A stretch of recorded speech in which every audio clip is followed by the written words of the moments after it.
I think that when I started out in business, I heard all these things in the personal development space, like you should read these affirmations every morning. I never did that, and it was because it felt stupid to me. That being said, there might be some people who've had life-changing results from doing that. But what I did notice is that the stories I would tell myself about myself were the things that changed my beliefs. They were the things that changed my character. And so a lot of times in some of my other videos, I've talked about how entrepreneurship is about three things. It's about changing the beliefs that you have, it's about increasing the skill set that you have, and then the character traits that go along with that to make sure the skills are successful. So a friend of mine, he started a fitness app. It was doing about $20,000 a month. He was a CrossFit Games competitor, but he was really ashamed because he wasn't the winner. And so he believed that his app wasn't good enough, and so he never promoted it. So it grew to $20,000 a month in revenue with him doing zero promotion. When he realized that it was okay for him to promote it and people got a lot of value from it and the app was good enough, he went from $20,000 a month to like $150,000 a month.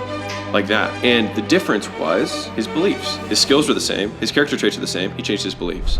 Need motivation? Watch a top 10 with Belief Nation. Hey, it's Evan Carmichael, and I make these videos because in my first business, I was making $300 a month. I quit on my business partner, and the thing that saved me was studying the stories of super successful entrepreneurs. So I hope that this story today helps give you the motivation you need, because I still need it too myself. So today, let's learn from one of the best, Alex Hormozi, and my take on his top 50 rules for success.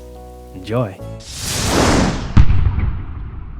When I actually started out getting in my own business, right, I had a chain of gyms. This was this is 10 years ago. I had a chain of gyms. I knew how to run sales teams. I knew how to generate leads. I knew to do all these things. But what ended up happening was I had one missing piece, which was also a belief. Darn, I was actually trying to give you a different one. But I had a mentor come in and say, you need to get in the licensing business. You need to license this model to lots of people rather than doing the actual model yourself. And so I did make that transition, and then we went from I think we did like $2 or $3 million to doing 7, and the next year we did 28 million. So the year that we made the transition halfway through is what jumped us from 2 or 3 to 7, and it was just in the last like 4 months that we saw this crazy growth, and then we did 28 million the next year. And so it was because I had all these skills, and I also had the character traits. I just needed again to change some of the beliefs. I was trying to give you an example with the character traits. Let me think of one. So if you have, for example, if I had those skills, but I didn't have the character traits of being disciplined and being focused on one thing, I would have jumped between multiple entrepreneurial endeavors and never been able to see success, because even though I had the beliefs about what was possible, like if I had said, okay, I'm going to do gyms and I'm going to do chiropractors and I'm going to do dentists, I'm going to do X, Y, and Z, right? Until I had the character trait of focus, the character trait of discipline, then I would not have seen the success, right? And so the next natural question is, okay, well, if I have to have aligned beliefs, skills, and character traits at each level of the ladder, because you can have, and this is what's crazy, when you see the overnight successes, this is what happens. I want to describe it to you so you understand it and how you can do it. So let's say that there's a ladder, all right, and you've got this pole on one side, you got the pole on the other side, and you've got the middle bar, okay? You need all three to move to the next level of the ladder, right? And so, for example, you might have the left side built up 6 stories above where you're at, and you might have the right side built up 6 stories, 10 stories from where you're at right now. But all of a sudden, if you change your character, and that character trait development gives you 3 more rungs, all of a sudden you go 3 rungs because you already have, the constraint has been removed. And so you can be more advanced in your beliefs than you are in your skills. Or you can be more advanced in your character trait than you are in your skills. Or you can be more advanced in your skills than you are in your beliefs, right? And so it's having all 3 of those that are checked off at each level of entrepreneurship that gets you to $1 million a year, $3 million a year, $10 million a year, $100 million a year, whatever it is, right? Is you have to have all of them. And so the point of this video, and is to get you to understand how to actually develop those soft things, because the skills are straightforward, right? The skills are, you just go buy the course and you read the book and you consume the content like this and you practice, you apply, right? That's what you have to do. That's it, right? One of the skills that I see lots of marketers these days not have is they don't know how to sell. They don't know how to develop a sales team. They don't know how to manage and grow a sales team. They don't know how to lead a sales team. That's a skill they don't have. And as soon as they do, they go from 3 million to 10 million, like that, very, very easily, right? It's understanding that that's the skill deficit, and as soon as they do it, boom, they blow up. I was fortunate because I had a ton of the skills in my skill toolbox, but I went from making nothing to tons because I had all of these rungs of this ladder already built out to a $30 million level, except I just didn't have the beliefs. That was my issue. Candidly, I suffer from a lot of insecurities, and so my wife was the one who was like, you can do this. Like, you don't have to have these gyms. Like, you can license out the model. Like, you can really succeed like this. And I honestly just thought she was a really smart person and very wise. And so I trusted her belief in me before I really trusted it for myself. And so hopefully you can have somebody like that in your life, but maybe that can be me. I trust in your skills and your beliefs. So hopefully you can borrow some of that trust, because I promise you, the world does get better when you take those leaps of faith. I wanted to give you the simplest single hack that I have used inadvertently and seen a tremendous amount of success. That is asking myself the question, what would a person who does this type of thing do in this instance? The one that I'll tell you that I've repeated a lot to myself over the years, probably over the last 5 or 10 years, has been the repeated chorus of, what would a wise man do? I think it's because I did not consider myself to be very wise, and I acted many ways that were unwise earlier on in my life, and I still continue to do so, but I try to do less of it, right? And I think that, and I'll borrow this again from James Clear's book, your identity is much more of a weighing system. Actually, this is not from his book, but it's much more of a voting system where you cast votes in either direction based on your activities of what type of person you want to become. And I think the simplest distillation of that concept is simply asking the question, what would this type of person do? If you can use that as the refrain that you come back to over and over again, the chorus of your day that gets repeated over and over again, I think it's much easier than trying to remember the 50-point checklist of all the activities that you need to do to achieve the goal. And the friend that came back in my life, where we were having this conversation, I just distilled it down to what would a billionaire do?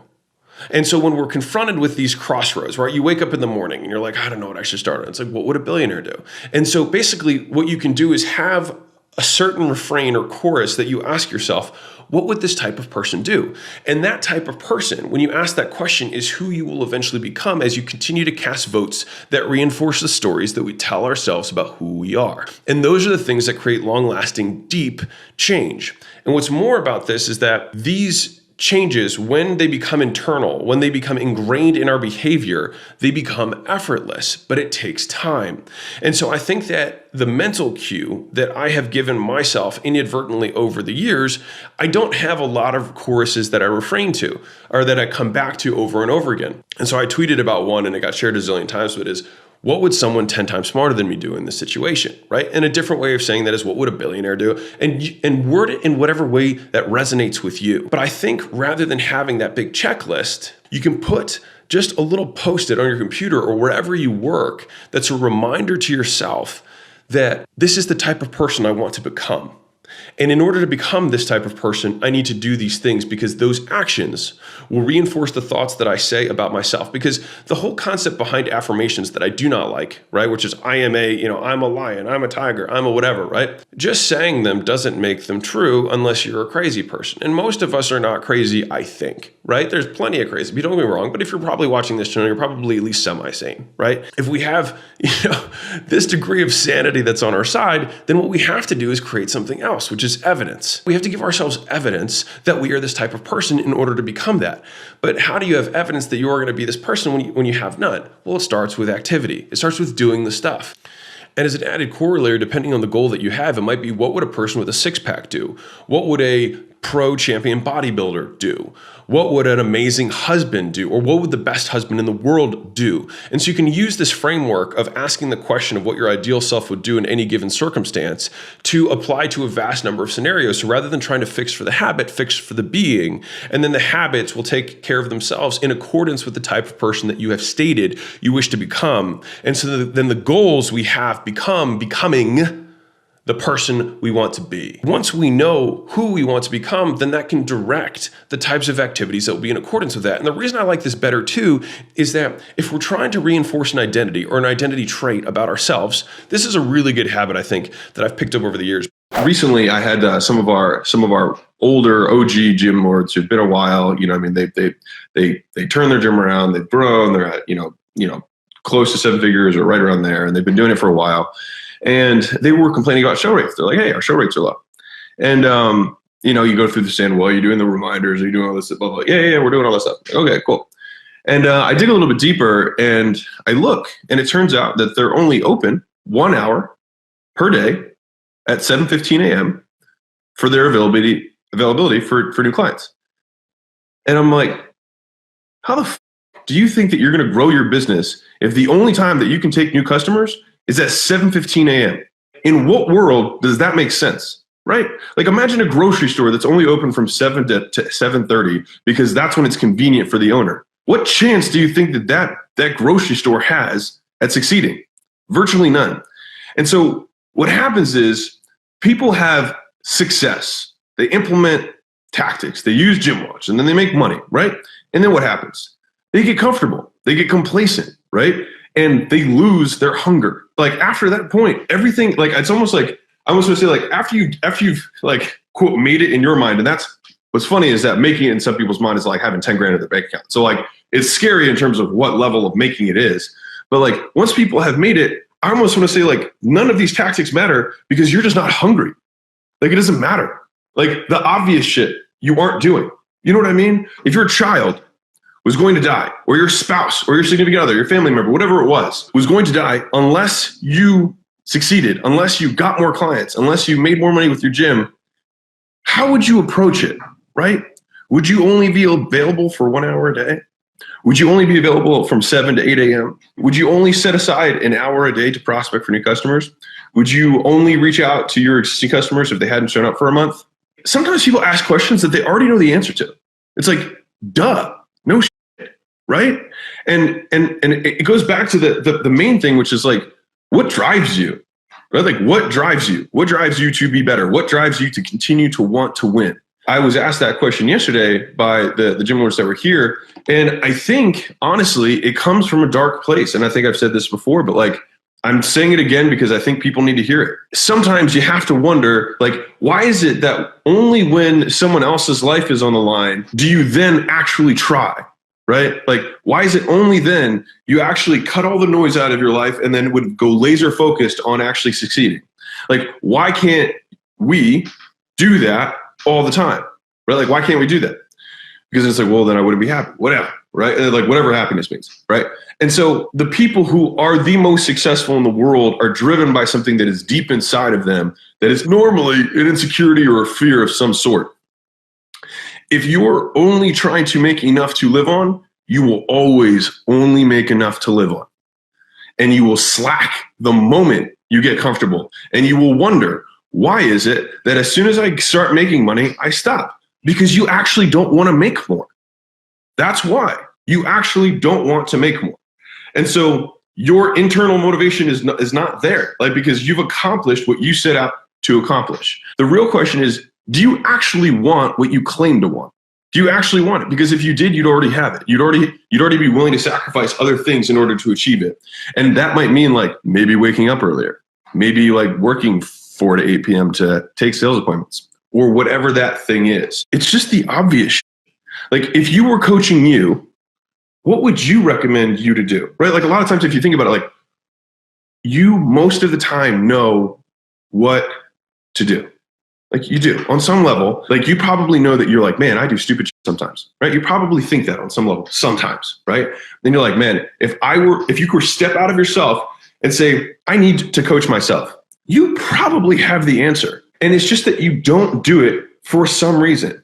And so all of your attention should be on that reason. Why is it that this thing is preventing me from doing the things that I already know I should do? Our minds are meaning-making machines. And so what that means is we determine what is meaningful and what is not. And then we ascribe labels to them in terms of positive and negative, because that is how we survive. Now, that being said, our brains are meant to keep us alive, not meant to help us thrive, right? To use a rhyming word for you. Now, that being said, with this whole concept around labeling, it's something that I'm probably most passionate about, like the concept of labeling as a whole. It's unbelievably powerful when it comes to persuading people to do things, unbelievably powerful when it comes to changing people's worldviews and their perspectives on life. And I will share a few of those examples with you. So I'll give you a quick persuasion example for how powerful this is. If I wanted to persuade someone to do something, then what I would do is I would create a positive label that I would associate them with. So I would say, you are probably a loving and caring man for, you want to provide support for your family. Is that true? They're like, yes. And I'm like, yeah, you definitely seem like one of those types of people. And since you are one of those types of people,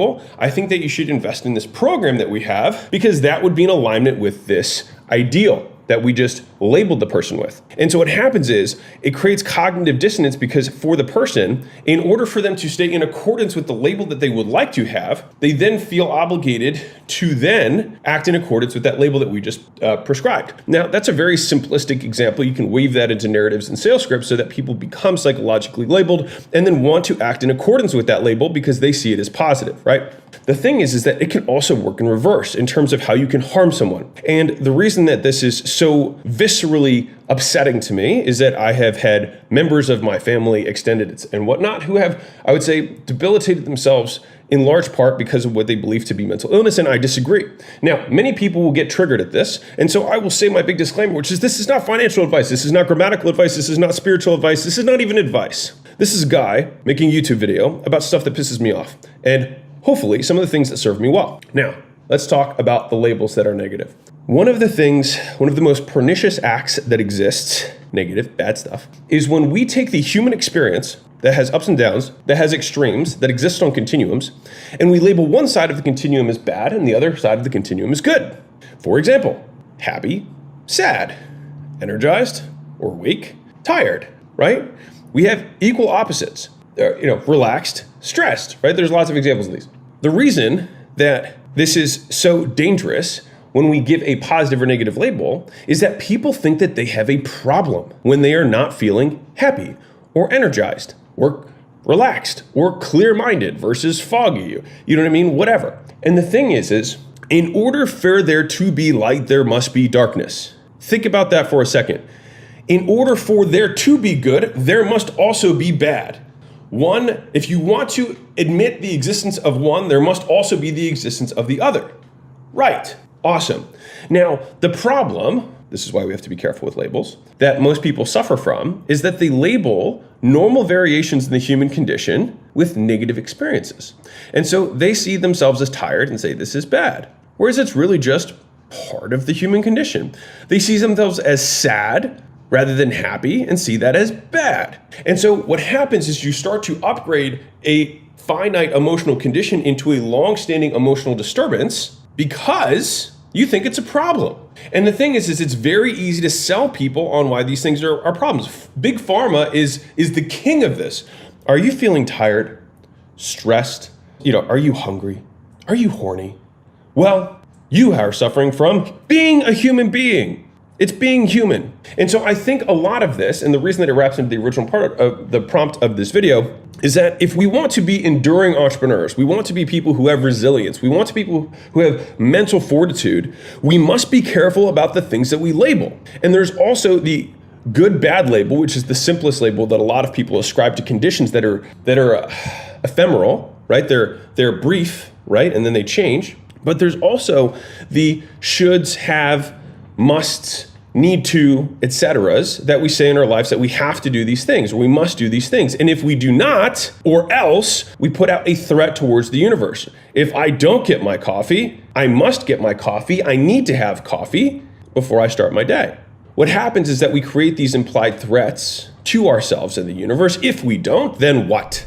Also, to make sure you're actually taking action after watching this video, I've designed a special free worksheet just for this video. The worksheet will highlight all of the lessons learned in this video, as well as pull out our 3 favorite learnings and quotes that will inspire you to actually do something. The worksheet will also give you space to write down what your key takeaways are and your specific plan of action to make sure you're getting results. If you want the worksheet designed specifically for this video, absolutely for free, there's a link in the description below. Go click on it and start building the momentum in your life and your business. I'll see you there. One of the things that I've seen across the board when we're talking to entrepreneurs and the gym owner community that we have is that the one trait I see over and over again that is clear to the people who are winners, right? The top 1%. I'm not talking top 10%, but the top 1%. Is the speed with which they execute after making a decision. One of the definitions that we talk about in the community is that the definition of power, as I understand it, is the gap between thoughts becoming reality. And so if you thought about an omnipotent being, right, someone who has unlimited power as they think that thing would be, right? And so if you were to believe in a creator of some sort, then you might think as that creator thought the universe became. Right? And so if you think that is the ultimate scale of power, then the closer we can get to that, the more powerful we become, the more potent we are as entrepreneurs. And so I see this so many times that it's not even this is associated with success. This is what creates success. Because the gap between where you decide something is a good idea and when it actually occurs is the loop with which you can improve your business. And so it's a lot like, I can't remember what the saying was, but it's not like how old the car is, but about how many miles are on it. And what I mean by that is like, we're young, right? But there's been a lot of iterations that have happened from, when the business first started, when I started my first gym until now. And I think the key to that is the speed of the OODA loop. And that's just like a military term, like observe, orient, decide, act. And it's just the loop with which that you can basically see what's going on, make a decision, act on it, and then do that whole loop again, right? Because the faster you can pivot and iterate, the more responsive you are as an entrepreneur, the faster you can take advantage of opportunities, the faster you can find out what failures are, and then move on. I want to talk about this within the context of running a team and employees, and then also within yourself. And so from running your team, right, one of the things that, once you're moving out of you doing things all the time, there's how do I get other people to do things? And so that's why I called this like of week, right? Is that one of my biggest pet peeves is like, yeah, I can get you that by end of week. I'm like, why don't you just get it to me in an hour? Because that's how long it takes. And then all of a sudden it's like, oh, it's like, well, I have a meeting right then. It's like, is it more important than this? No. Okay, well then do it. Like if you think about how you can run an organization like that, if you can get things done end of day, right, rather than end of week, you are literally speeding up the organization 7x. Think about that. And so when you're thinking about deadlines and you're thinking about expectations, you as the owner can set the cadence. If people say, hey, can we do this? And then you're like, cool, let's start right now. You set the tone for how the organization is going to move, how quickly it's going to orient, how quickly thoughts become reality, and ultimately how powerful your organization will become because of the speed, right? And speed isn't doing things fast. It's basically just not being distracted by other shit that doesn't matter. It's being able to prioritize. And most people, a lot of the times, aren't doing something that's high priority, right? A lot of times they're just doing nothing. If you can speed up that loop and force and apply pressure to your team to not do things by end of week or even end of day, it's like, it's 10 a.m. Can you get this done by noon? Okay. And then you can have that loop happen 3 times within a day rather than it taking 3 weeks, right? Because you've set that cadence from the beginning and then things get done faster. So I've been reading some really interesting books lately and I referred them out to a handful of entrepreneur friends that I have that are all doing 5 to 15 million, kind of in that range.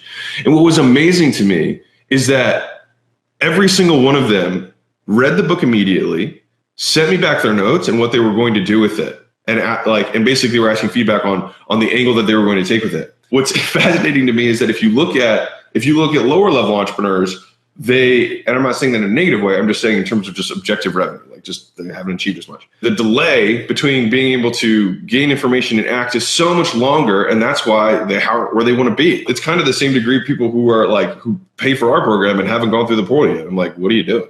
Right? Like what priority, like what education do you have that is not relevant to your business? Like you're reading a motivational blog right now when you have to translate that motivation into a thought that you're then going to quote test, and then you have to see how that test works, and then maybe it improves something, rather than just following the playbook that has already been tested and has already, like the tree has been shook, right?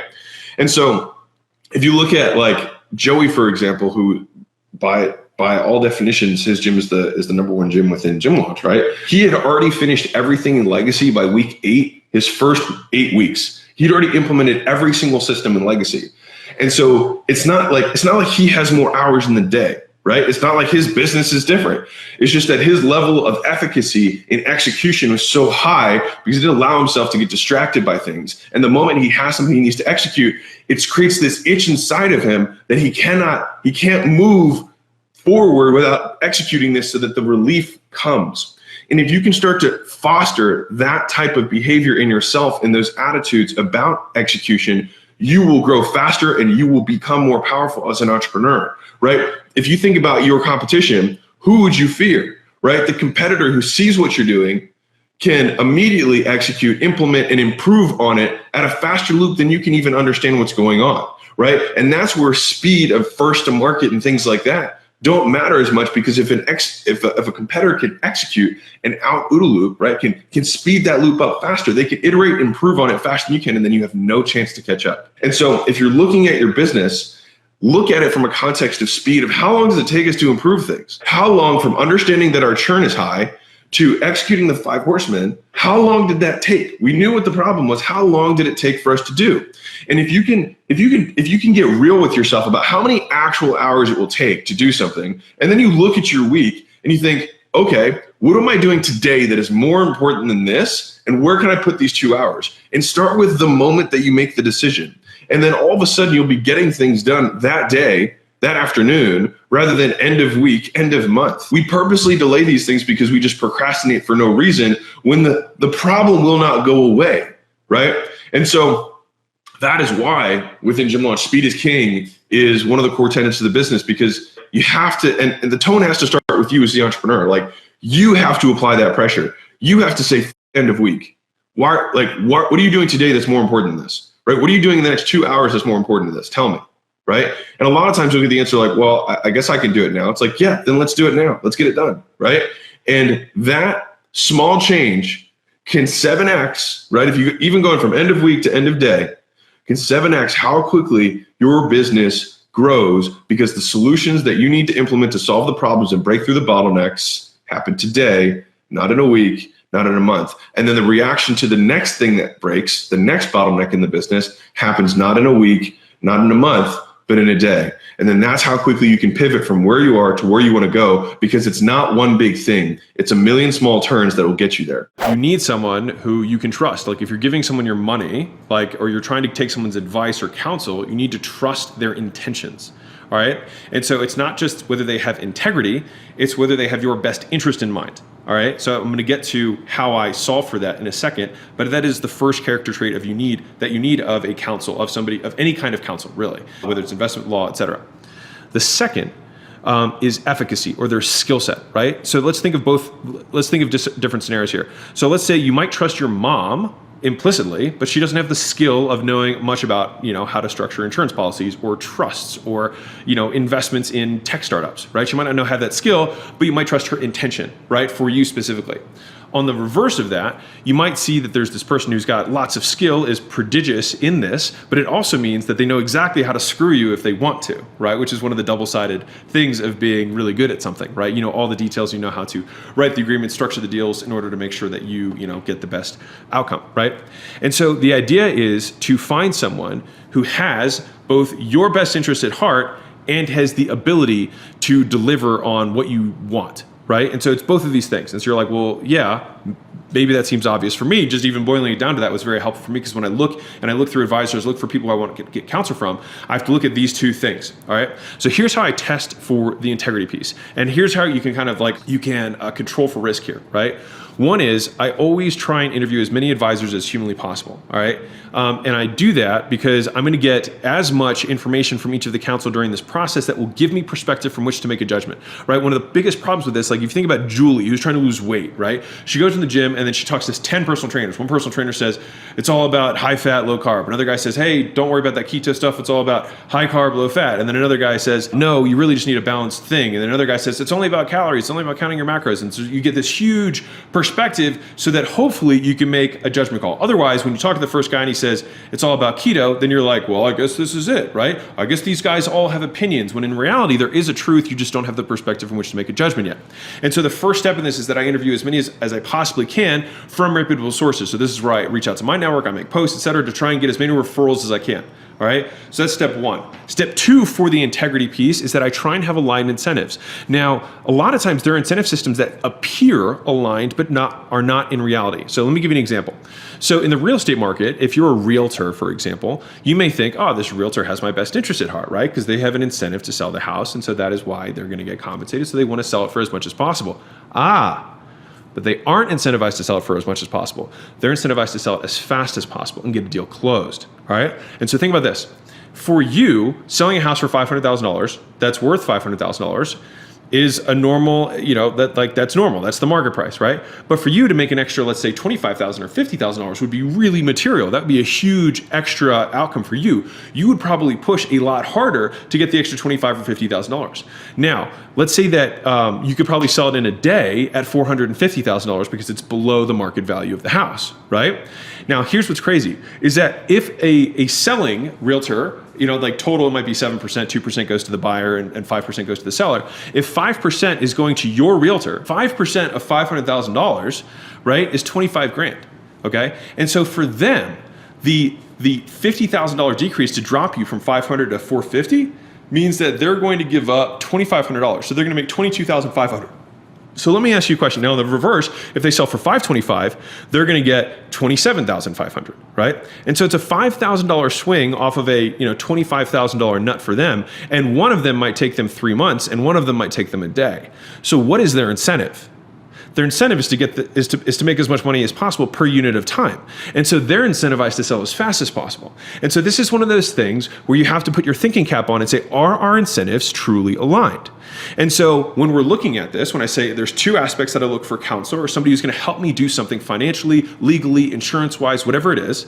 So first is that integrity piece, and are their incentives aligned? The incentives being aligned, and you could restructure that deal and say, hey, you know what? You're going to get 0% on anything below $400,000. I'll give you 3% on anything between $400 and $450. And then from $450 and up, I'll give you 20%, right? Or 15% or whatever, right? And so now they're highly incentivized to push, and now your incentives are aligned because each increment for you is worth almost as much as it is to them. And that is how you would align incentives. All right. Now, how do you test for the second thing, which is their skill set? This one's hard, all right, especially if you don't have the perspective from which to make a judgment, which when I enter new things, when I'm trying to learn about trust, when I'm trying to learn about investment things and different vehicles, I'm learning about storage units, I'm learning about you're like, oh man, there's so much stuff and there's so much nuance that you have to have, right?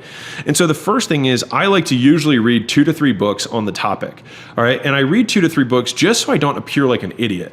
And so I can at least understand what they're saying, and they're going to respect you. It's kind of like defense. If you bring at least some level of knowledge, they don't feel like they're going to take advantage of you. So this is a first thing that I do, and this is because I don't like feeling exposed in these types of conversations. The second thing you can do is if you have someone that you can trust, you can bring them in alongside you. And the third thing that you can do, which is probably the most and highest recommended, is repeating the same action I said in the first hand, which is try and talk to as many of them as possible, and then you will gather the insights and you'll see the people who demonstrate the most expertise. And what you can do is take what one person says and say, well, what about this? And see what they reply with. Right? And as you gain more and more knowledge, and this is how so in the consulting world, this is qualitative research, right? This is where you're literally doing interviews essentially to gather information so that you can make an informed decision, right? And so when you do these interviews, and this is the lazy part, this is what most people don't do, is they won't do this work. Right? They won't take the time to interview 20 people or 10 people when in reality, these one decisions, the guy who you decide to, invest in their fund, or if you decide to buy this building or invest in a fund that buys X, Y, and Z, right? Or you have somebody who manages your portfolio, whatever it is, right? That one decision can be one of the most, if not the biggest influence on your total net worth over a long period of time. And people take more time to figure out where they want to go on vacation than where they're going to put their money. Right? And so my ask to you is that if you put these lenses on, think about both of these lenses. Lens 1, do I think this person is integrous? Do I think this person has my best interest at heart? And then 2, do they have the skill to deliver on that promise? Because I don't want my mom doing my investments. I know she has my best at heart, but she has no idea what she's doing. And then I don't want somebody who absolutely knows what they're doing and does not have my best interest at heart, right? Which honestly, unfortunately, is a lot more of the cases that you'll come up with. And candidly, a lot of times they're literally incentivized against you. In the insurance industry, they're kind of incentivized to rip you off. It's pretty terrible. And there's a lot of industries like that. Mortgage brokers are incentivized to rip you off. And so you really have to look at it from both lenses. And these types of decisions can make the biggest impact on your net worth and your financial future simply based on who you decide to work with. When I started in this business, I took every single sale, and it was because I was so afraid that somebody would waste the opportunity. So if you have that fear, I understand where you're coming from. Second, when I had my first sale that was not me, I just had this emotional breakdown because I was like, oh my God, this could actually happen. And I promise you, if you haven't had it happen yet, you will when it does, because you realize that this business can actually work without you and other people can make it rain too, right? And then I'll tell you a quick story that illustrates the next point that I'm gonna make. So as I hired some salespeople, now that first salesperson, were they exceptional? No, but they were able to get the job done. Later on, I had my first kind of like killer. And his name was Mario Negretti. And he came in, I don't know, a year into the business. And he so quickly was able to assume the sales role. And to show you how laughable this is, he started, and I was about to start training him, And some lady walked in the door, and I was like, hey man, like I can take it. He's like, no, I'm good. He's like, go do your thing. He's like, fitness, nutrition, accountability. I'll figure it out. And he ended up closing this first lady who walked in the door for paid in full. And I remember walking in like completely dumbstruck. I was like, he didn't even know what the pitch was. But she walked out giggling, happy, so excited to start.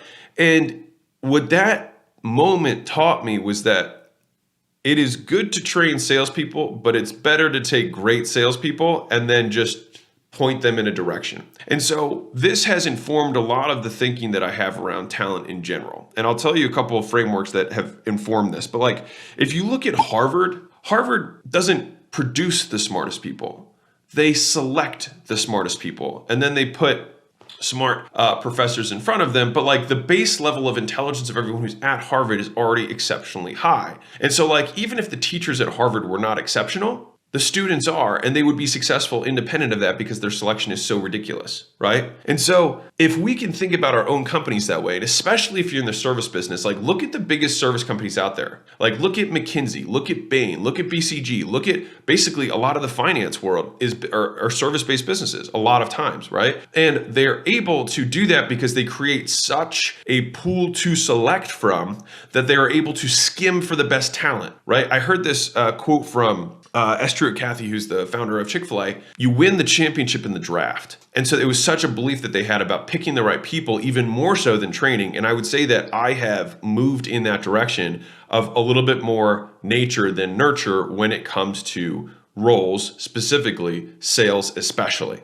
There are certain characteristics about building rapport, about having certain, dynamics or energy, whatever you want to say, that like Mario Negretti, when he walked in, he had all of these things and he didn't even know the pitch, but he won that sale off of just pure rapport. And so if I'm going to allocate the same level of time to training somebody, I might as well start with somebody who has a much higher base, because I could spend 10 hours to take someone from a 2 to a 4.5, or I could spend the same 10 hours taking someone from a 6 to a 9. And the thing is, I'm also going to get more bang for my buck in terms of my hours of training with somebody who has a natural proclivity for selling compared to somebody who does not. What's interesting about this, and this is just like my observation, is that you just have to be willing to talk to more people in the recruiting process. I will say, like, from a recruiting standpoint, there's two kind of things to look out for. If you cannot pay super handsomely based on your price points, which you need to maybe fix later. But like, if you can't pay super well for the salesperson, then you need to look harder and you'll need to interview more people and you'll need to probably run ads and use your network. If you can pay well, the best salespeople are already employed. And so it comes down to recruiting those salespeople from other sales jobs, ideally from companies just like yours,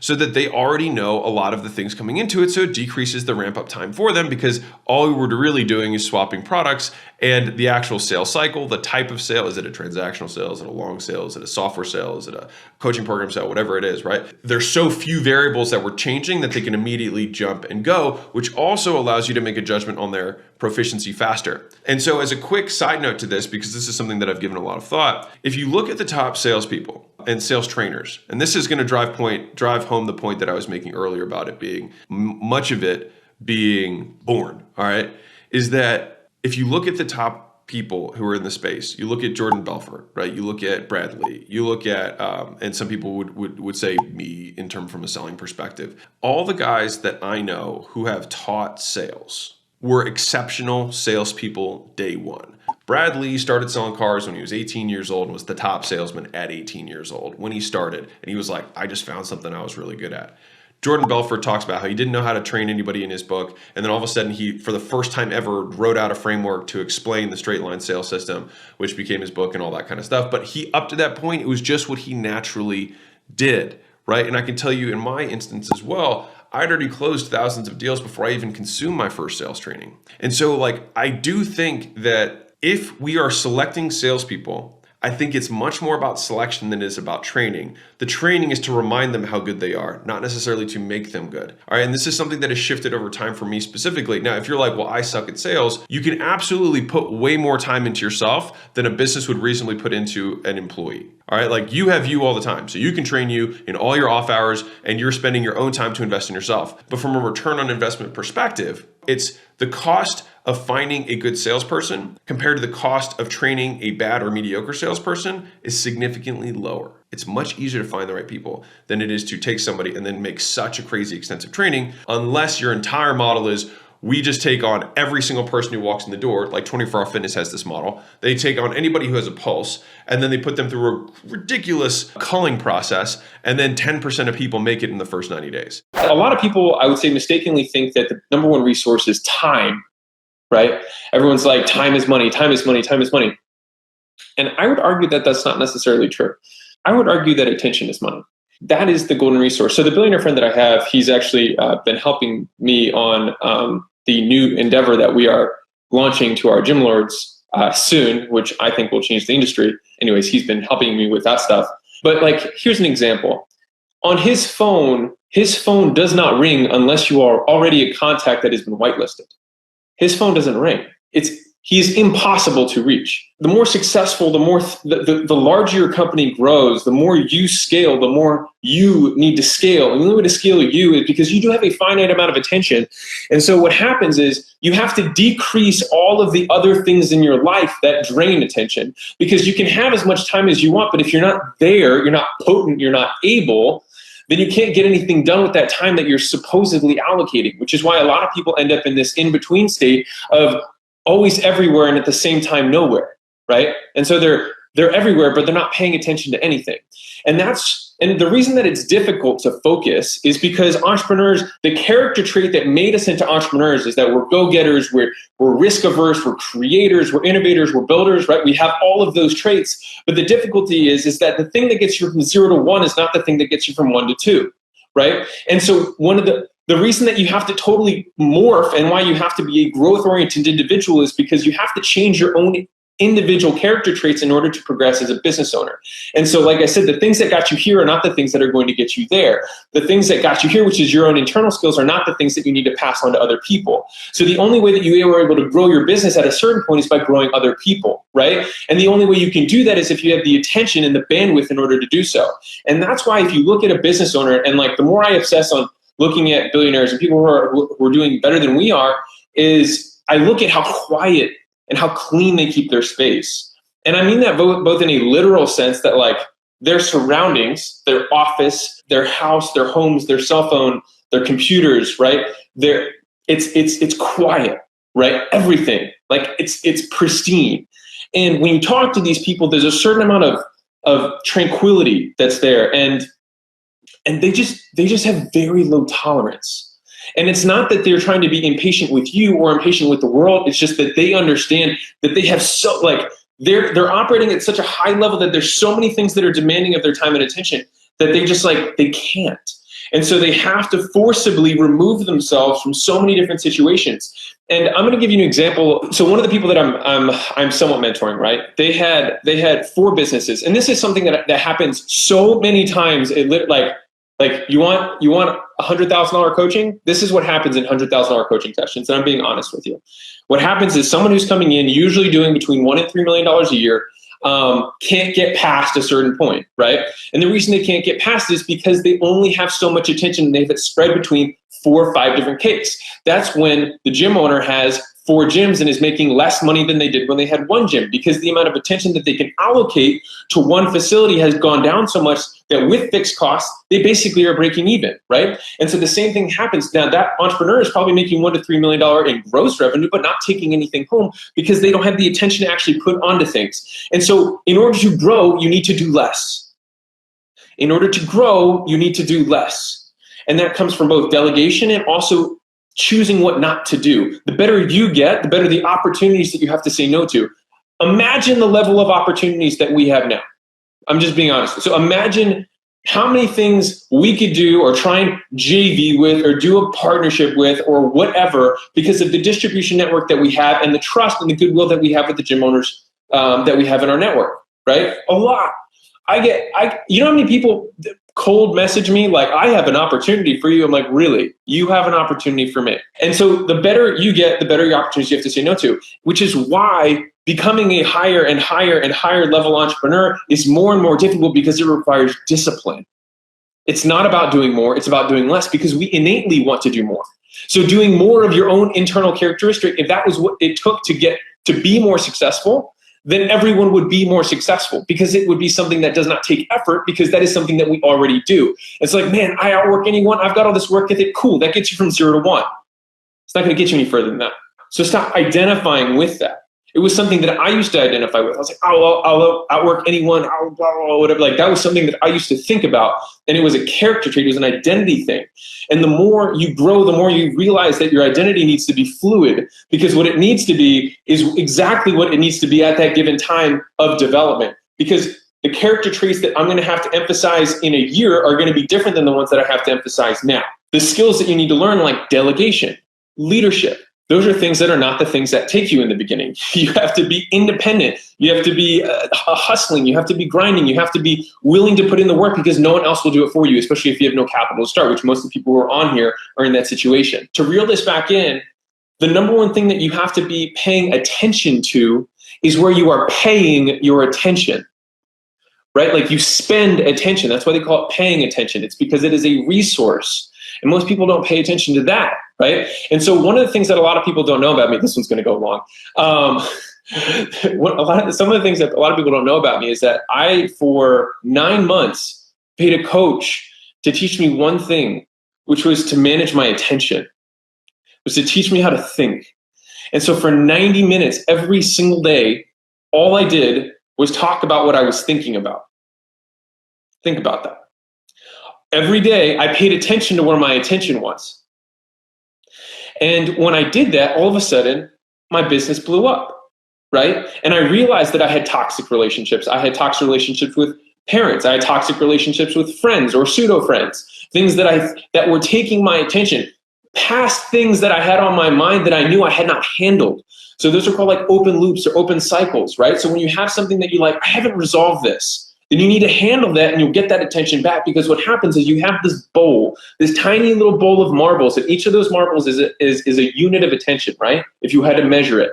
And so you put little marbles of attention on your childhood traumas. You put little marbles of attention on your marriage. You put little marbles of attention on your health. You put little marbles of attention on your spirituality, and then massive marbles of attention on your business. But the thing is that sometimes you need to quiet and collect all of these other little marbles so that you have more potency, more potential energy, more potential units of attention to spend on the one thing that you're trying to grow, which in this case would be your business. And what's interesting is that what happens is that things that were perceived as difficult become really easy. And I don't know if you've ever had this happen, but like if you were in college or you were in high school and you were like, man, I can't solve this problem, this math problem, and you were exhausted, and then you go to bed and then you wake up the next morning, and then all of a sudden it seems really easy. Or you're like, I don't know why I didn't see that before.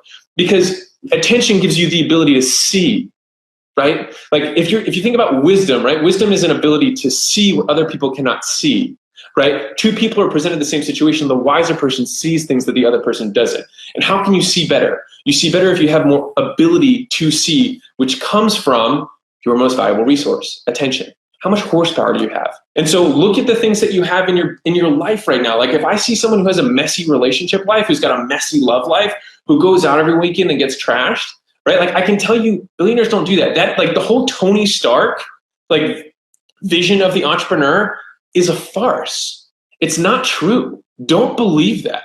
Every single billionaire, every single high-level entrepreneur is quiet, unbelievably quiet.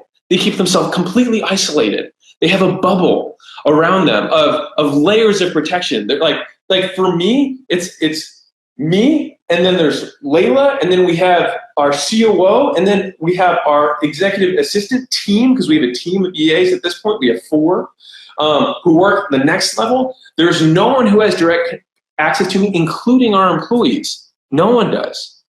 And that's because it would disserve you guys, our gym owners, if everyone had access to me. The reason that I don't respond to Facebook messages is not because I don't want to. It's because I literally can't.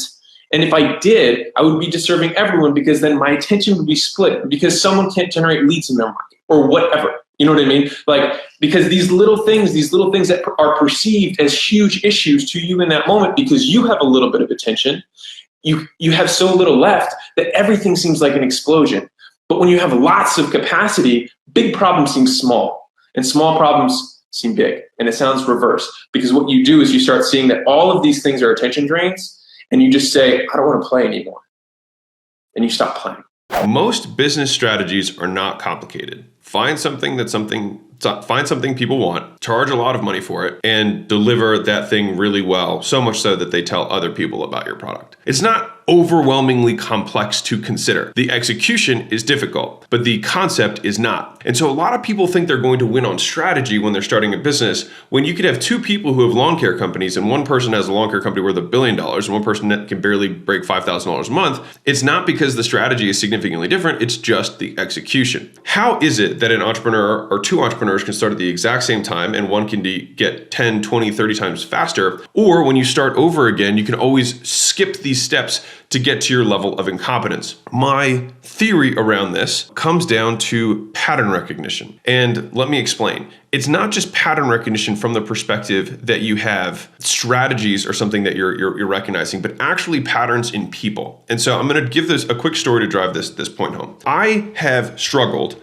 for the last decade to find an assistant. And so it's one of the things I'm actually, a little embarrassed about, but I've gone 0 for 7 on assistants. So much so to the point that I almost kind of gave up just even trying to find an assistant. And until recently, every time I had an assistant, it just always right off the bat, it just never felt like right. And I always was like, yeah, maybe it'll get better. And it just never really did. And the problem was that I didn't know what it looks like when it's right. And so in the videos that I talk about, I use the term ideal scene. I don't know what the ideal scene of this dynamic looks like. When we are scaling companies, right? And I'll tell you what I found out there in a second, but like when we're scaling companies, what we have to do is pay down ignorance tax of knowing what ideal scene looks like, which is where speed comes from, having people who have outside eyes look in who already do know what ideal scene looks like, so you can skip steps faster. And so I'll give you an example of what this looks like in real life. Like for me, in the role of executive assistant, thank God that like for me, it wasn't a necessary thing to continue to grow the businesses. Now that I have one, I don't ever really want to live life without one. But the entire time I kept bringing people in. I didn't know what to look for. We do hiring, we do a hiring process. We do an onboarding and training process. They never really got up to speed, or we never really got in sync. And then I'd slowly kind of fall away. There would be distance, and then it became kind of awkward. And then I would end up having to cut the relationship. And so in this instance, we immediately synced up. I really like the person. I trust the person, and they are so proactive in all aspects of my life that I just sit down and start working. And then she places things in front of me. I'm like, hey, I got 13 minutes. She's like, cool, do this. And I'm like, oh, I've got, 18 minutes here. She's like, cool, do this and do this. And every time I'm done, I'm like, hey, what else should I do? And she's like, boom. And so we meet based on the priorities that I have. And then she has this big stack and knows how long every one of these things takes, because I talked to her about how long I think the task will take. And then as I have openings, we slot it in. So it's like I wake up and I'm just crushing work until the end of the day, because I know that the amount of time that's been allotted for each of the tasks is the appropriate amount of time. And if I do finish early, I get another task done, right? And so we can crush stuff. Me quitting my job was the single hardest decision that I've ever made in my entire life. And I mean that genuinely. It was the hardest decision that I've made. It took me 6 months to do it. And I listened to Arnold's Rules of Success speech every morning when I wake up about, it's okay to fail. And I had to keep saying this stuff because I was so outwardly driven. I was so status driven that I didn't want to take the risk of being seen as a failure. And so it only was when I was literally confronted with my own, the fact that I was really not even willing to be alive anymore, is when that was kind of my jogging to awakenness moment, where I was like, you know what, if I don't even want to be alive anymore, then what's worse than that? And so that was what ultimately shot me on the trajectory to, quit that job, sell the condo, put everything that I had in my car, and I drove across the country in 36 hours to California, which is where I thought the land of fitness opportunity would be. Now, mind you, I was a management consultant. We did space, cyber, and intelligence for the military at a subcontractor at Booz Allen, if you're familiar with that consulting firm. And that's what I did for 2 years. And it sounds really, cool and sexy, but it was not at all for me, and I really did not enjoy it. But I learned some valuable lessons, like how to learn, while I was there. And so I think that what most people, it really depends on who you are and understanding your skill set, and honestly, and how much pain you're in. And so there's also different ways to satisfy that pain. I think, true to my core, if I had been in a different company, or I was working on different projects at that time of my life, I probably would have never quit. It was so hard for me. And I didn't have a wife, I didn't have kids, I had zero dependents, and I lived on nothing. And it was still one of the hardest decisions of my life because I'm very risk averse. So believe it or not, most entrepreneurs, a lot of people talk about how they didn't do well in school and, teachers never understood them and they always knew they had to go out on their own. I never had any of that. I worked really hard in school, I did really well in school. Teachers liked me for the most part. And I got a good job afterwards. And so I did not have the traditional entrepreneur journey. And it was only because I was so sad, deeply depressed in that time of my life and felt so empty that I actually made the jump. And so I think the first thing is like, one, are you incredibly sad? Are you incredibly dissatisfied with your life? So much so that you'd be willing to uproot and change. Number one. Number two, entrepreneurship is not easy. And so if you need, I think Elon Musk said this on a Clubhouse meeting, and I just think it's so true. People are like, what words of motivation would you give for a new entrepreneur? If you need motivational quotes or motivational words, then entrepreneurship isn't for you. And I tend to agree with him. Like, if you need that motivation, like, it is one of the loneliest paths, period. At least in coworkers, you have other people who are around you. But when you start on your own, you're starting at zero with no one, and basically no one's rooting for you. Like for me, when I left, like no one really supported me. My parents thought I was stupid and that this was a stupid idea. I was throwing my education away, and I was risking everything to go start a gym, right? Which is really not even that good of a return on investment. You know what I mean? But I was so committed to the fact that I was so miserable that I was like, at least I can just live my life doing something that I enjoy. I don't even care if I make money. And that was literally the mindset that I was able to quit with. And so, I don't know where you're at, but the first piece of this is understanding short and long-term payoffs. I did not make a significant amount of money for years after I quit my job. Right? So I'd say for the first 4 years, I essentially broke even and made less money than I did as a consultant. All right, so like think about that for a second, right? Now there's a lot of mistakes I made too, and you're going to make them as well because none of us is perfect. There's so many skills that you have to acquire so many skills to run a business, right? And so you may have a single job right now and you are doing one specific function of one specific sub-department of a business, but in order to be an entrepreneur, you have to understand all of it, right? In order to be a successful entrepreneur. So you have to understand how to generate demand. You have to understand how to generate leads. You have to understand how to work leads. You have to understand how to sell. You have to understand how to fulfill and deliver, and how to manage people, how to communicate, how to relay expectations, how to recruit, how to hire, how to interview. Like there's so many things that you have to learn, and I don't want that to be overwhelming. I just want to confront you with reality because honestly, if I knew how hard it was going to be when I started my first business, I don't know if I would have done it. I forced myself into a hole, and I always like to say this is you'd be surprised what you can accomplish when you have no choice. As dark and morbid as what I'm gonna say is, and don't get triggered by this, but like the fact that an entire race in our country was enslaved for hundreds of years and was still able to do that every day shows the strength of the human spirit and what is possible when you have no choice. And so I think that to juxtapose what I said about how hard it is, if you can put yourself in a position where you have no choice, you will be successful, right? If you want to succeed as bad as you can breathe, you will be successful. And so I think that was the situation where I was in, where I knew that the alternative to what I was doing was death for me. And so it was just anything is better than this. And honestly, the next year of my life, even after that, was still incredibly hard, but it was different. But it was still incredibly hard.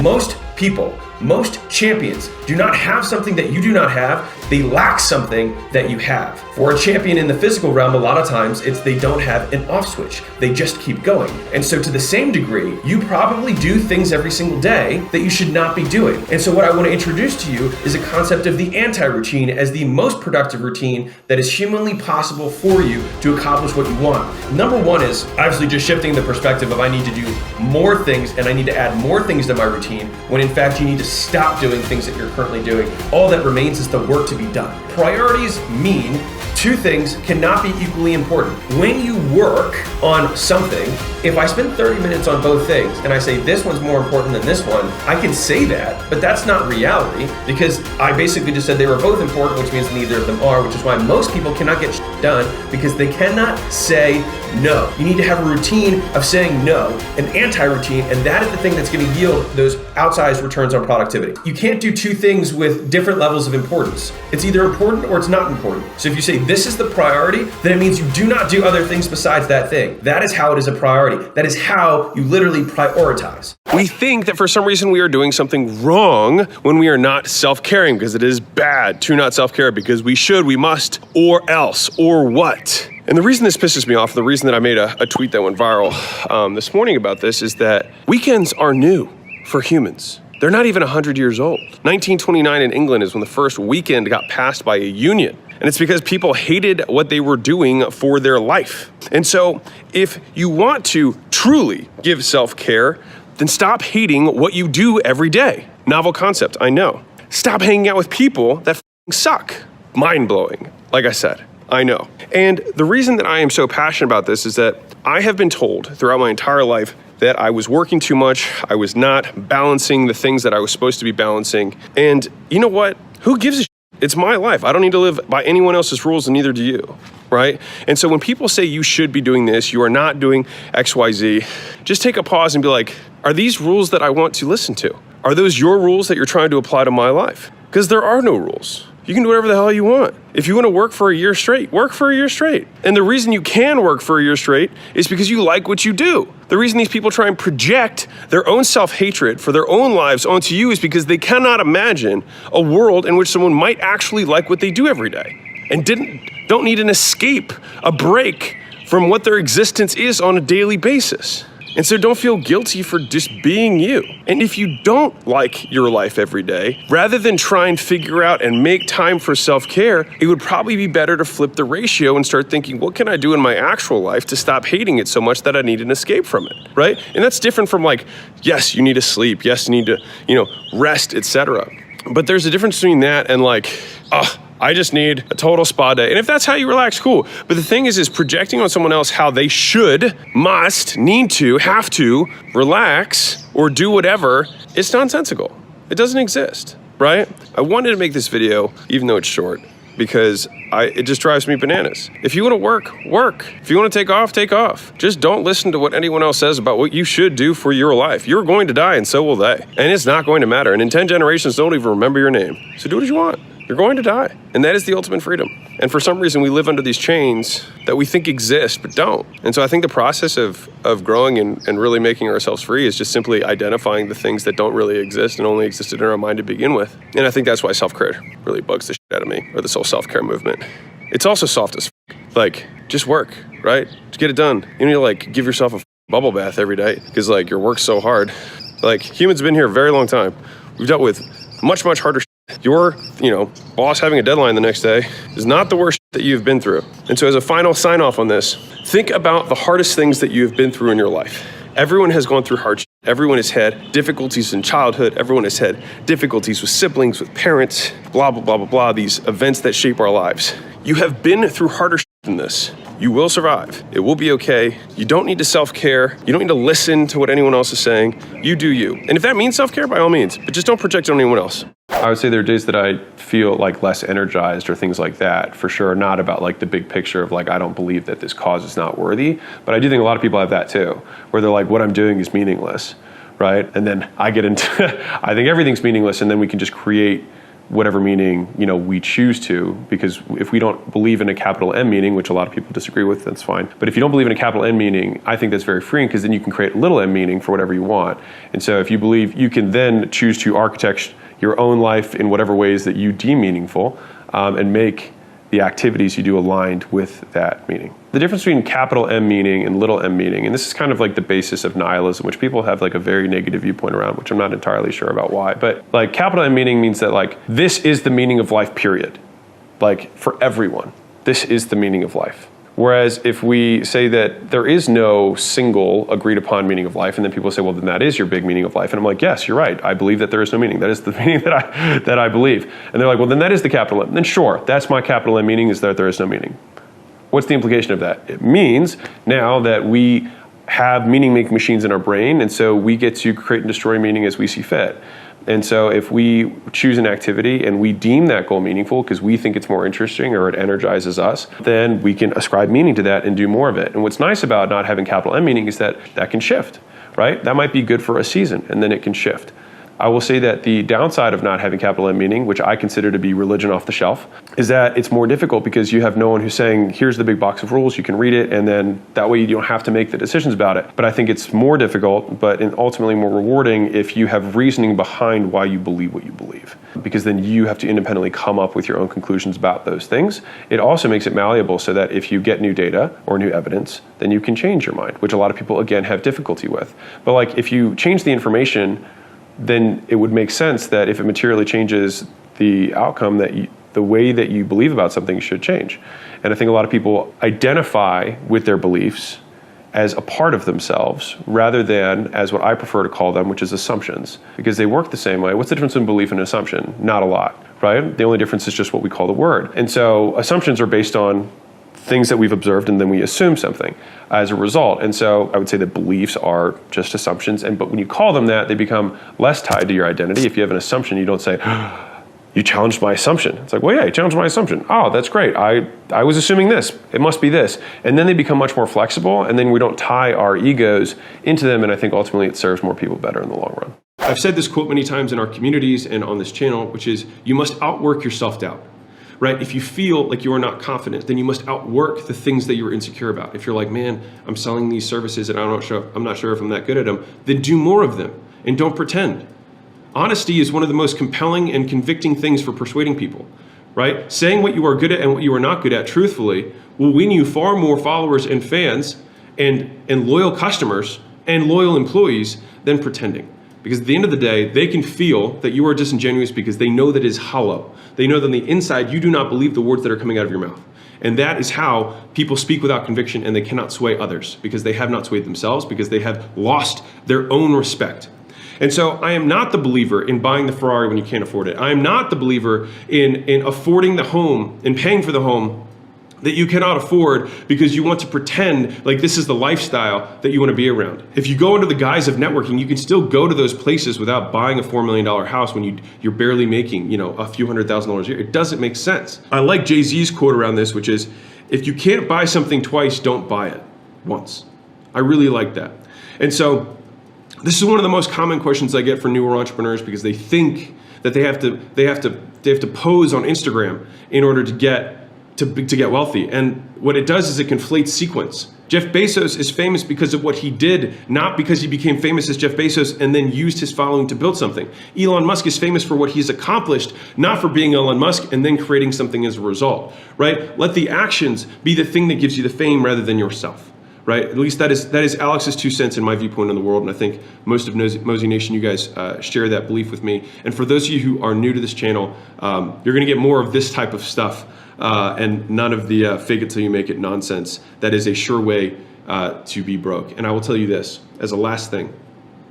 The amount of people who in 2008, when everything crashed, who were faking it until they, quote, made it, just faked it until they lost it all. Because they lost what little amount that they had because they were so overextended. But I can tell you that just about everyone can become wealthy if you choose to live on less than you make. Right? And that is a ratio. Wealth is a ratio, not a number. All right. And so, anywho, if you are having struggles with this question, I would posit, I would beg of you that you build your own respect first, that you're honest with yourself first. And if you always maintain the integrity of, hey, last year we got smashed, right? This year we'll do a little bit better. And 2 years from now, when you do even better than that, you can be truthful and people will believe you. But if you always are telling a story about how you're always doing so well, A, everyone will hate you. B, no one cares. And C, you will know that you are full of it. And at the end of the day, I think that is the only thing that we're going to keep with us. And when we die, everyone's going to forget about us anyways. So you might as well at least enjoy yourself while you're alive. We have these people that we collect, throughout our lives. And sometimes they come in, you've probably heard the saying, they're here for a season, a reason, or a lifetime. And I think, for me, a lot of people have been seasonal. And so I wanted to share that because I know that I'm sure some of you have had a similar path to me, in that I didn't have a tremendous amount of support from my parents. I think they now retroactively think they supported me because it's much easier that way. But I did not have any support from my parents for the decisions that I took until it was already beyond obvious that I was going to be successful. And that took years. And that was very hard for me. at the time. I think friends fell in that same category. And so when I was having this discussion with Dean, we dove into this a little bit more. But as we, ascend towards our goals, and I don't say ascend in a literal sense in terms of like socioeconomic status or whatever, but just like we move closer towards where we want to go, and our vision and our mission in our lives become clear, it also becomes clear when you have contrast with people from your past. And I have several rules of thumb that I begin to develop around these relationships. One of them is, if I could only talk about the past with someone, they usually aren't good friends of mine, because I don't really live in the past. I live in the future. I live in where I want to go, what I want to do, the things that I find interesting, or the present of the things that I find interesting today or right now, top of mind. And if I can't talk about those things with somebody, then our friendship kind of by its very nature will decline over time, because there's no growth, right? Because it's only in the past. And I have felt a tremendous amount of guilt around the loss of those relationships, but I also felt a guilt of carrying them on, as in I felt like I needed to water these plants out of necessity rather than out of, some sort of exchange. Now, some people might decry that or speak against the idea of having an exchange, but I don't think that's realistic. I think that people stay in relationships because there is an exchange of value that occurs. Now, I think the difference is the strength or depth of the relationship is how long you are willing to wait for the exchange to occur. So a parent, for example, is willing to wait a very long time for a positive exchange from a child coming back to them, right? Now, and some people could make the argument that, children are a gift throughout that entire period of time, and that's awesome, and that's a perspective, whatever. But just to use the time frame as a nice thinking process, if you just met someone, if you don't feel like there's, a huge benefit to knowing them, within the immediate future, you probably don't really pursue them out. And the longer you have had positive exchanges, the longer you are willing to wait for the next one, right? It's intermittent reinforcement from a behavior standpoint, right? Like we are literally reinforced in this relationship. And the way that addiction works is the same thing, right? Like you immediately get positive hits, and then you can start extending how long before you get another positive hit, which is also how abusive relationships work, right? Like abuse, positive, and then like abuse, and then positive is a little bit later, and then a little bit later, until the point where there's almost no positive whatsoever. I'm not saying that's how you should run relationships, but more so how we work as humans. The point of me breaking this down is that I have lost a lot of the friends, or almost all of the friends that I had when I started my journey. And the upside is people will come into your life to fill the vacuum that the other people left. But sometimes it doesn't happen immediately. And I think getting comfortable with having space is a good thing. And a lot of people have the impulse or urge to always have people around them. And I think it's to their own detriment.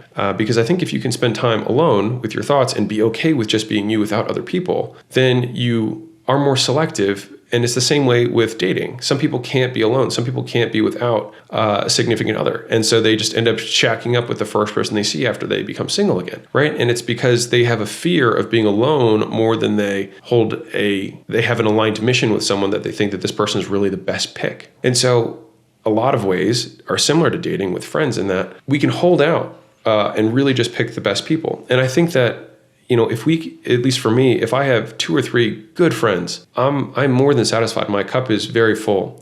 But I think where I feel drained is where I feel like I have lots and lots and lots of acquaintances that are transactional in nature, but purely transactional, or at least they have a much shorter time horizon for the transactions to occur. And so I say all this to say, if you have lost friends during the process of the climb, I don't think it is something that you should lament or be upset about. I think that it is a sign of growth. Because a lot of people say, hey, you've changed. And the only natural response that I can have to that is, you haven't. And I think that that's kind of sums up the entirety of this video, which is, if you grow, you change. Some people, most people, don't like change, especially if they themselves have not grown or changed, and or if they have grown in a different direction from you. And it is natural for us to not want to continue relationships with people that have grown or have values that are too far in contrast to our own. And those values can change over time. I feel passionately about my viewpoint of the world, mostly because I struggled and I was in so much pain for such a long period of time. I'm only sharing this despite the fact that I get attacked for sharing this, because there are people who this does resonate with. But when there is no required meaning, then a lot of language changes, which is should, must, need, have to, Like all of these things no longer exist because there is no capital M meaning. So I don't, should, have to, must, need to, anything. And so a lot of the expectations that we bury ourselves in or that weigh us down are just implied shoulds, have tos, musts. And so if all of those disappeared, then in a lot of ways it's very liberating. And so for me in business, it allows me to take actions even though I know that I shouldn't or must not, or other people would judge me for not doing it the way that they thought I should do it, because there are no rules, which is why that was the preface to the book. It's like, there are no rules. We can live our life whatever way we want to live it. And that's okay. I read a YouTube comment the other day. It's like, hey, you talk a lot about being sad and like, how have you been able to X, Y, and Z? And I don't identify with being a sad person. I think I have been sad in the past, but I also don't think that there's a problem with being sad. And so I think that there's just so much power in acceptance. So like so many people make themselves miserable because they think that they shouldn't be who they are and they shouldn't feel how they feel. And so much of the medication that gets prescribed right now is because someone's like, oh, I'm anxious. And why do we feel like someone shouldn't be anxious? They are human. Why do we feel like we shouldn't feel sad? We are human. Why do we feel like we shouldn't feel frustrated or angry? We are human. And so I think it's one of the most like interesting things or phenomena where if you have a line, which is the normal human existence, and you have points above the line and points below the line, you have the median, right? Or you have the middle point. And people want to not feel the things below the line. And then we ascribe or label the things below the line as bad and the things above the line as good when all of it is. And so I think that if we just accept that and accept ourselves and accept the feelings that we experience as things that we experience, like rain and weather and sunshine, it's not like rain is bad, not like sunshine is good. It just is. Not like happiness is good or happiness is bad or sadness is bad or sadness is good. We just label it that way. And I think the labels create more suffering than anything that we ever actually experience. The number one thing I've struggled with my entire life is ego. And it's a topic that, I don't know, I feel like it gets talked a lot more in the woo-woo world than it does in like the entrepreneur world. But, I think like ego kills profits. Pride kills profits. That's a much more quotable thing. So pride kills profits. And a lot of it is because like we care more about being right than serving the other person. And there's this quote about humility that, I can't remember the guy's name, but he's the guy who wrote, I think, Disruptive Innovation. He was a Harvard Business School professor. I think his first name's Christian. Anyways, very, very smart guy. And he said, humility is not thinking less of oneself, but increasing your regard for others. And that was a really useful definition for me because it's not about pushing yourself down. It's about raising everyone else up. And I think that there's been some podcasts that have gone really well. Like there's a School of Greatness podcast with Lewis Howes that I think is really, really good. That's going to come out soon. There's a podcast, the Iced Coffee Hour podcast with Graham Stephan and Jack Selby on their channel, which you can check out, is I think a really good podcast. Or at least I've gotten a lot of positive feedback from it. And I was trying to look at like, what's the difference between those ones and the ones that I come off, douchier. And, I'm partially exploring this out loud with you guys because like, I don't know if there's times where you're, not coming off the way you want to, or you're like not in the right mood, or you're not the best version of you. You know what I mean? And I'm kind of making this because I think, I feel like just from the comments and the posts and the tags and things like that, like Mosey Nation, and I love you guys to death. I think there are some times where you put me on a pedestal, like I am something that I am not. You know what I mean? Like I am very flawed, and I work at it. You know what I mean? And I fail a lot. And ego has been one that I've struggled a lot with, and it was the thing that really isolated me. When I was younger. Because I definitely, and I think ego is another way of saying insecurity, of just, wanting to prove that you're better than people because deep down you don't feel like you're good enough. And so for me, that's been a struggle my entire life. And it's been I see it much more as a war than I do a battle. You know what I mean? So, wars have many, many battles in them. And at this point, I'm definitely not undefeated. So it's much more about like, I'd like to have more W's than L's in the wins and losses column around this. And I think I've just had a lot of L's lately. And so I'll just explain to you what I think, my process of what I'm going to try and think of around this, in the future is that I'm going to try and level set before I get on interviews. And so I put a little checklist in my phone of like, hey, humility is increasing your regard for others. It's caring more about the audience. It's caring more about the other person than being right. And it's ideally just lifting up everyone around you. And it's just, I think there's just this part of me that always screams out and wants to, prove something. And I'm sure that, a lot of the material success has come from this place. And I don't think it's a positive place. I think it's a negative one. Or rather it's an emotion that I wouldn't say is a pull. When I say positive, negative, I should redefine it as it is an away from fuel rather than a towards fuel. Like most of my motivation has been trying not to feel like a failure in my own eyes than it is to, pull towards something. I'd like to, when I operate in my best self, I think I have more pull motivation, but I still think that there's a significant part of me that is driven away from things and driven away from pain. I love the saying, in our 20s, we're concerned about what everyone thinks about us. In our 40s, we don't care what anyone thinks about us. And in our 60s, we realize that no one was thinking about us to begin with. Right. And I just feel like who else have you thought about today besides yourself? Probably not. You have your kids, which is an extension of yourself, but you know what I mean? Yeah. Not a lot. And so most people are like that. And, a lot of it, we have a lot more leeway than I think we give ourselves credit for. And I think the more that I have now, I'll say accomplished with quotes, in material success, the more I am excited about the things that I can do. And that was why the opening of the book was there are no rules. Mm-hmm. And it just took me a very long time to realize that. And I continue to unlearn rules that I thought existed, as I continue to, go on this journey.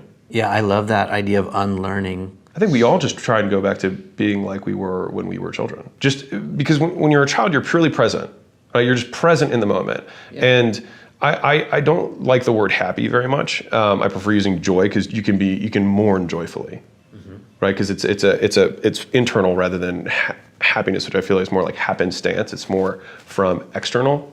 And so, what are the things that bring me joy? What are the things that I find joy in? And I think for anyone who's listening, it's a much harder question to answer. What are the things that bring me joy than answering the question, what are the things I hate? And it's easier to correct those first. Be like, well, I hate my job and I hate my relationship and I hate the city. Okay, those are all very changeable. And a lot of times you get there by inversion. Well, if I wanted to destroy my life, I wanted to have the worst life possible, what would I do? And then taking all those things that you would do to really destroy your life and make your life miserable and then reverse them. It's a much easier way to solve the positive psychology equation, in my opinion. I actually don't think about it much. I think a lot of people spend a lot of time and effort trying to figure out how they feel because they want to then judge or label themselves as I'm doing well or not well. A lot of effort goes into saying how do I feel about this? My follow-up question would be why do you care? Why does it matter? And that's why when you asked way long ago about how much do you think feelings matter? I don't think they matter at all. What would the case for feelings mattering be? Then why do you believe they exist? It's a good question. And it gets really interesting because it's how I experience a feeling that I label in my head as sadness. Is it the same way you experience the thing that you it's like seeing green and I see green and you see green. What if all of our greens are different, right? It gets very interesting like that. But I think that I experience something, and if we were to just measure it based on brain activity and heart rate, I would say that I become aroused in the literal sense from experiencing what I would deem as emotions. And so if we were to describe it or define the term in that way, I think I experience emotions. And so, I'm fairly confident I experience emotions. If we were to try and measure it that way, then that's how I would say, yes, I do experience them. But the question is just how important are they? And then it would be for what? If it's for accomplishment, not very important. For fitness, not very important. If we're saying how important is emotion for love, which is another emotion, right? It becomes amorphous trying to go to amorphous, but then you say, okay, well, if we're defining love by what I'm willing to endure to continue to keep something, then how important is it? Well, it depends on how much I've conditioned myself to accept this thing. So if I want to stay married, it's probably far more effective to condition someone to stay married because that is the external consequence of a good marriage as you stay together, right? I'm just saying we're just purely measuring from external circumstances. And so I think trying to measure and define things is what I actually geek out on and I really enjoy. I think most people get bored to tears when I talk about this stuff, so I don't talk about it much. But that's the stuff that when we keep peeling back layers of why do you think you're able to get out of a difficult place in your life, or why do you think you were able to go through these things? A lot of it is because I believe that I will redefine terms. And so we'll have some instance or something that I should do and I will redefine it, or I'll say I don't should. I can just accept it. And that's why the biggest refrain that I have in my head for my own mental wellness is just and that's okay, period. I don't want to go to that thing. That's okay. Mortality has been the single biggest driver and the biggest decisions that I've made in my life, and it has become a more routine process for decision making for me in general, because I think it provides clarity and it provides context to most of the decisions we have, which the vast majority of them don't matter. which is helpful in and of themselves. And then, beyond that, it helps me make the decisions that I think removes everyone else from the playbook. Because if you study subjective well-being and how people perceive how they're doing in their own lives, it looks like a smiley face. So 7-year-olds think they're killing life. And then it drops dramatically between 20 and 30. And then there's still a little bit more of a dip right around 45. That's like when people are their true, they hate life the most. and then it kind of slowly goes up until like 55, 60. And then it shoots right back up again when people see that they're going to die and that life is short and that they can make the decisions without worrying about the ramifications of other people. And some of the people they're worried about are also dead. And so it was using that context for that biggest decision that's been duplicated many times in my life since then, because if I have a good decision-making algorithm, I try and reuse it as many times as I can. Most people, unless your parents are exorbitantly wealthy and have achieved everything that you wish to achieve, I don't think you should listen to your parents. And so one of my first rules of life is never listen to someone who's poorer than you or poorer than you want to be. So that's two different caveats there, because you might be younger and it's like, okay, well, yeah, my parents have more money than me, but like, are they poorer than you want to be? If so, then only listen to people who are wealthier than you want to be. And the thing is that they always will side on the side of being less risky. And here's why. Because when you naysay, if someone's like, oh, I don't like your girlfriend. And the thing is that if you date in general, then fundamentally every single person that you date, except for the one that you marry, is going to be somebody who you're not going to be with. And if someone says, I don't think this person's good, then they will be right literally 99% of the time, except for the one time that matters. Kind of interesting. And so the thing is most businesses fail. 95% of businesses fail within 5 years. And so most times they are correct. And so it's very easy for them to self-reinforce that they are so smart and they're always right. And they can tell you, I told you so. But the reality is that they are wrong in the 1% of times that it matters in your life. And so when I think about this, what's interesting is that like, the only way that is guaranteed to not get to success is to never take the risk to begin with, right? That's the guaranteed way of not achieving it. And I remember when I was quitting my job, that was the biggest conclusion that I came to, was that I was not happy at my current earning level. And that the only job, because there was one position, one job that made enough money that I wanted, which was being an investment banker. So the best investment bankers can make $10, $20 million a year.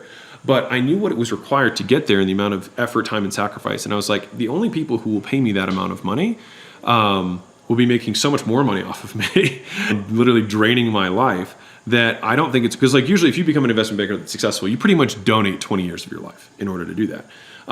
And you're really never going to see your family and all that kind of stuff. And for me, that was not a trade-off I wanted to make. And so I figured there was no job that was going to pay me what I wanted to make and afford me the lifestyle that I wanted. And so the path that I was on was guaranteed to not get me to where I wanted to go.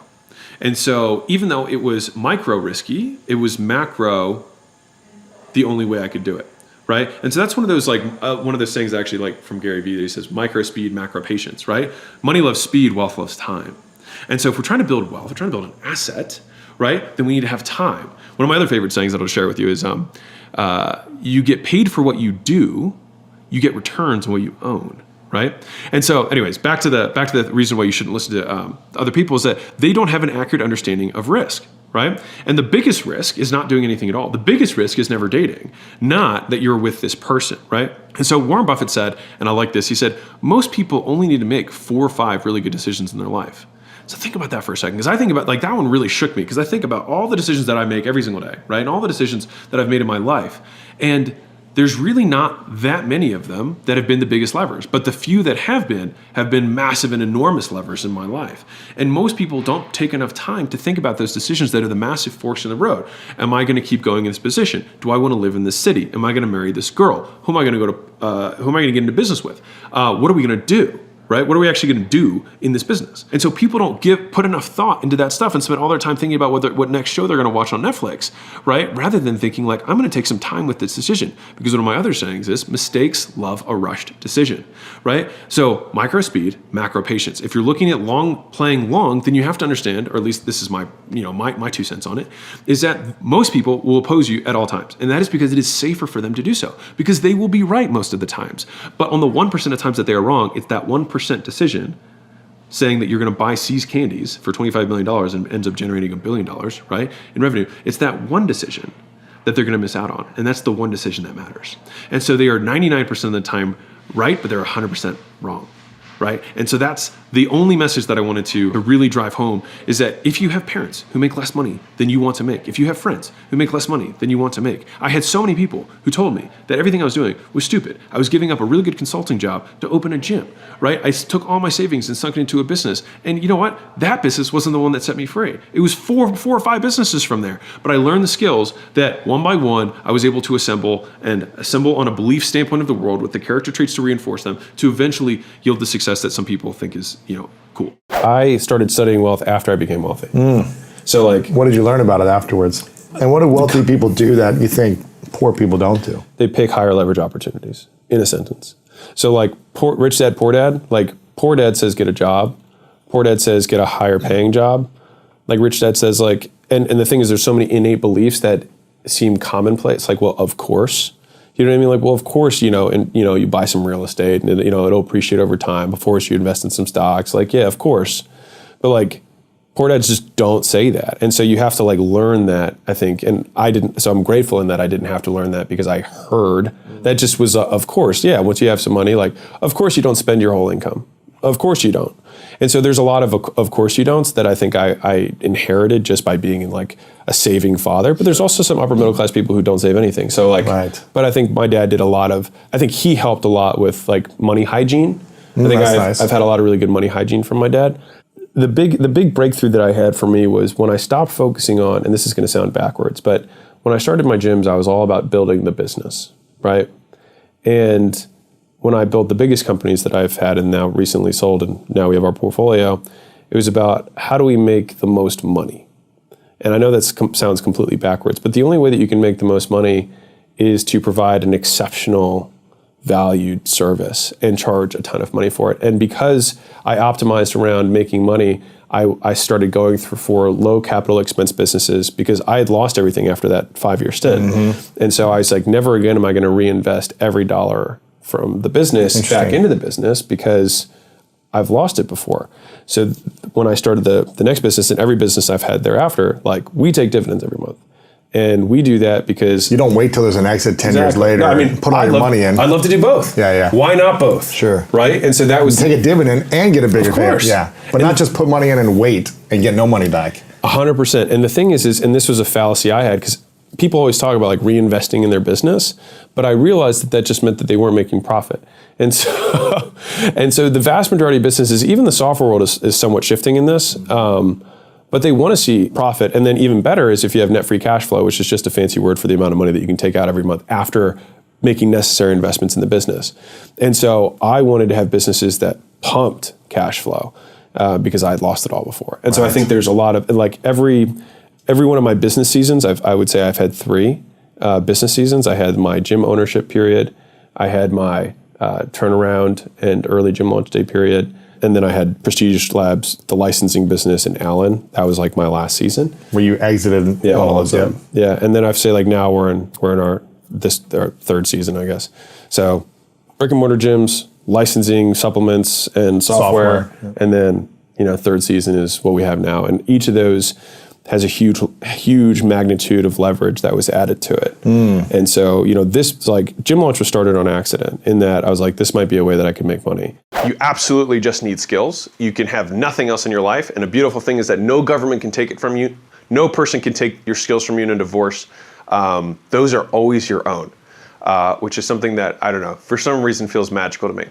And so one of the things that I've seen as I've kind of, moved up, I'm not saying that arrogantly, just developed, progressed, whatever, is that the people who I surround myself with now have more money than the people that I surrounded myself when I was early on in my career.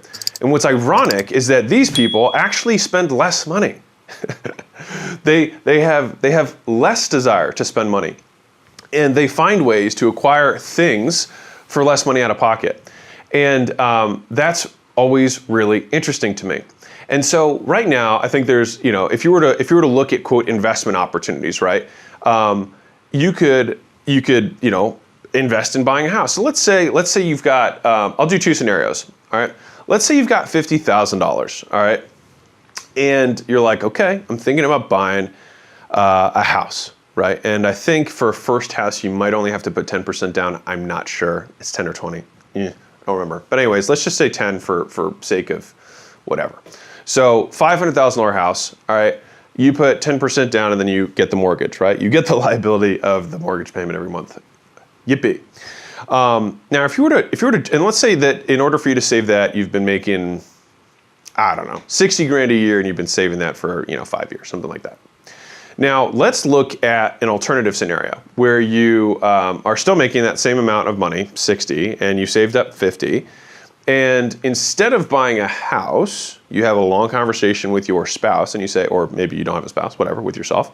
And you say, I wonder how much money I could get for this money. Ah, interesting, right?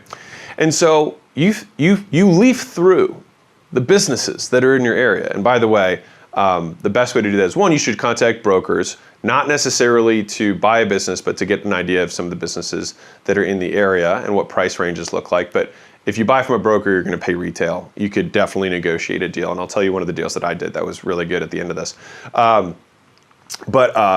Anyways, so let's say you reach out to some businesses, things that you like or enjoy or feel like you have some specialized knowledge in.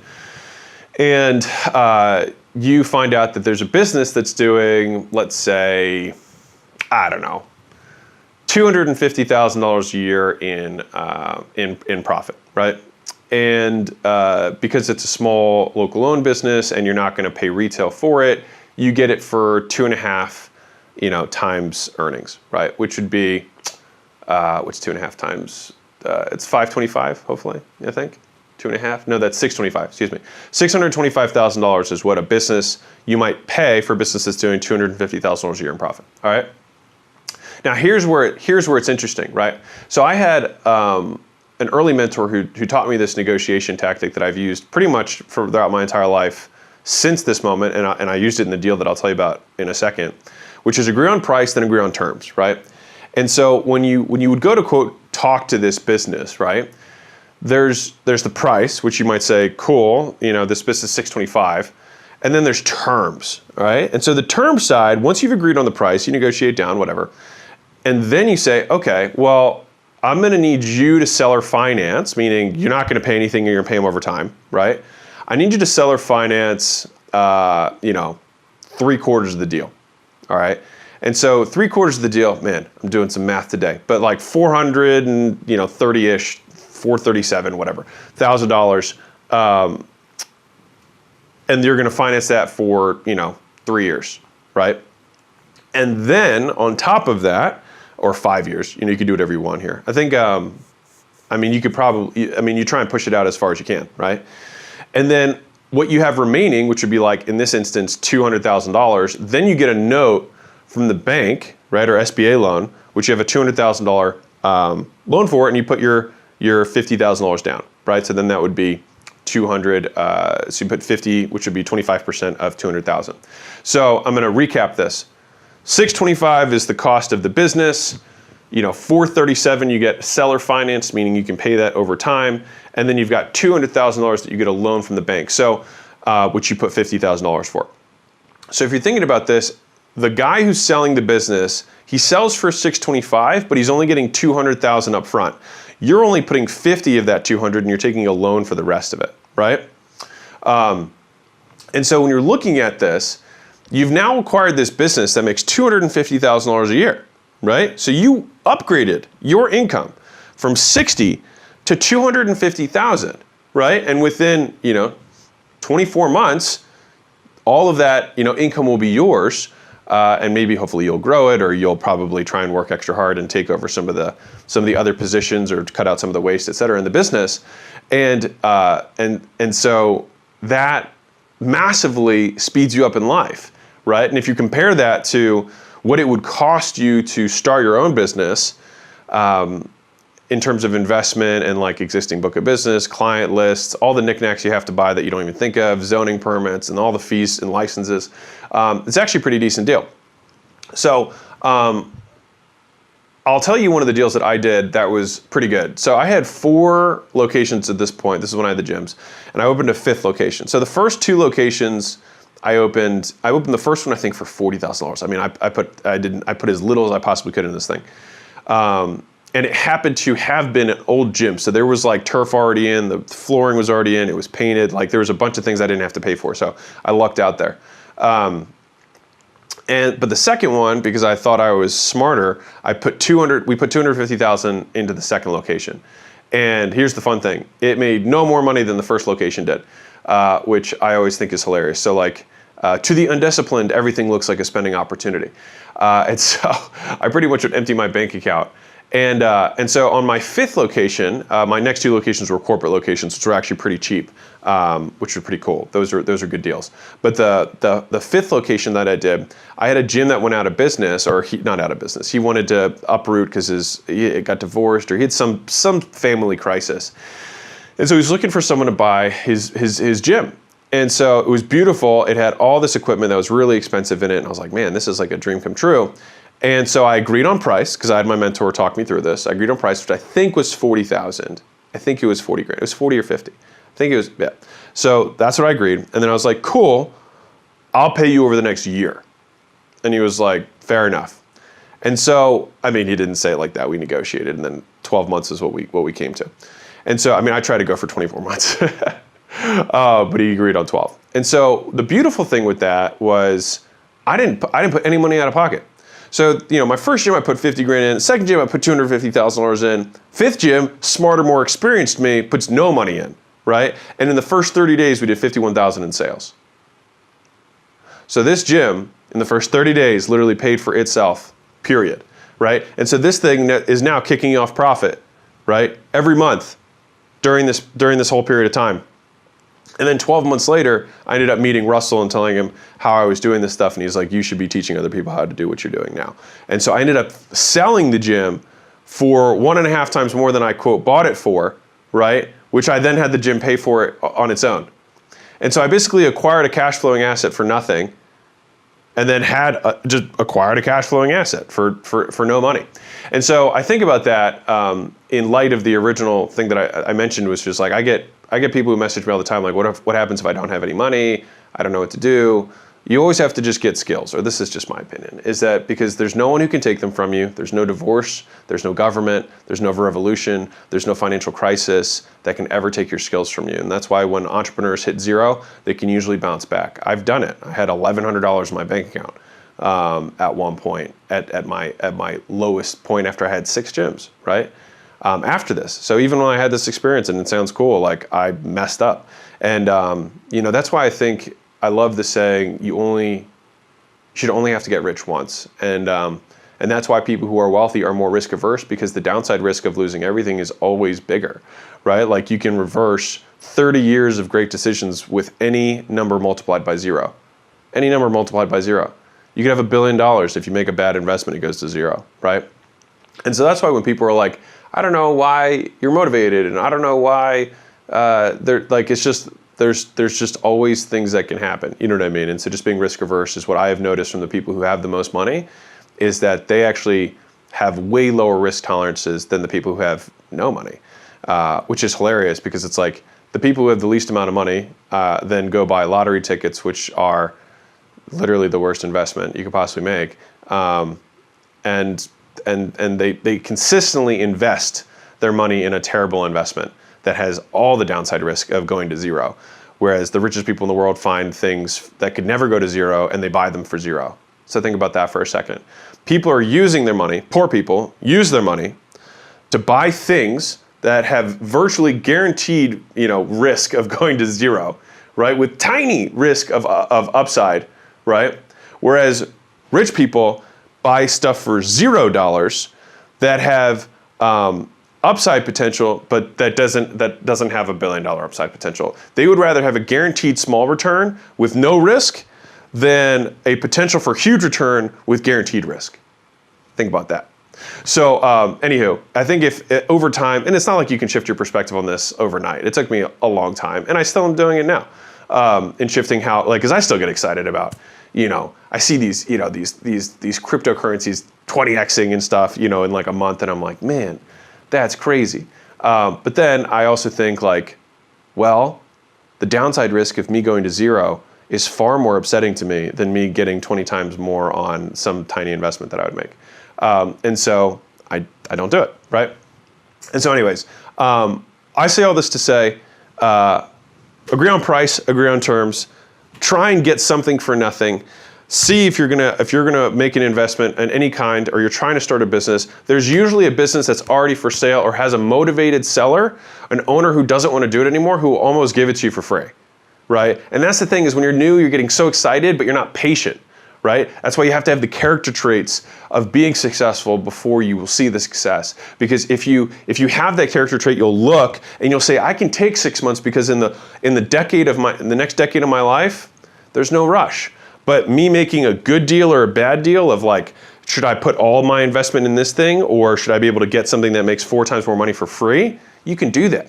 You can do that.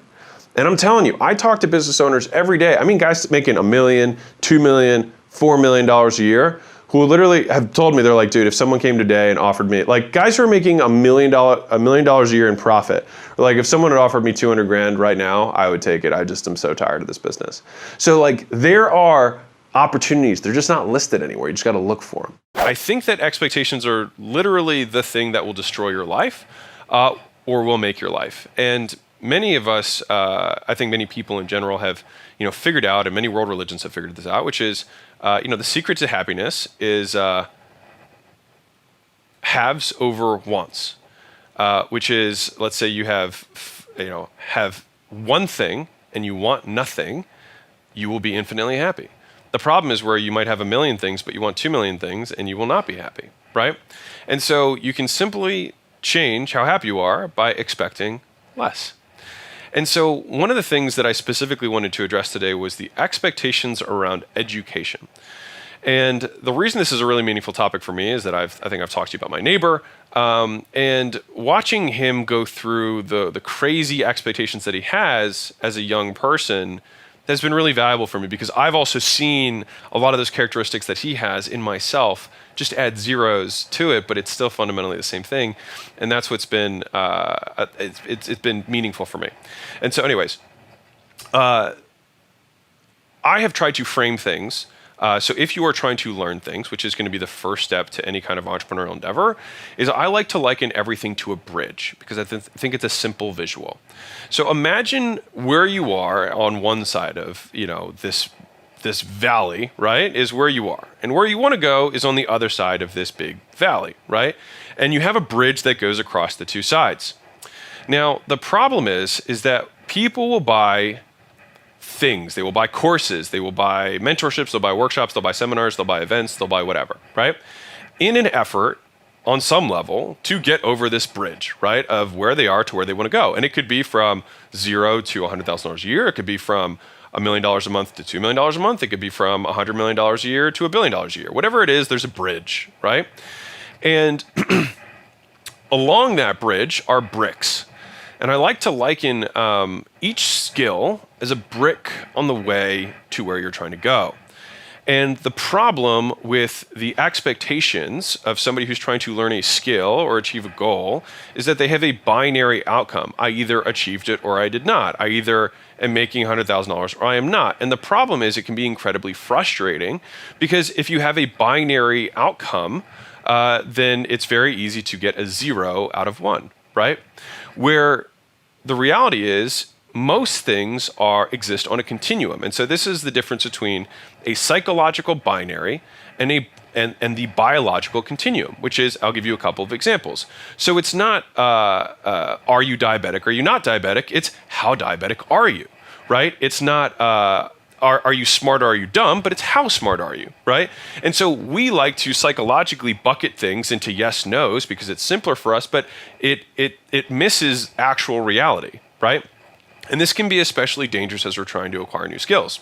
And so the reason I liken this, and I think it's so dangerous in education, because that's what we're doing, right? If we're trying to educate ourselves, we're trying to acquire skills, is that we think as we're trying to get across this bridge that, let's say you buy a course on copywriting, right? And so you're on one side of the bridge, you buy a course on copywriting, and then you still aren't a millionaire.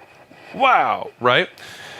The problem is, you may have put another brick on your bridge. You may be closer to where you were to getting to the other side of the bridge. You just haven't achieved it yet.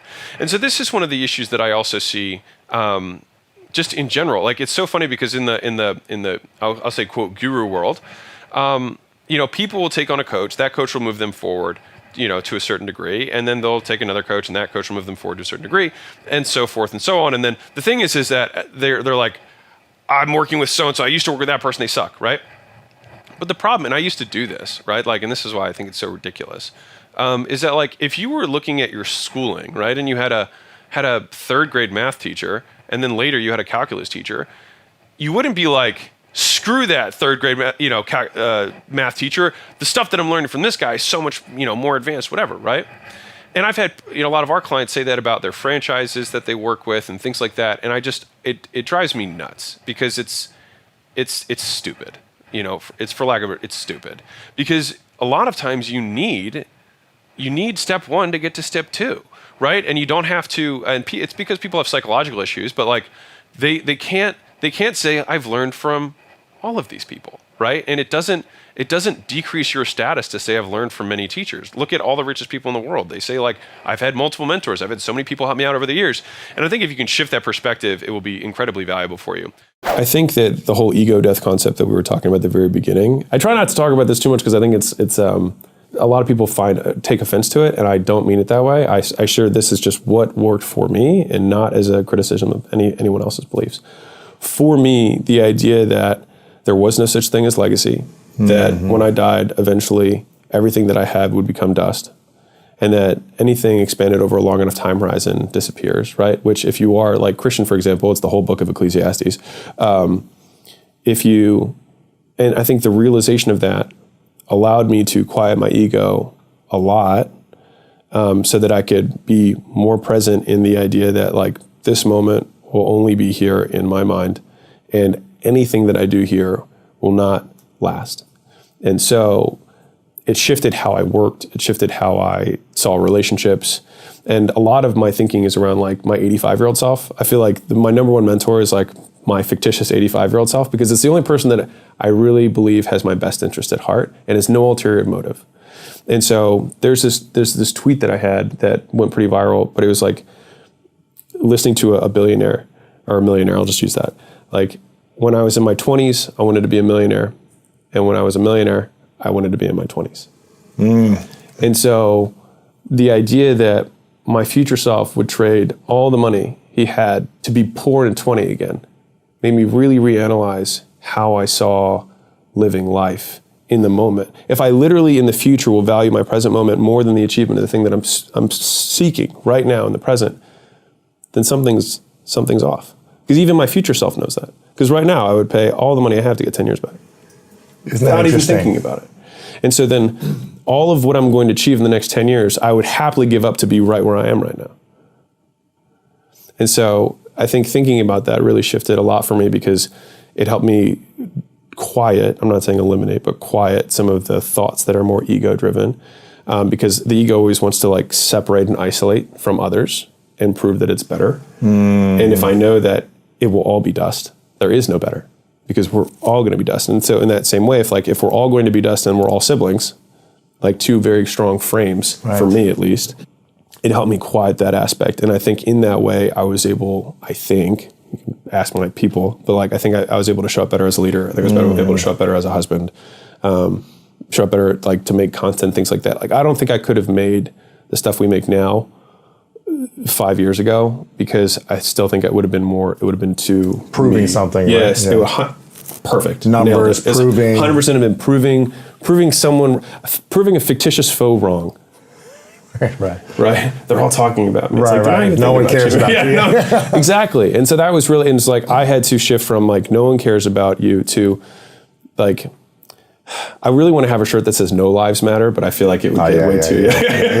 No one cares about you. But I think there's like a lot of like meat to that, where it's like if we can, because in that way we are all equal, and so I think it's almost the most egalitarian perspective is that like in the end we will all be dust, and so I think in that way that's like we have these exchanges that we have, and in some ways it makes it more beautiful. Why are you trying to change people's perception of you when you can just change who you are and let their perceptions catch up? The only way you're going to change your reputation is by being different. He's like, you need to stop being this person that does all these things and your reputation will catch up. And even if it doesn't, you'll always know. Honestly, it barely scratched the surface because my ego was so high, and I was like, no, I just have to think of a better way to like market myself. But I ended up knowing that he was very serious about the threat of pulling me out of school if I didn't get my grades up. And so what I ended up doing for the next half of the semester of my first semester of freshman year is I didn't go out at all. I didn't drink anymore. I really didn't like hang out with girls at all. And all I did was study. And I was able to pull it might have been 1.2. It was very low, up to a 3.2. For the semester, which basically meant I got an A on everything from that point for the rest of the semester. And so when I went back home, he was like, well, now you know you can do it. And so we should always expect that is what you're going to get from here on out. And it also kind of proved it to myself too. I was like, I guess I can do this. And you know what happened is after I started switching that way, people still thought of me as a whore. And I still had to deal with that. It took like 2 years to really reverse the reputation that I had acquired in the first 3 months. I think during that period of time, I grew an appreciation for how easy it is, especially in first impressions, to set the wrong one, and how hard it is to overcome a negative impression. And my reputation overall, the realization I had was there's too many people that you're interacting with in the world to try and curate reputation. The only way to change your reputation is to change who you are. Reputation is fundamentally just what people say about you, to your face and behind your back. I'm not saying that you need to care about what everyone else thinks. That's not really the point of this. It's much more, if one person says you're an asshole, whatever. If every person you know says you're an asshole, like, you might be an asshole. And so if you have one of those situations where you feel like the proof or the evidence is overwhelming and you might even believe it, then it's probably you. I think that for me, getting out of the whole, like, I can control this and try and curate what people think about me, and transitioning to be like, at the end of the day, I'm the only person who knows who I am and I don't like who I am. And just saying like, well, how can I get to a point where I would like me? Even if everyone else hated me, how can I like me? When I started operating from that place, it really changed my life, because then I started thinking like, what version of me do I want to be? And what does that guy do? Well, that guy studies really hard, and that guy works out really hard, and that guy's a really good friend. He's always respectful, doesn't have an ego. And it took me a long time, and I still work on this stuff. You know what I mean? I'm not saying I'm done by any stretch of the imagination. But I think that if you can simply shift the perspective of like, I'm going to try and appear this way, to like, I want to be this way. If it just so happens to get captured, great.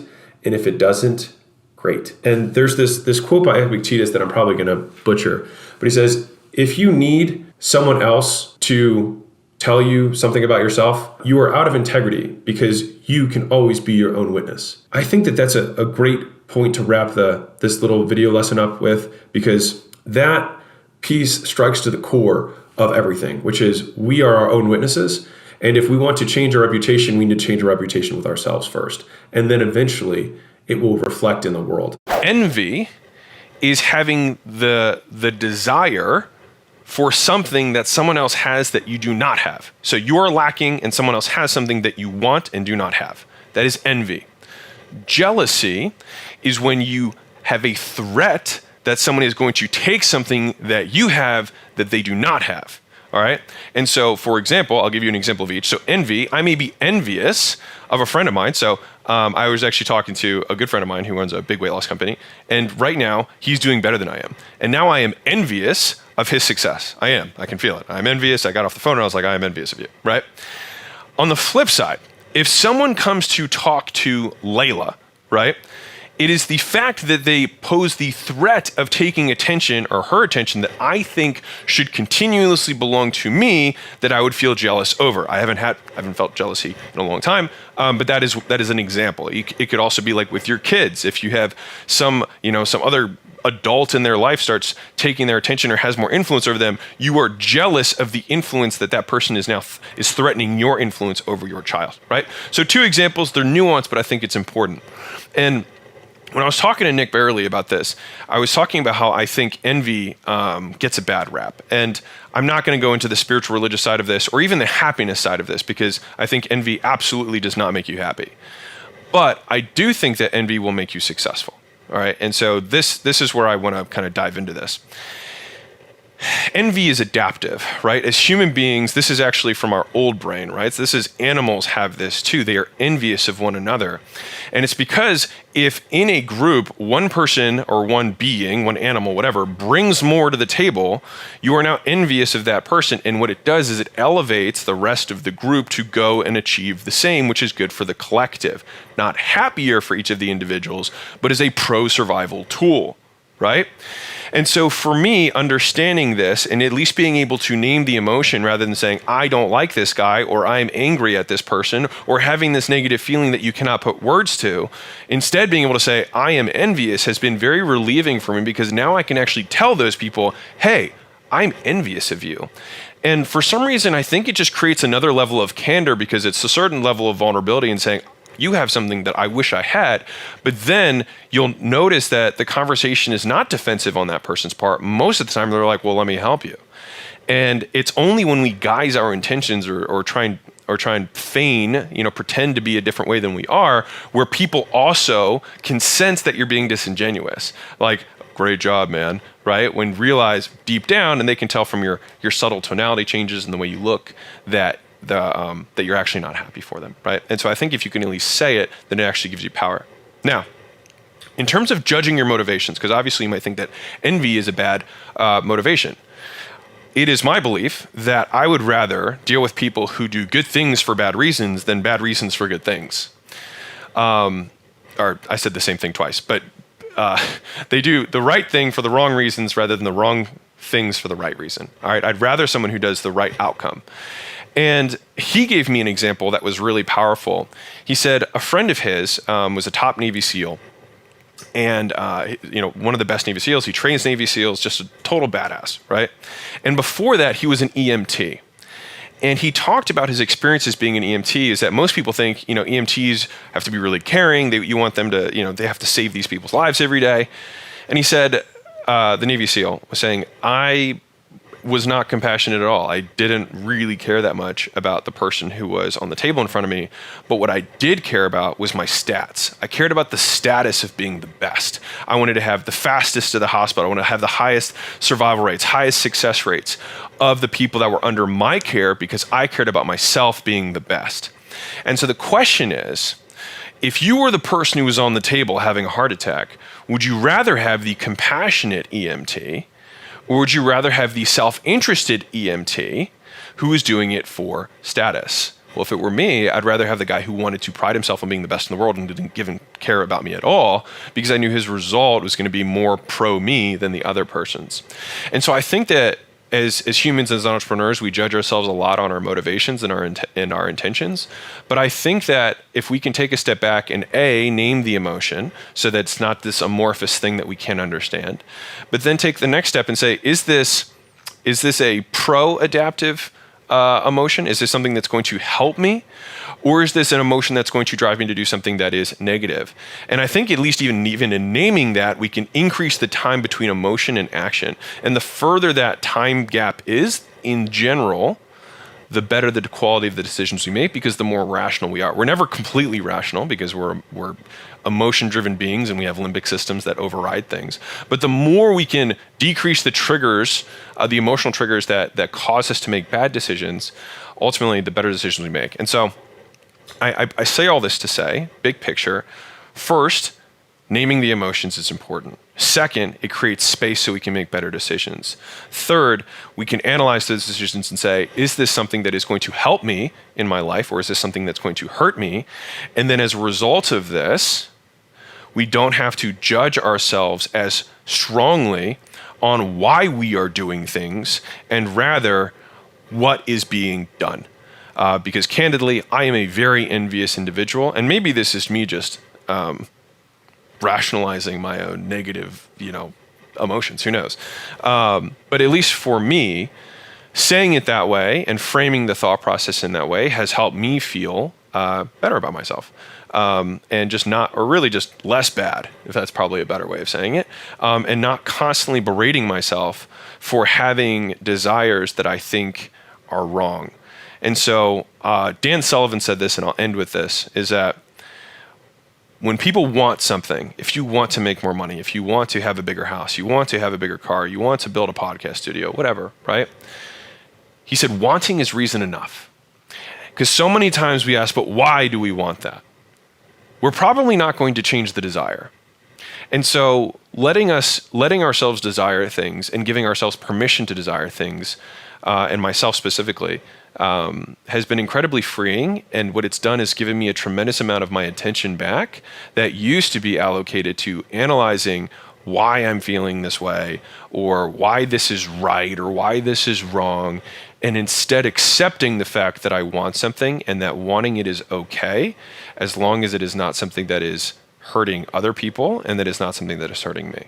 How do we behave? The reason that this is so important is that it's one thing to know where you're going, but it's another thing to know how you're going to get there. And so this is just as true in business partnerships and marriage in terms of what you want to have happen and how you want to get there as it is in business, okay? And so what I want to do is actually just walk you through the 3 values that we have at acquisition.com and why we believe them. And so from an overarching perspective, the way to come to values is to look at what are the non-negotiables, okay? And so what I mean by that is, and every company is different, because the core thing about values is that they have to be things that are true and innate to you, right? Like, for example, at Southwest, have fun is one of their core values. And if someone does not want to have fun or does not believe in the processes that they do to have a good time, then that is a non-negotiable for them. That person cannot work at that company. It is a fireable offense. And so these are not aspirational. These are not things that you would like to have. These are things that are core to who you are as a person and as a team. All right. And so when you decide on these non-negotiables, they are by their very nature non-negotiable, which means that you hire based on these, you fire based on these. And these are the core spirit of the team. And some of the mistakes that I see when people make values is that, one, they don't draw the line in the sand. And so one of the core things about a value is that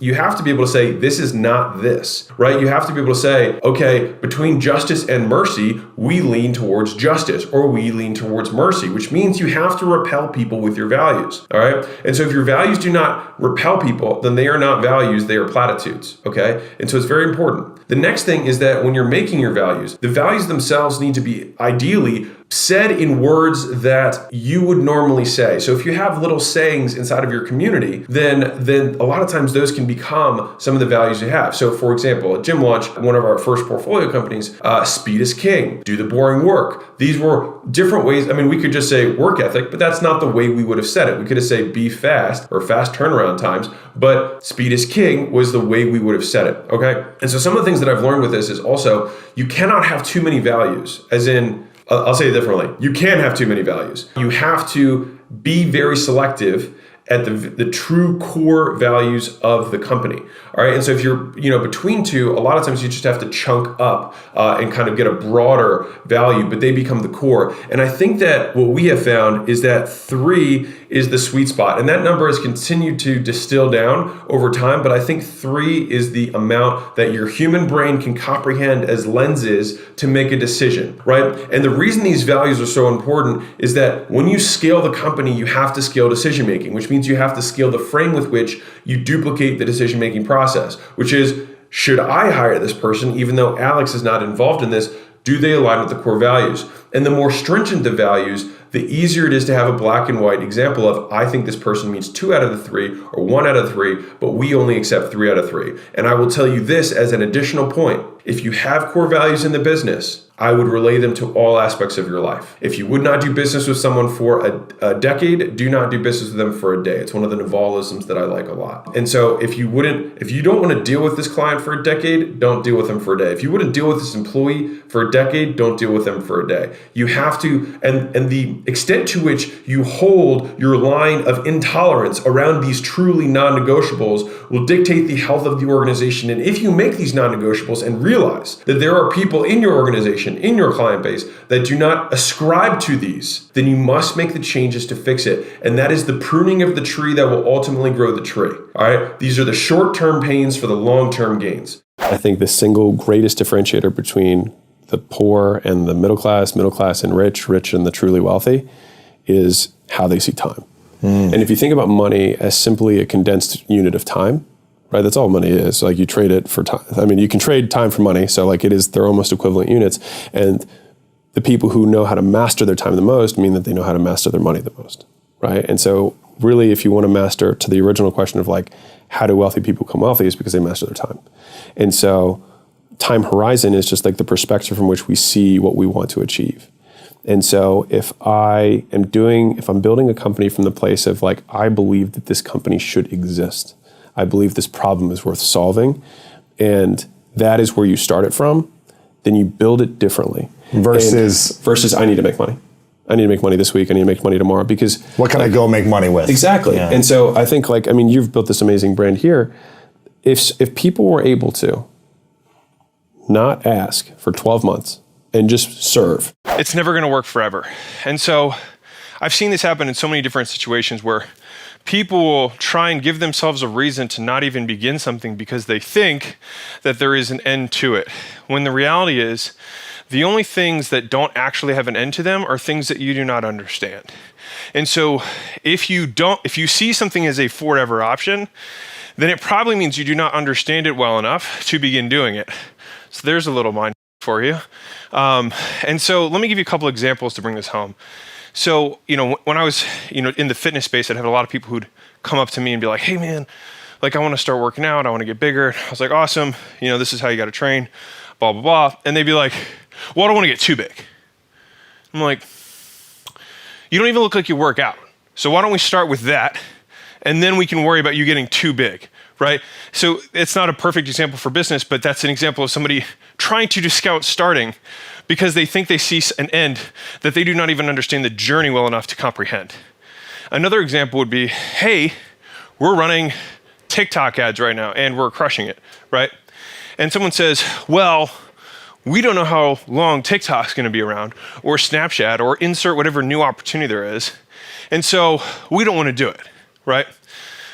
But the reality is all opportunities are, by their very nature, arbitrage, where you're taking advantage of inefficiencies within two systems or two markets.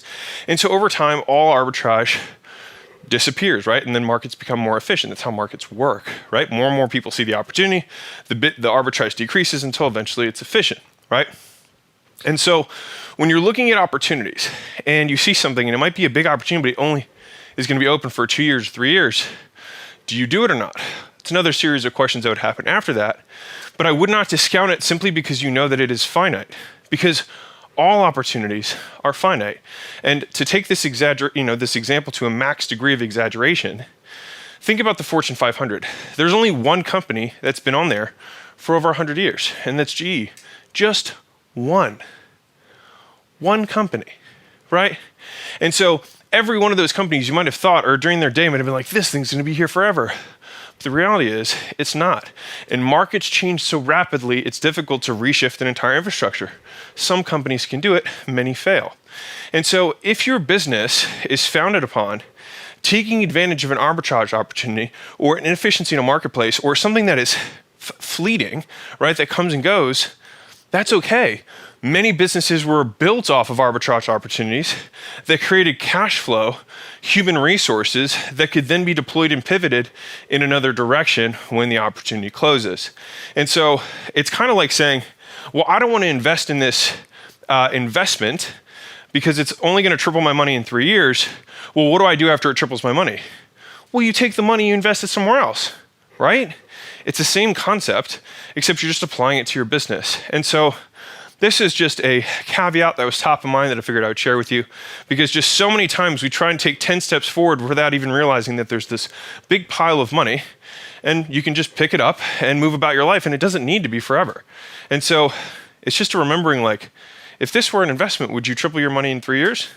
Probably. So then don't worry about what you're gonna do in 20 years, because you're gonna be such a different person then anyways. You might not even wanna be in the same thing forever. And so I think sometimes we just create this reason because the real reason is that we fear failing when something seems so easy, right? We fear failing because we might not think we're good enough, or we're being lazy and we don't want to even start or try. And so it's usually the fear thing, but for some people, you should need to get off your ass. But anyways, I hope you found this valuable. Maybe you're at a decision right now where you're thinking about investing in something, or you're thinking about taking advantage of an opportunity, or thinking about investing your time into taking advantage of some sort of inefficiency. And if it's a massive one, even if it's going to be fleeting, as long as the return is high enough, I think many times it can be worth it. So anyways, this is more targeted for newer entrepreneurs. If you're in an existing vehicle, it means you've already found an arbitrage opportunity, so don't try and do another one unless it's something that feeds your original model. Most small entrepreneurs try and get customers to make sales. Bigger entrepreneurs try to make sales to get customers. And the difference is one person is all about trying to get to the money as fast as possible. What do I need to say to get this person to say yes? What do I need to say to get this person to buy, right? How do I get the money? The other way is how do I make some sort of exchange so that I can now create a long-time relationship with this customer and continue to provide value over time? One has a compounding view and perspective on time and value, and the other is short-sighted. And I can tell you the difference between the people who are millionaires that I'm friends with and people who are billionaires that I'm friends with. This is probably one of the most fundamental differences. And so I was talking to a friend of mine who's north of $1 billion, and he was saying, if it's not going to grow on its own over time, it's not worth doing. And I really sat with that for a second, and it was like, if you put in a one-time effort, this is how people who are the ultra-wealthy think. If you put one-time effort into something and it compounds over time, then that is an enterprise or a product that they want to continue to invest in. On the flip side, if you have to consistently show up and consistently promote and consistently get out there and sell and do all this stuff, then what ends up happening is that the product itself is not good enough, right? Because people in and of themselves are not referring business. And so let me give you 3 questions that really changed and hopefully will alter your perspective like they did mine around product and service. And so the first is, if I have an existing product or service and I were to make it 10 times more expensive, so really think about the price. So, or you can say $100,000 or $1 million, whatever it is, right? Just huge number. And if that's how much I were charging for it, what would I need to do? What would the experience need to be? What would the product need to deliver in order for it to be worth that much? What happens is you start thinking in a very different type of mindset about how much value you have to create, right? And so that is the first question that I ask. There's 2 more, and the third one's my favorite, and I'll get to in a second. The second question I ask is, if this product that I have cost 1/10 as much as it does right now, but I had to make it better than it currently is, what would I need to do? What one-time assets would I need to create that would consistently provide value that I could do at scale, that I could do profitably, right? So first question, if this were 10 times as expensive or $100,000 or $1 million is what I charge for my product, what would it need to be? What would the experience need to be? And what value would I need to deliver in order for it to be worth that much? The second question is, if it were 1/10 the cost, but I had to make it better than my current product or service, what else would I create or do or make in order to facilitate that outcome? And the third question, which is probably my favorite, which I think underpins the entire ideology that I'm hitting on here, is if I had a business and I were only allowed to sell one more customer, and the rest of the growth of my business had to come from that customer without me asking, as in that customer's experience was so remarkable, was so positive, was so amazing, that they alone had to, on their own volition, tell other people about my service, what would need to happen? What would need to happen to create that experience? And when thinking about all 3 of these product frames, I like them because they kind of hit on different aspects of the product. The first question, which is the $100,000 or the $1 million question, hits on value, which is how do I create the most value in the product itself? The second question hits on the profit of the product, because if it's 1/10 the cost and I have to make it better, this means that I have to do high margin, one-time investment type things to make the entire product more valuable, right? So that hits on profit. So first is the value of the product. The second is the profit to me, right, as a business owner. And then the third question hits on the experience, which is what's the customer experience, which is everything else that surrounds the product that we're selling or service that we're selling, right? What is the experience that has to occur in order for this customer to become a raving fan, that it's so good that they remark about it. They cannot help themselves but remark about it. And what's interesting is that every super wealthy person that I know pretty much exclusively talks about product. And usually the really small people that I know only talk about promotion. And promotion should really only exist to get your product right. And then once it is right, then you can juice it and then let it go and take care of itself. And the reason that it's so important, at least in my opinion, is that if you think about the 6 ways of getting customers, right? And if you don't know what those are, it's paid media, earned media. So paid media is advertising, right, and promotions. Earned media is followings, right, if you have any kind of organic following. The third is through your contact lists, so people on your phone and your email list, et cetera, that you already own their contact information. The fourth is through manual outbound, so that's DMs, cold emails, cold calls, cold all of that stuff where you reach out to people. The fifth is through affiliates, so partners who can promote your stuff. And the sixth, which is the most powerful and the only one that compounds, is word of mouth. So think about that for a second. Every of the other 5 ways of acquiring customers is not compounding. Those are linearly scaled, right? It means if you double the amount of outbound people you have, you double the amount of customers that you get. If you double your ad spend, you might be able to double the amount of customers you get. Sometimes it's less than that, but you get the idea. They scale relatively linearly, right?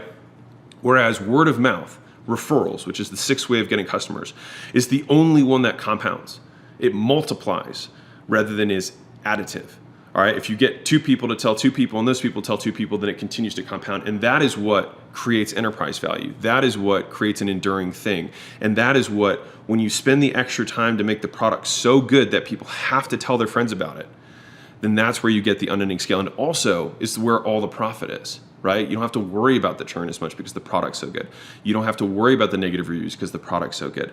You don't have to worry about customers bad-mouthing you because instead they're telling their friends about how good you are. And this has been one of the shifts that has been most helpful for me. And honestly, when I look back on my own trajectory, how much I talk about promotion in the beginning of my career versus now I talk so much more about people and product. The real nuts of this is that everything that the ultra wealthy do is compounding. It grows with time, where time becomes an asset instead of a liability. And if everything you do, you have to go out and get more business, go out and get more business, go out and get more business, right? It means that it requires effort every single day. Whereas if you put a lot of front-end effort, which is the investment, which is the patience, right, to make the thing that much better in the beginning, then it will pay you in dividends over time. And most people skip that step because they just want to make the first sale. They're just trying to get a customer to make a sale rather than trying to make a sale to get a customer.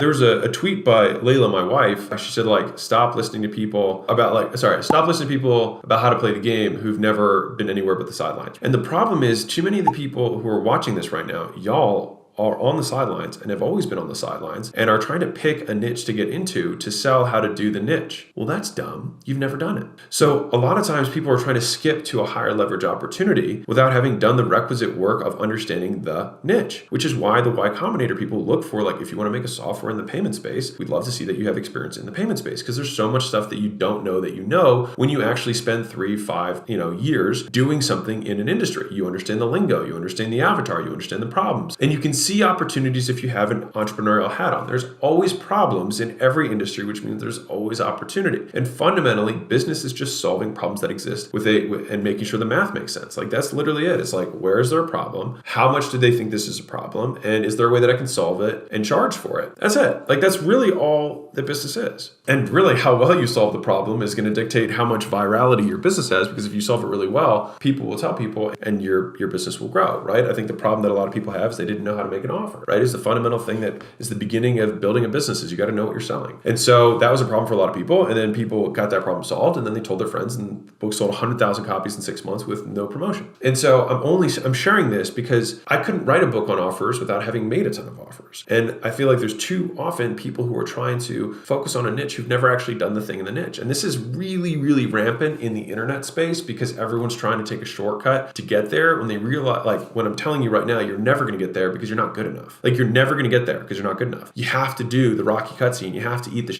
for a period of time so that you can get the reps in, so you can put your time under the bar in, so that you can actually get good. And before you are good, you will suck. And you have to accept a long period of sucking, and you do enough volume that eventually you'll suck so little that you'll actually be good. And then at that point, then you'll actually have a real decision to make, which is, I'm actually really good at this thing now that I've learned. Do I want to teach it to other people, or just want to do more of the thing that I'm doing, right? Because a realtor can then just grow a team of 100 realtors and own the entire thing, which is what I'd recommend this guy do, right? Rather than have an agency that doesn't, right? And so this is kind of where I think the problem is that I had another question that was sent to me on Instagram, which is hey, how do I solve churn? Because a lot of my clients aren't getting results. And I'm like, well, duh. He's like, no, he said, how do I scale from 10,000 to 100,000 a month when I don't have a lot of testimonials? I was like, you're not good at the thing that you're supposed to be good at, which is why you don't have testimonials, which is why you're not going to $100,000 a month. He's making the goal $100,000 a month rather than being good.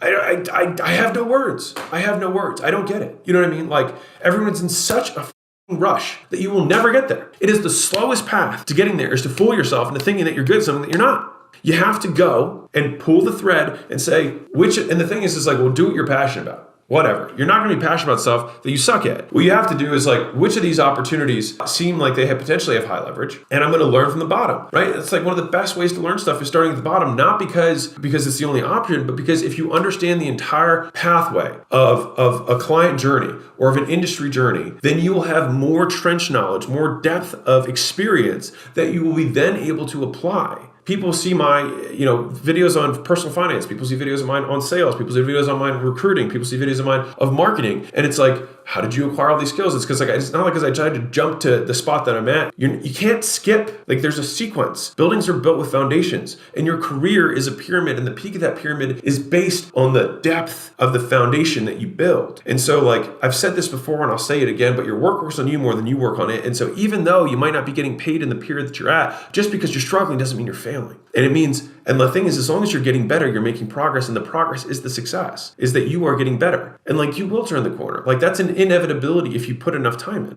There are a lot of different things that come up in the business world where I will see people conflate or mistake what thing they are solving, right? And most times when I'm talking to a newer entrepreneur or even a more established entrepreneur and they reach out for help or guidance or whatever, right?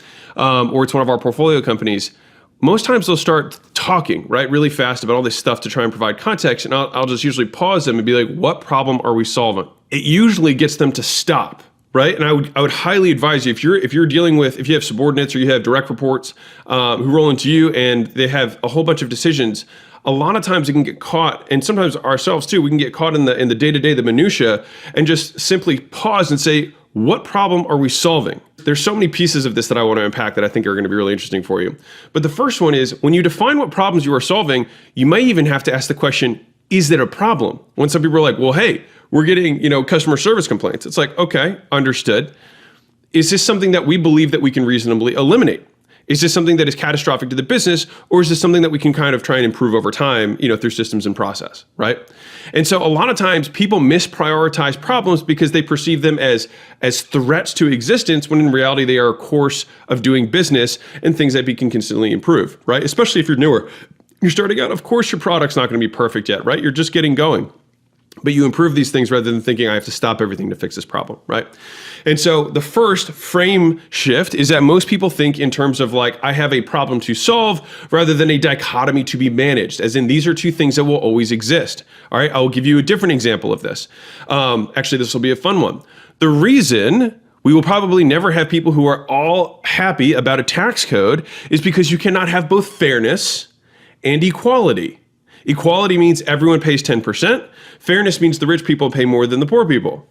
That's fair. This is equal. Both are ideals. And yet, somehow they're not the same thing. And yet both are right. And so because of that, we will always have this conflict. It's the same thing between justice and mercy. Both of them are ideals. Both of them are right. And yet somehow they're conflicting. And so we see these situations, and this is why I'm trying to hopefully give this to you, because the more I started to recognize these patterns, the more quickly I could recognize them and then identify them and then either dismiss them or say, oh, it's another one of those, right? It's a pattern recognition. It's like, oh, you guys are spending all this effort trying to solve a problem that is unsolvable. This is a dichotomy that must be managed and will never be eliminated.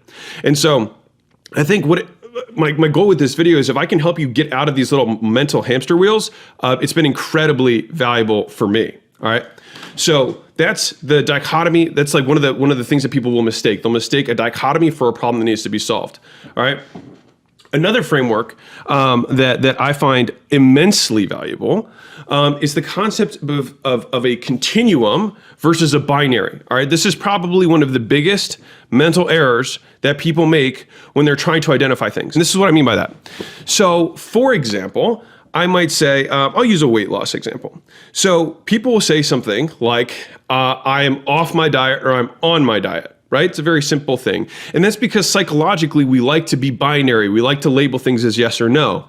But biology and reality exists on continuums, as in, to what extent did you go off of your diet, right? Did you go 200 calories over? Did you go 500 calories over?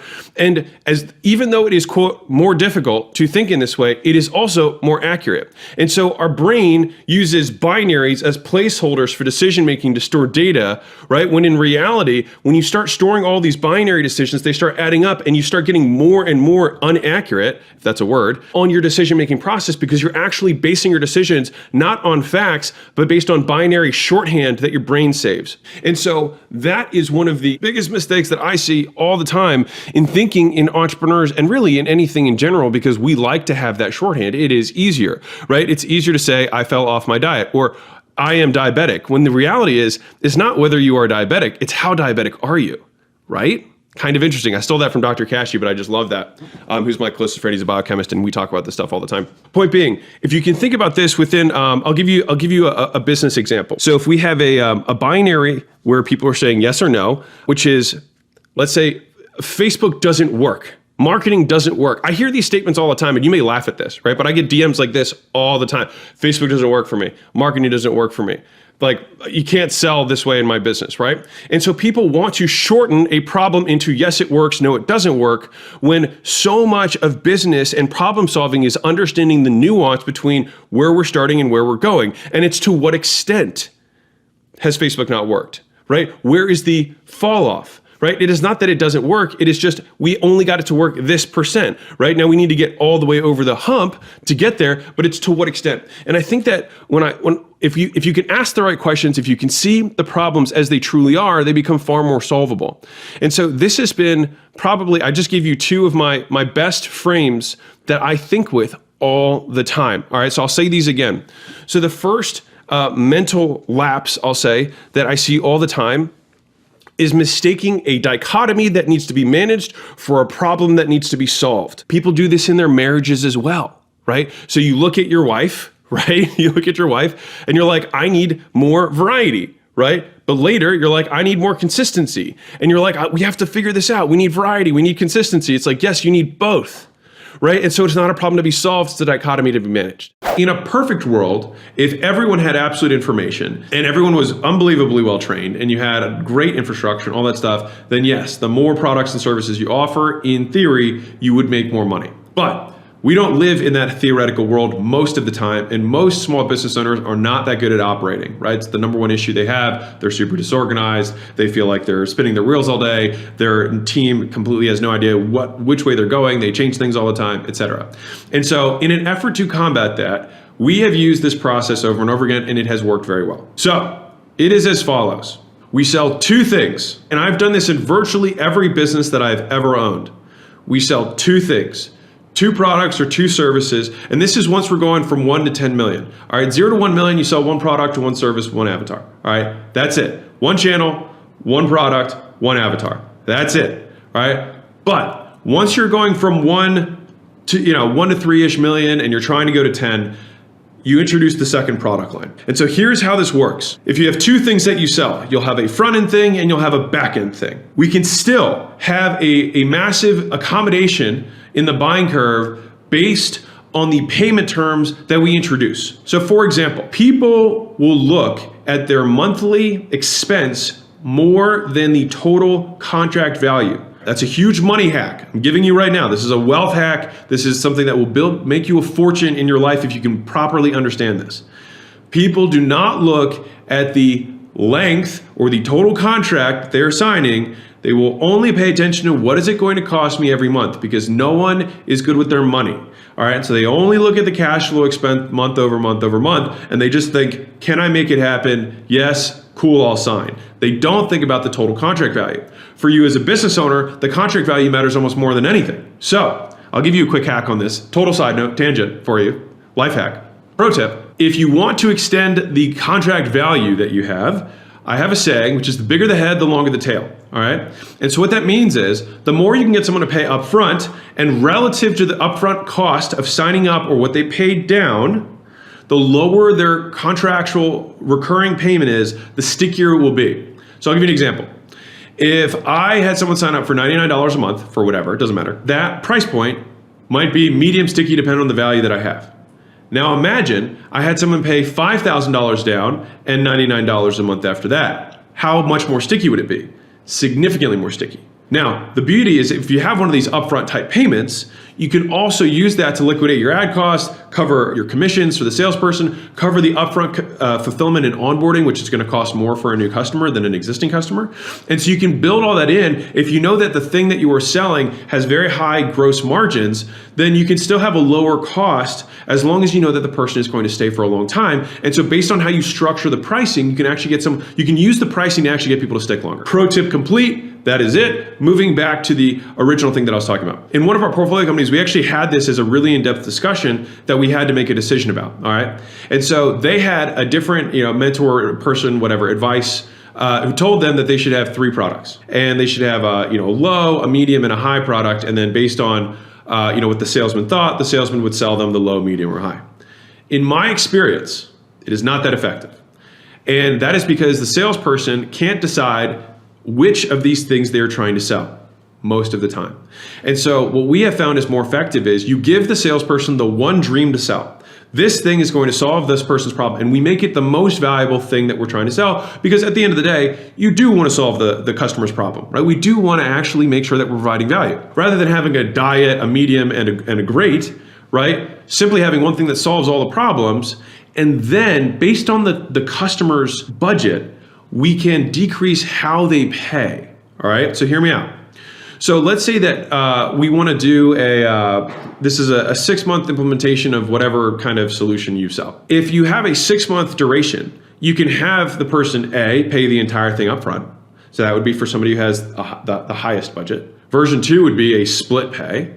Version 3 might be 3 payments, right, at 20% higher. And then finally, you might have a 6 pay or whatever over that period of time. So 1, 2, 3, 6. Now, here's the cool thing.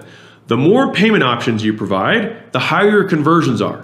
That's proven, all right? So the more options you give someone to pay, the more people will buy, period. Now, you might not make more cash flow because if you give your sales guy more options, then they'll end up defaulting to the lower ones, right? But if you have one thing to sell, then they only have one thing to convince the person of, because a confused mind doesn't buy. If you have too many options, the salesman won't know what to sell and the prospect won't know what to buy. And so I prefer, when I'm coming into a portfolio company, I'm thinking, what is this true problem that we are solving with this business? For what avatar? And we make that the main thing, and we communicate it clearly in the scripting, and the salesperson has clarity on what they are selling, and they're always solving the same thing. And so the question becomes no longer which of these things are you going to buy, but once you are buying, how would you like to pay? And so then the discussion is around what payment plan is best for them rather than what product is best for them.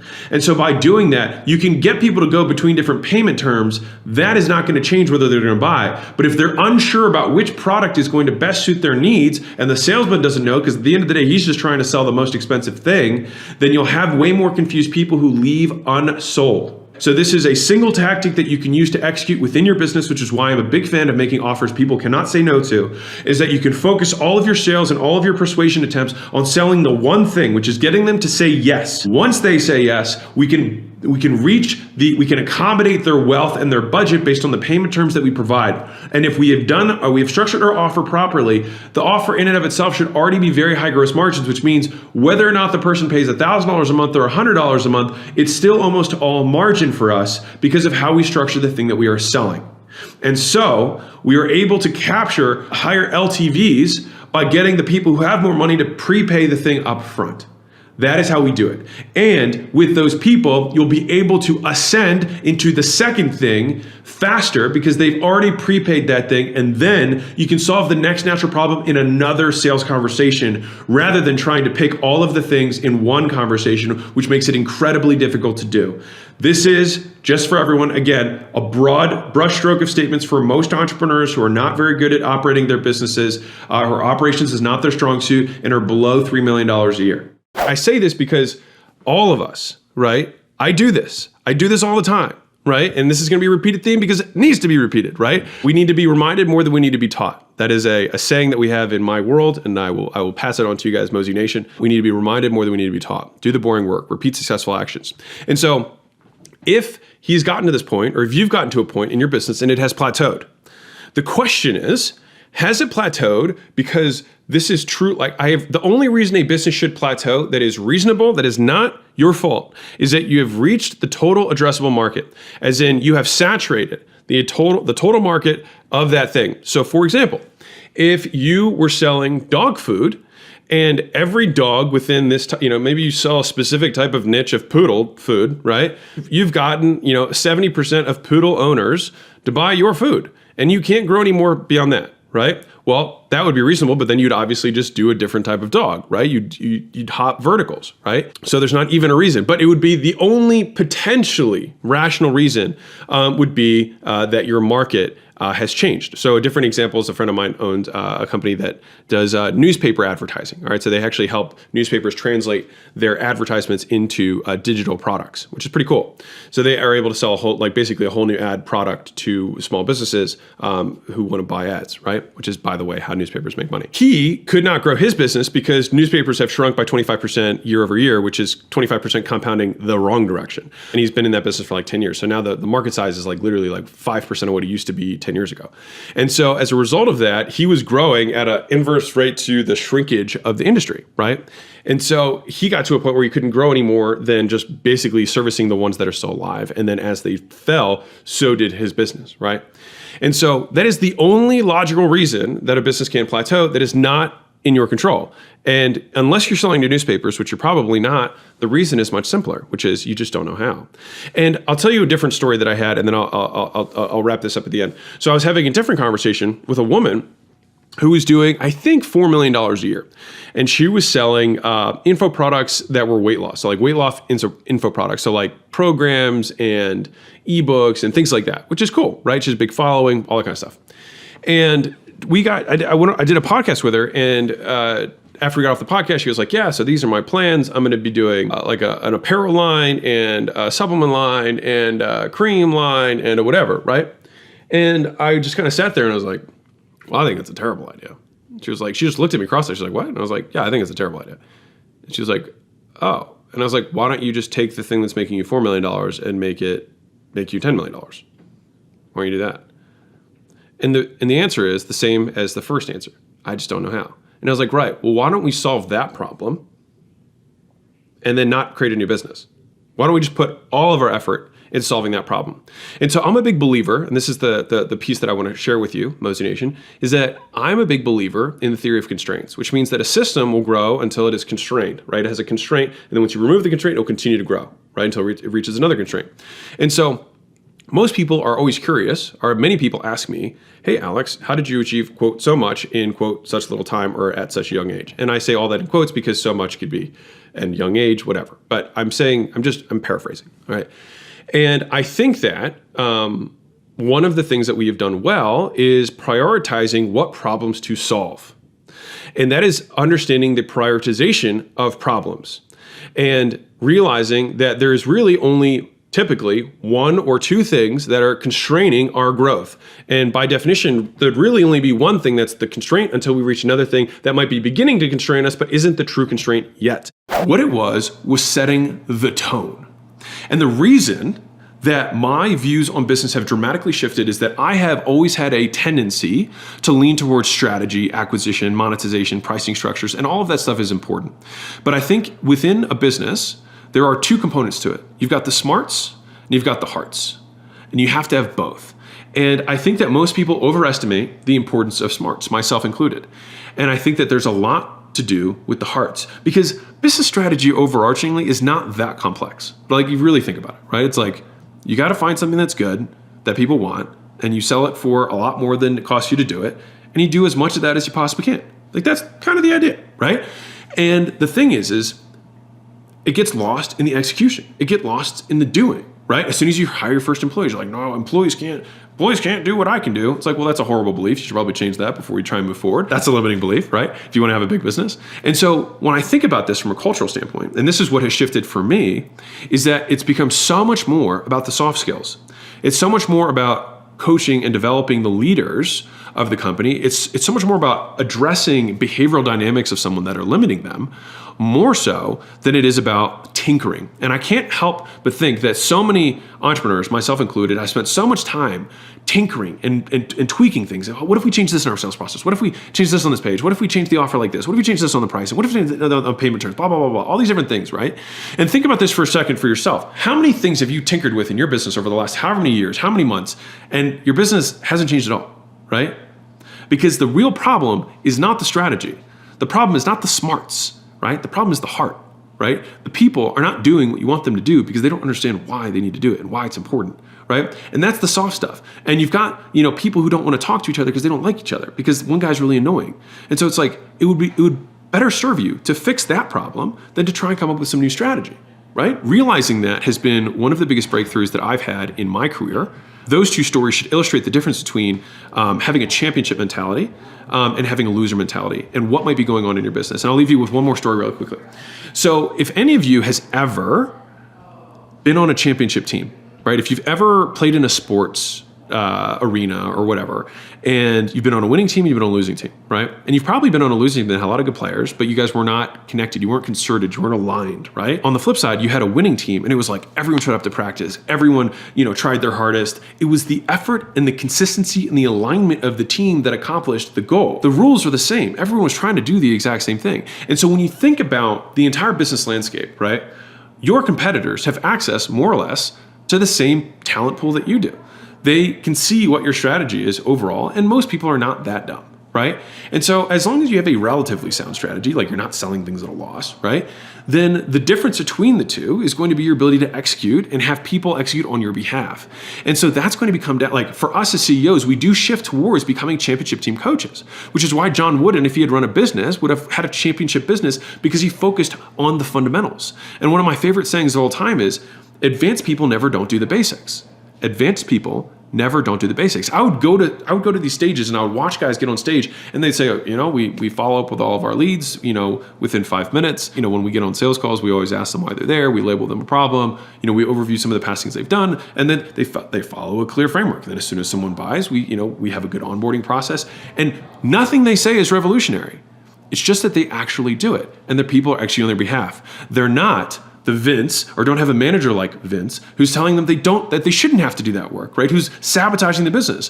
What they did is they set the tone, and then they carry the bar. And so their job is to be intolerant of anything but excellence and to reinforce that in the culture so that it's consistently executed across the company. Because that, between two companies with the same strategy, will make the difference between somebody who yields disproportionate returns on advertising, crazy profits, good growth, great retention on employees, low turnover, from a company that doesn't have that, right? Even though they both have the same strategy, or even if the smaller company has the better strategy, this guy will win. And this has been one of the most profound shifts that I've had. If you're just starting out, I think that for the most part, it's better to not have partners.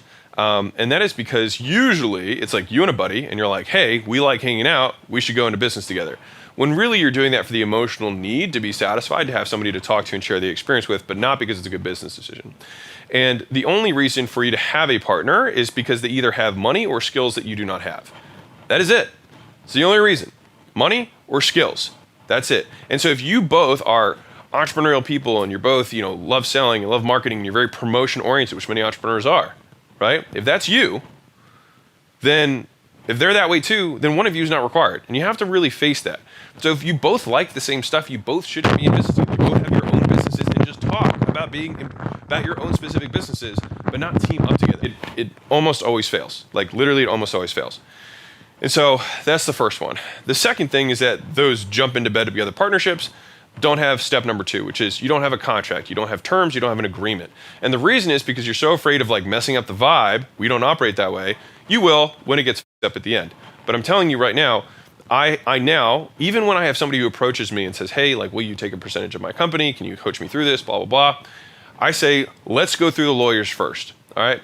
Because the thing is you get to see how this person acts under stress, because it is stressful, because inherently you're going to disagree on things. And so this is the perfect time for you to go kind of get a simulation of that.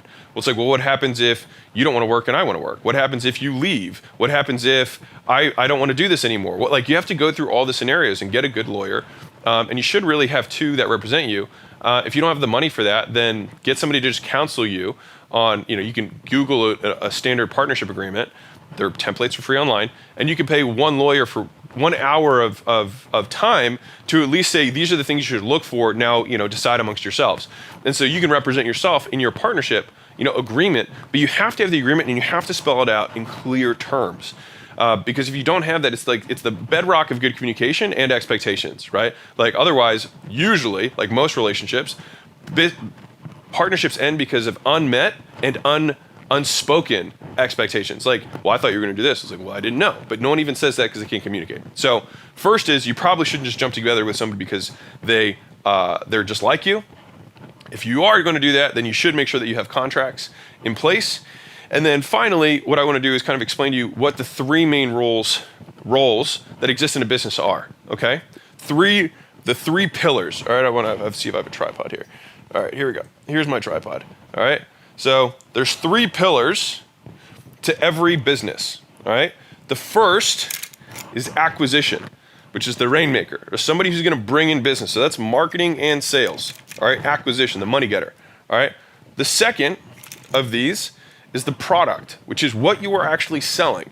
It's the fulfillment, it's the service, it's the widget, it's the whatever, somebody who knows how to deliver it, all right?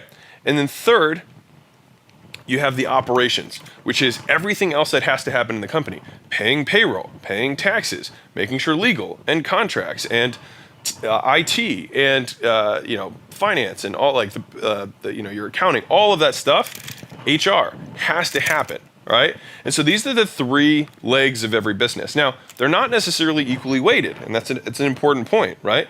Like a lot of times there are good operators that you can get for significantly less, and many times not even equity, because there are more of them, right? Now, rainmaking, being able to bring in business is a very highly valued skill in the marketplace. On the flip side, having the product that you're going to sell is also very valuable. Now, this is why skill stacking is so important. If you can have multiple of these skills, then you have two or all three of the legs, right? Now, these are the roles that have to exist. It doesn't mean you have to be partners with these people, but you have to have all three of these things for your business to stand up. And so, for example, within the company, I'll walk through my roles within each of the companies that I own. And so, the first is Gym Launch, right? So in Gym Launch, I am both the acquisition and the product, right? Or that was my founding role within the company. Leila, my wife, ran all the operations. So everything else. So like I said, IT, billing, legal, finance, HR, all of that stuff that had to happen, she took care of, right? Super important. But because of that, we had all three legs of the stool and we were able to build a business, right? If you're missing one of the legs, it's not going to work, right? This is where this is really dangerous, is like a lot of the marketing people that are in this world are really good promoters. They can get people in, they can sell them. But then they have no fulfillment. They have no thing, right? And then they have no one who's organized. And so everything, like you send emails in, you try and get help and they don't respond. It's because they just don't have the other pieces. I don't think it's because they're bad intentioned. I think they just don't have the skill. And so you have to have all three. And so if you're going to bring someone in, you need them to have one of those things, right? Now, you can start a business and own all of it and just make sure that you fill the roles of those people. But as you're thinking through it, those are the roles. So if you're going to bring partners in the beginning, you want to be clear about what it is that they're bringing to the table. Now, if they're one of those three, right, then that's a clearly defined role. And then at that point, that's what you can lay out in your agreement, and then you can argue about or negotiate whatever equity if you're doing this in the beginning. But if you've already started, at that point, then you can look at the three legs of the stool and see where am I lacking, right? And so for most of you guys who are listening, most people who follow me are on the or like the promotion side, so they like the acquisition side. Then what you need to do is find a strong operator, all right? And depending on what you're selling, if you know the thing that you're selling, then you can basically be product and acquisition and have a strong second to help you fulfill on those things and basically don't go to jail, right? And file your taxes and all the other stuff. And so when I'm thinking about partnerships and when I have younger guys who are coming in, many times after having discussions with me and then talking to them each other. They realize that they have the exact same role, they like the same things, and one of them is not necessary. And so they oftentimes split. And that's not a bad thing, right? It's better to recognize an error early than to recognize an error late. All right. And so you may be in one of these partnerships where you're like, we kind of both do the same thing. We kind of just overlap on everything. It's like, yeah, that's just two people working the same thing. And so it's not like, you don't want to just be like, oh, here's all this work. I'll do half, you do half. That's not a good partnership. You have to figure out what are the things I am good at, what are the things you are good at, and then we draw a line on the board, and everything on that side you own. And everything on this side I own, and I'm responsible for it. Because if everyone's responsible for everything, no one's responsible for anything, right? And then nothing's gonna get done, and then you can never know who to blame, and someday you're like, well, he takes out the trash, or sometimes I take out the trash, and we're just like kind of a get it done type of, stupid. There's no big business that works that way.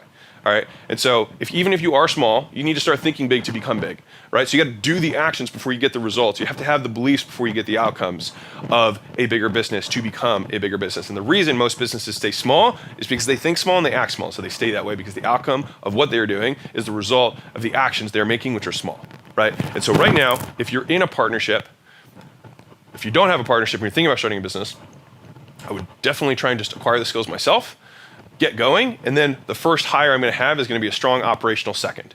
All right? It's the first thing I'm going to do. If you are in a partnership, you need to put all the activities that you do on a board. I do this when I do consulting stuff. But all the activities that happen in the business on a board. If you don't know what it is, you do a time study, which means you write down every 15 minutes what you do in a week, right? Because you probably don't know because you're scattered all over the place. So if you write it all down and you both bring it to each other and you put it on a whiteboard or put it on a board, then what you can do is say, okay, these are all the things, these are all the activities that happen in our business. Let's divide these out and say who owns these, all right? And that's the very beginning of an organization because you are becoming organized. You are creating roles and responsibilities. You are creating specialization of skills, which is what moved humanity forward. Specialization is a good thing, right? And so at the very beginning, you get all of it on there and you can divide it out and you can divide it based on the skills of the person. If you both have the same skills, then either you need to decide, okay, well, I'm going to become a specialist in this and you're going to become a specialist in this, or we shouldn't be doing this business together and you should do a business that's just like mine or something else and you should be that role for that company and you should find a second just like I will. All right. And oftentimes, if you can at least think that way, then you don't liquidate the most valuable thing in the whole world, which is your equity.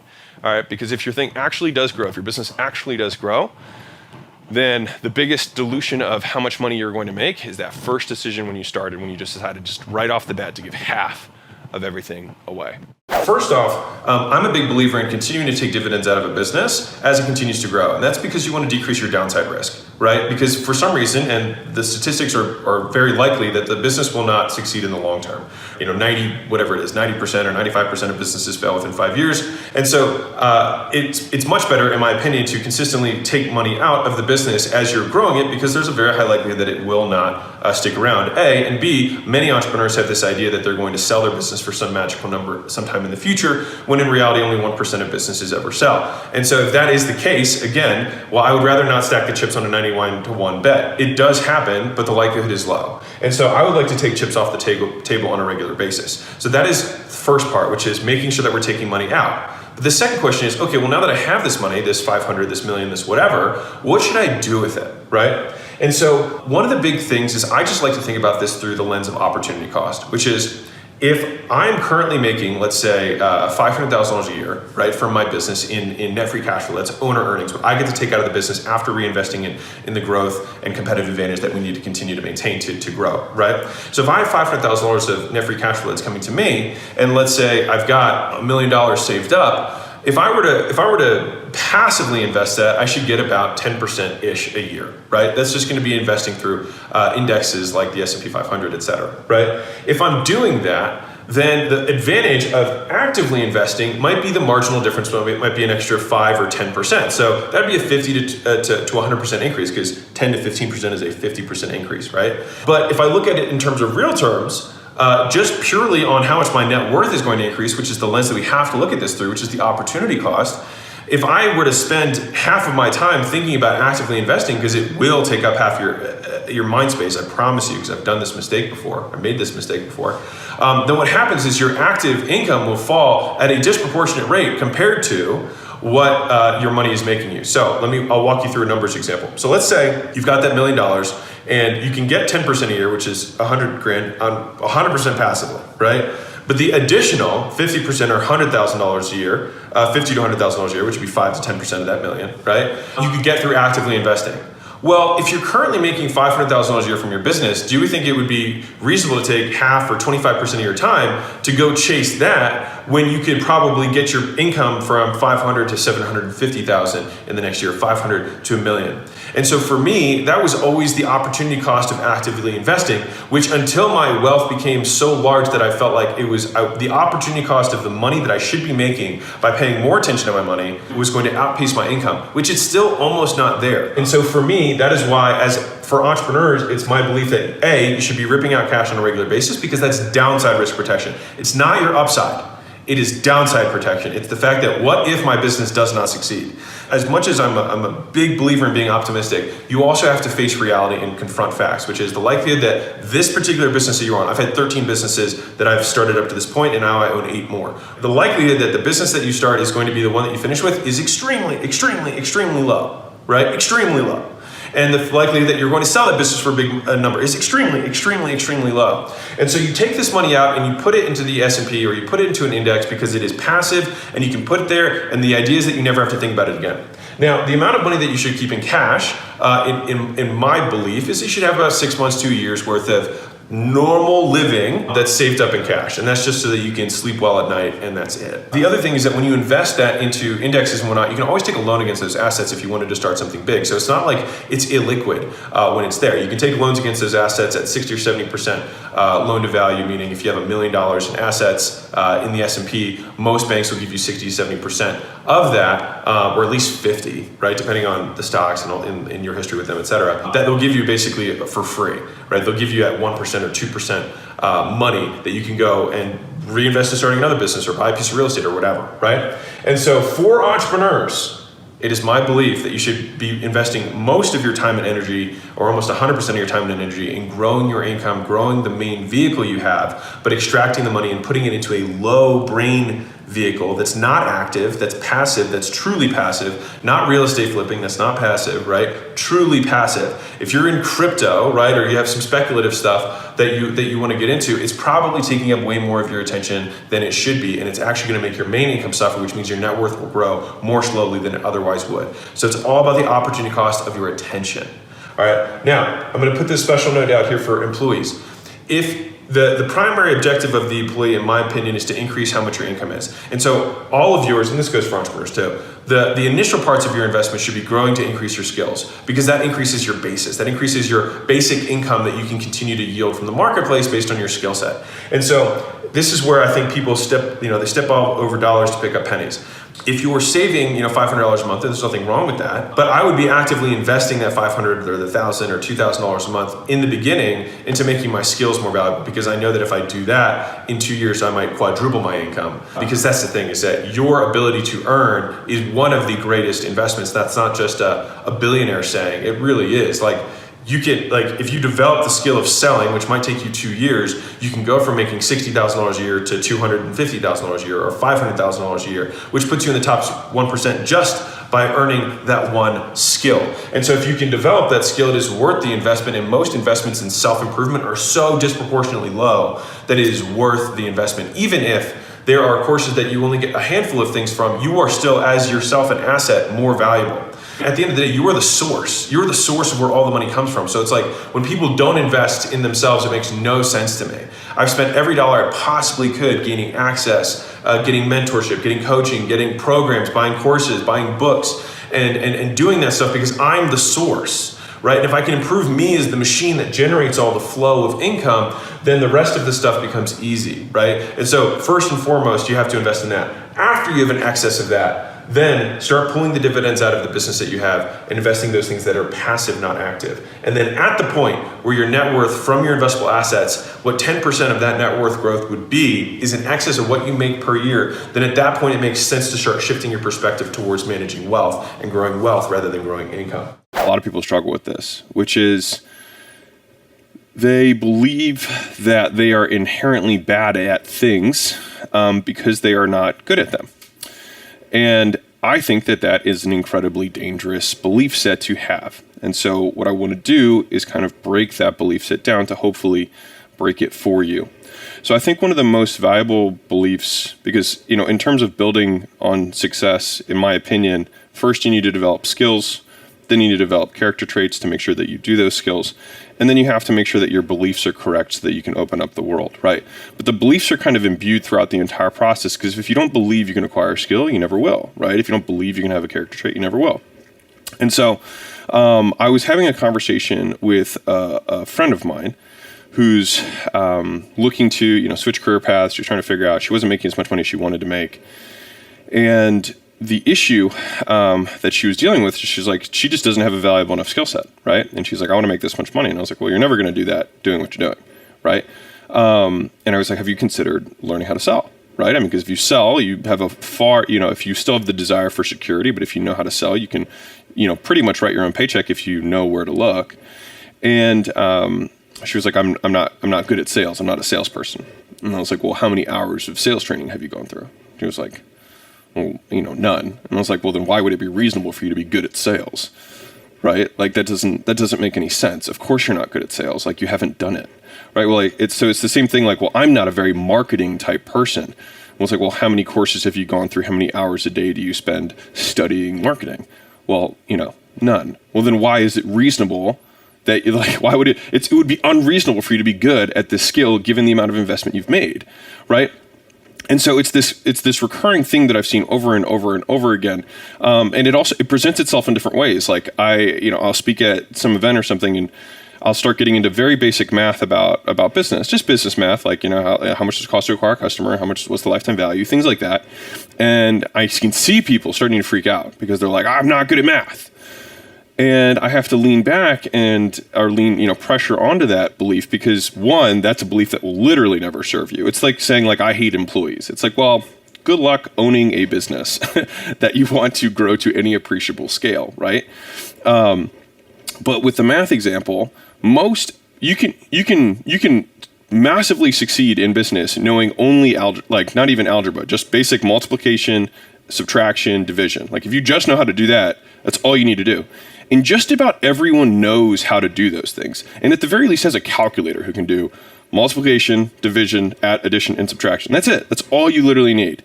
And the thing is that people mistake that they are bad at math when in reality they do not understand the concepts that create the math, right? Cost per acquisition, right? Okay, that's a math statement just expressed in words. And so everyone gets tripped up and then they say, I'm bad at math, when in reality, they just don't understand the term. And by doing that, they inherently limit themselves from learning because they have this checkbox in their head that as soon as it gets difficult, they say, I'm bad at this. I am bad at this. I identify with being poor at this thing and therefore will never succeed at this thing that's a requirement for being successful.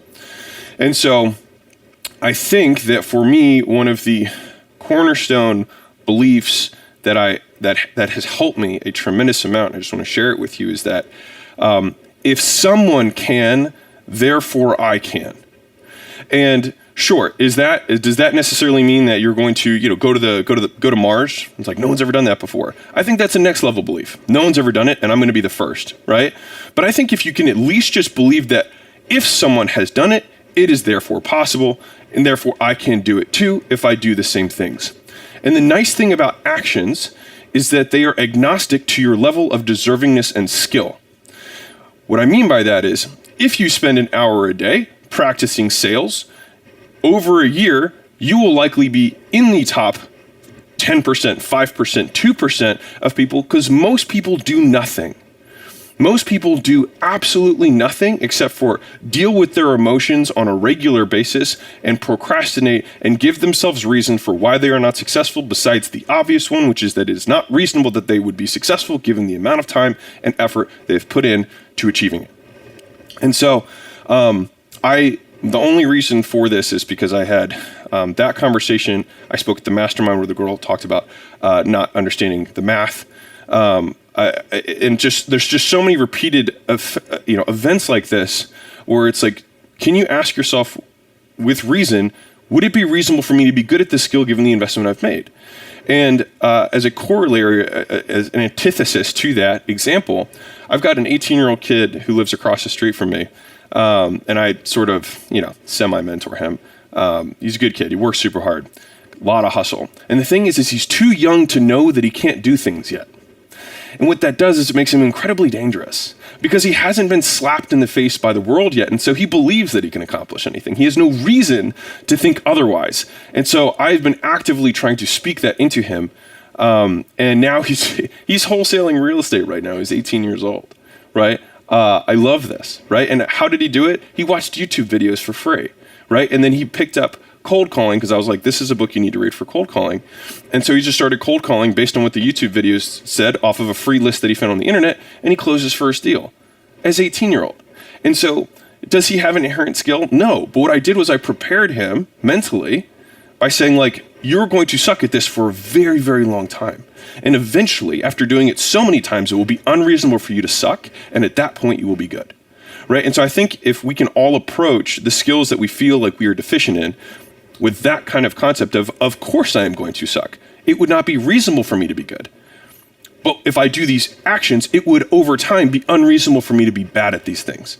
And I think by doing that, you unlock a different ability to learn and by extension, grow. And so anyways, I hope you find this valuable. It's a belief set that I find repeated, especially in people who are smaller business owners who are getting started, etc.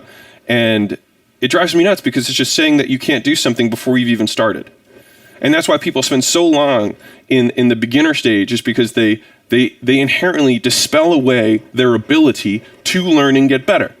Because they say, well, I'm not good at that. Well, obviously you're not good at that. You have not done it. Duh. I think first off, if you redefine the term from happiness, which is based on outside circumstances, you are happy as a reaction. Joy comes from within, which means that I can be sad and sorrowful and filled with joy. You can mourn and be joyful, because joyful is how you choose to experience the circumstances.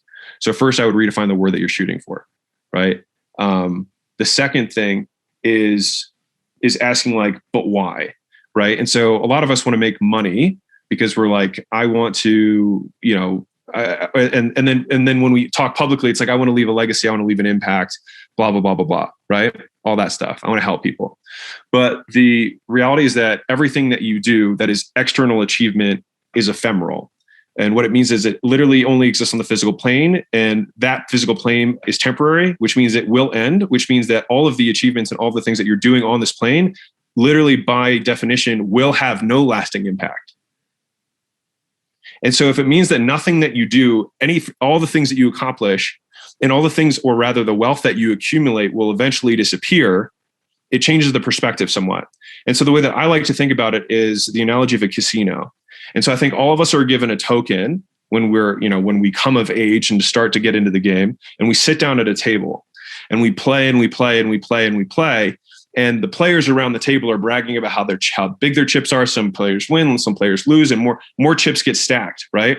But the difference between that casino and the casino of life is that at the end of the day, you leave the table with your chips still on it, and you don't cash out. And then everyone takes the chips that you had there. So you're playing a fake game with fake money. And so I think when you realize that, like, you can buy a castle, you can buy a house, and there's a person in India who has no shoes, who has more joy in their life, you realize that none of the things that we do to accomplish serve any real meaning whatsoever.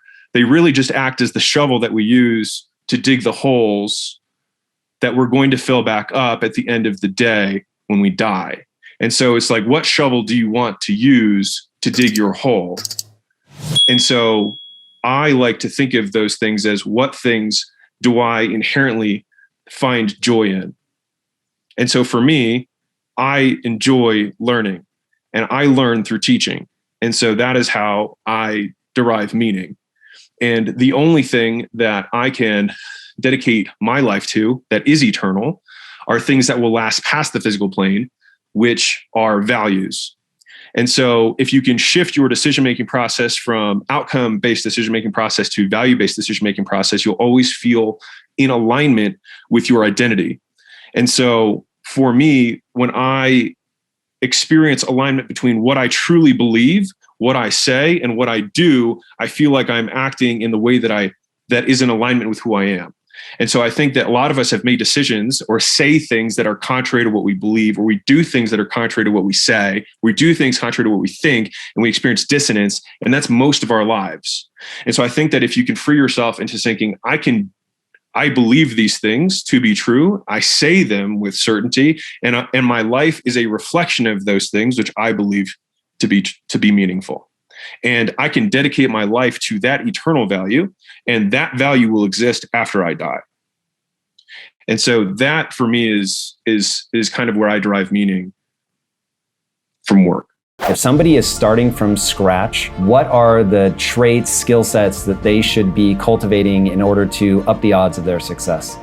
They should focus on one thing in general rather than lots of different things that you're not sure about. Because if you're starting out, everything looks like an opportunity. So correct answer is all of them are opportunities, but all of them won't work unless you pick one. So boom, you pick one. And then from there, I always say 6 figures is sell something to someone. That's it. And if you want more detail, sell something to someone. So it's one avatar, one product, one channel. You don't have to figure out, just pick one channel, one media source, whether it's Facebook, Instagram, YouTube. Consistently start going on that, whether that's cold outbound, whether that's content, whatever it is, and start reaching out to people there to start selling your stuff. You have to learn how to advertise, which I define as the process of making known. So you have to advertise. There's 6 ways to do it. And then once people engage with whatever advertisement you have, advertising is the first skill, selling them is the second skill. Product would be the third skill, which is the thing that you're ultimately advertising and selling. That gets to 6 figures. What gets to 7? Doing the same thing consistently. So usually once people do it in the beginning, they're sporadic, they're not consistent with it, usually gets people to 100,000 a month, which sounds crazy to probably people listening, but most people who think that's crazy also haven't done it consistently for an extended period of time. And so I use something that I call the rule of 100, which is 100 primary actions, whether that's 100 minutes of content creation per day, 100 reach outs per day. You have to pick one of them, but 100 per day. And you do that for 100 days, and I promise you'll be making 6 figures if you do that. To get started, you have to sell something to someone.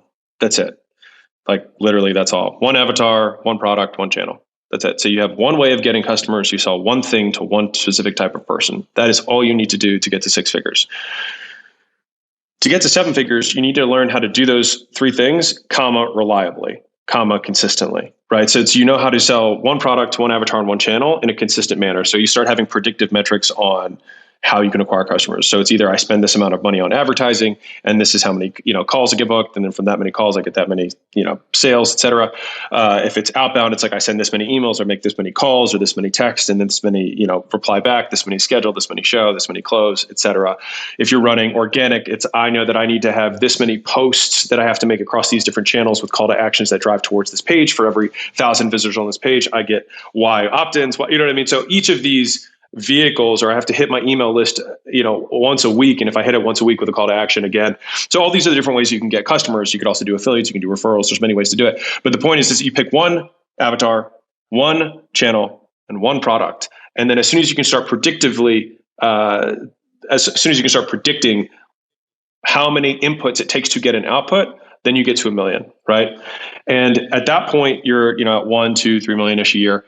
1 to 3, you have to build out your core team. So that's usually like the first 5 hires, first 5 to 10-ish that are. It depends on the ticket of the thing that's being sold. If you're selling $25,000 things versus $500 things, the team size is going to be different. But it's the core team at about 3 million. And that's the reason that we take companies on at 3 is usually because there's a core team, and at 3 million, there's product market fit. So they've demonstrated that people want this thing, and they have enough support that we can take them from 3 to 10. 3 to 10, and this is interesting because this is a mistake a lot of people make at 3, and I can stop whenever you want me to cut the lines of the problems that come up. But the problems that come up at 3-ish are that people start getting cute, right? And they start saying, and here's what's difficult is that you get reinforced on the fact that the more you market, the more you sell, the more money you make, right? And it's true. And you can scale from there by doing more sales and more marketing. And that is what the vast majority of the industry will do because they got reinforced doing it early. The problem is that they switch the objectives. The objective of the first phase of business, which for me is like 0 to 3, is just to demonstrate product market fit and an acquisition channel that is profitable. That is the objective. Now, at this point, we transition objectives to increasing lifetime value per customer. So this is improving the customer experience, putting data tracking in place. If there's an ascension opportunity that makes sense, we need to build out that product or service line so that, and this is the big point, so that when we do choose to add another channel or expand on our current channel, we can do so more profitably, right? Where if you just sell a single product that might not have as much LTV as you would want, as you scale or put more in, your margins begin to compress. So you might go up to 10 million, but your margins have compressed over time. And then you get in this place where you have to keep selling to maintain your overhead, but you're not really taking enough home and you can't have enough free cash flow to grow the business. And so sometimes it's like you have to take the step back, fix the product, fix the customer experience, fix the service, fix the data, fix the infrastructure that everything's built on, probably hire and fire some people that you promoted a little bit too early that didn't have the experience because they're actually not running things that well. And then once we fix that stuff, then honestly, going from 3 to 10 usually almost happens on its own. Once we're at 10, then we go far more aggressively on the acquisition side, which is, the easiest moniker that I use is more, better, new. So we do more of what we're currently doing until we max that out. And then we do better of what we're currently doing. Is there any CRO opportunity? So conversion rate optimization. Can we switch this headline out? Can we change this lead magnet? Can we implement some of the best practices that we know to get more people to show up? If it's a service business, if it's a products business. Now I only focus on service businesses, so lots of our stuff is over the phone. Can we change the video sales letters and the follow up emails, things like that? All the improvements that can happen. And then different is okay. Or new is, can we add a new channel to this? So we have 6 that we can choose from to get new customers. We can hit up our own lists. We can do cold outbound. We can do content. We can do paid ads. We can do affiliates, and we can do referrals. And so those are the only 6 ways to get new customers. And we look at those 6 and say, of the skills that we currently have, which of these would make the most sense to add to it? And you can even go adding a new thing within a current. So if you're running paid ads, it's like going from Facebook to YouTube or going from Facebook to TikTok. And so there's, each one of those 6 squares has channels or media channels that you can, or platforms that you can tap into that give you new audiences. So that was a little bit of a crash course there, but that's what allows you to scale from 10 to 30 and beyond. At 30-ish, the founders typically will start feeling constrained because they are the juju behind the entire business. You are not successful in my eyes because whenever you see some outcome, you stop the activities, which means you don't have the trait of consistency. I was like, the reason you aren't where you want to be is because you can't do things repeatedly. And so most people can't do one thing over and over again. You need to be able to do the doing without seeing the result of your doing. And you have to keep doing it. And if you can keep doing things independent, and this is both ways, if it goes really well, you keep doing the thing that got you there. And if it's not going well, yet, you keep doing the thing so that you get good enough that one day it will. And that's the shift that most people don't make. And I think that's why most people just stay poor. And the reality is that if you can commit to the actions and the behaviors and the traits that you will grow through doing, then at the end of this process, a decade later, you will be the type of person who can do something for a long period of time and wait. And I promise you that if you have that trait, money will never be a constraint in your life. And this is from Atomic Habits. Every winner and every loser have the same goals. So when you measure yourself by having this external thing, and people are like, set goals. Everyone wants to be rich. Everyone wants to have a 6-pack. Your goals don't make you unique. It's the activities that you do that make you unique. The goal of the winner is to commit to the activities. The goal of the loser is to commit to the goal. 52% of 18-year-olds, high school seniors, think they're going to be millionaires by 25. The world is going to be shook. Many of you will fail. And that's because most of you have the same goal. 52% you think you're going to be a millionaire, right? That's just the math. But only a small percentage will, because if you want to be a millionaire, you're not going to focus on making the $1 million. You're going to focus on the stuff that makes $1 million. And so when you can divorce the activities from the outcome, then you can focus on the doing, which whether your income does this over that period of time, your self-esteem remains the same because you're committing to what you can control. If you can make that shift, it will change your life. So I started making podcasts 6 years ago. I committed to that process. When I signed on with a YouTube vendor a few years ago, on the first call, I said, I'd like to have this channel be something in 5 to 10 years. I was like, we'll look at it then and see if it was worth continuing to do. I was like, but I'm in for a decade. And he stopped me afterwards. He was like, I've literally never had a client say that to me, ever. He's like, they're all like, how can I get leads in the first 90 days from YouTube? And like, blah, blah, blah. And I was like, if we're making progress, I'm good. I will commit to that. I think that if you can think that way, you will get what you want. And then people will ask you a decade from now, man, how did you have this overnight success and blah, blah, blah, blah, blah. And aren't you like, don't the followers and the fans, like, how does it not get to your head? And you're like, because it was never the goal. And so I feel just as good at year 1 as I do at year 8, because the activities that I committed to remain the same. If you can think that way and you can shift your perspective, it'll decrease your emotional ups and downs. And I think we all need ways to decrease our emotional ups and downs in the game of business, because like we need to have second lives and third lives and fourth lives. And the way to do that is to not put your life, your game playing life, in something that you can't control. but putting all your game playing life in the things you can. For me, a very core belief that has been, I think, intrinsic to at least the material success that we've experienced has been a belief that meaning is self-ascribed. So that there is no inherent meaning in the things that we do, or the actions we take, or the outcomes that happen, but only that which we ascribe to it. And so because of that, I feel like it's allowed me, to the point of what you were saying about like the amount of pain and the amount of suffering that you have to go through in order to achieve the things on the other side. I think it's allowed me to reframe a lot of the discomfort into, what if this just is how it always has been? Or what if this is actually amazing? And what if this is exactly what it should look like? And so I think a lot of times it's the discrepancy between our expectations and reality that shape the emotions that we have in response to any given situation, bad, good, etc. And so I think a lot of people can't control their state. And we deal with this with a lot of the portfolio companies. It's funny because I don't even necessarily want to get in this. I want to talk about like the business and what's the strategy and how we're going to execute the stuff. But there's a big percentage of time where they're stressed and they think there's something wrong with that. And so I feel like a lot of people feel like there's something wrong with experiencing human emotions.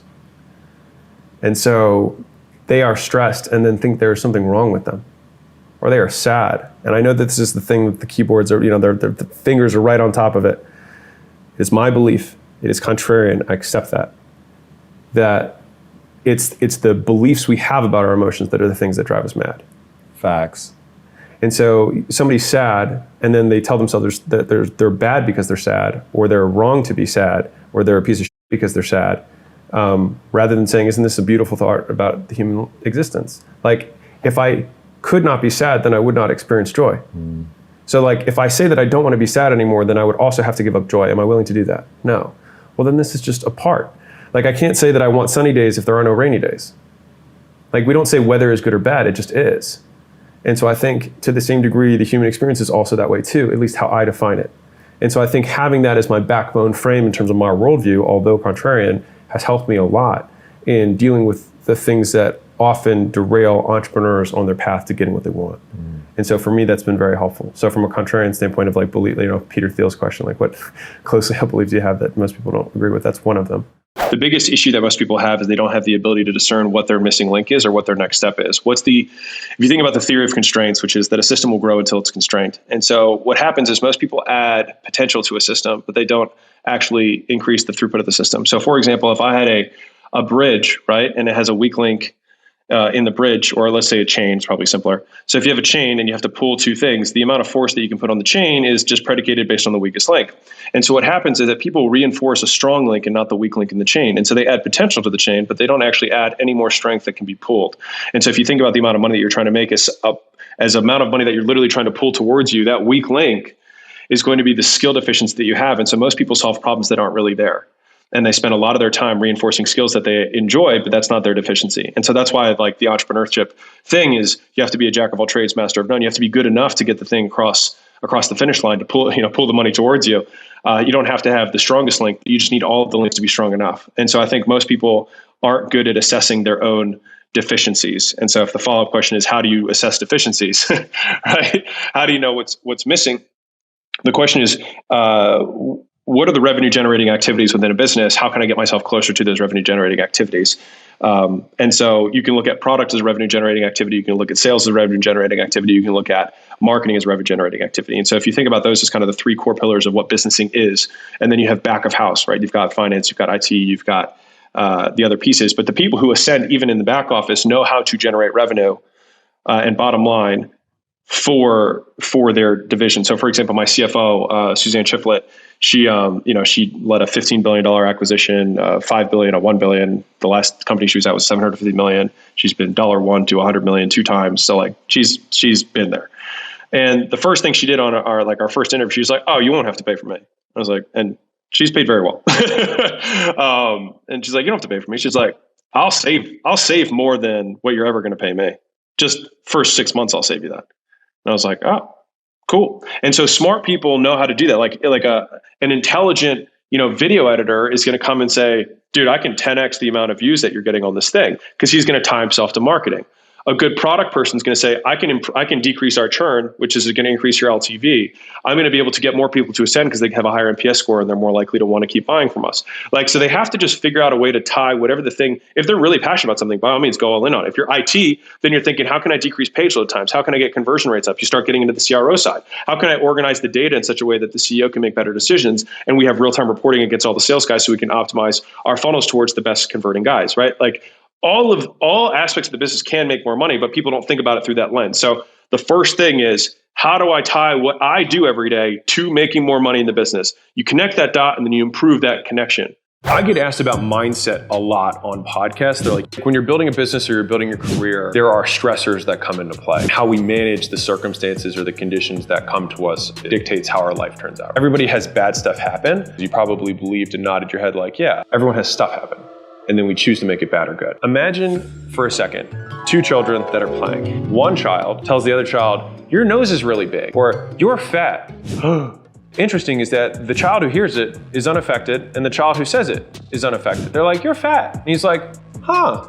Parent comes in and overhears it. And she's like, oh my God. Takes the child that was called fat, comforts them, gives them the expectation that they should be upset, and then tells the other one that that was bad. And in a moment, there was something that is now traumatic that otherwise wouldn't have been. And so when we're kids, we walk into the world with no meaning. All we do is we observe. And then whatever the adults around us tell us and say, this means that, we take as fact. And it's not true. It's their interpretation of the world and we inherit them. And then we spend the rest of our life trying to undo and examine these beliefs that we have been told by people that we probably don't agree with. When something bothers you, pull it out and look at it and say, what happened and why is this bad? And what would it look like if it were good?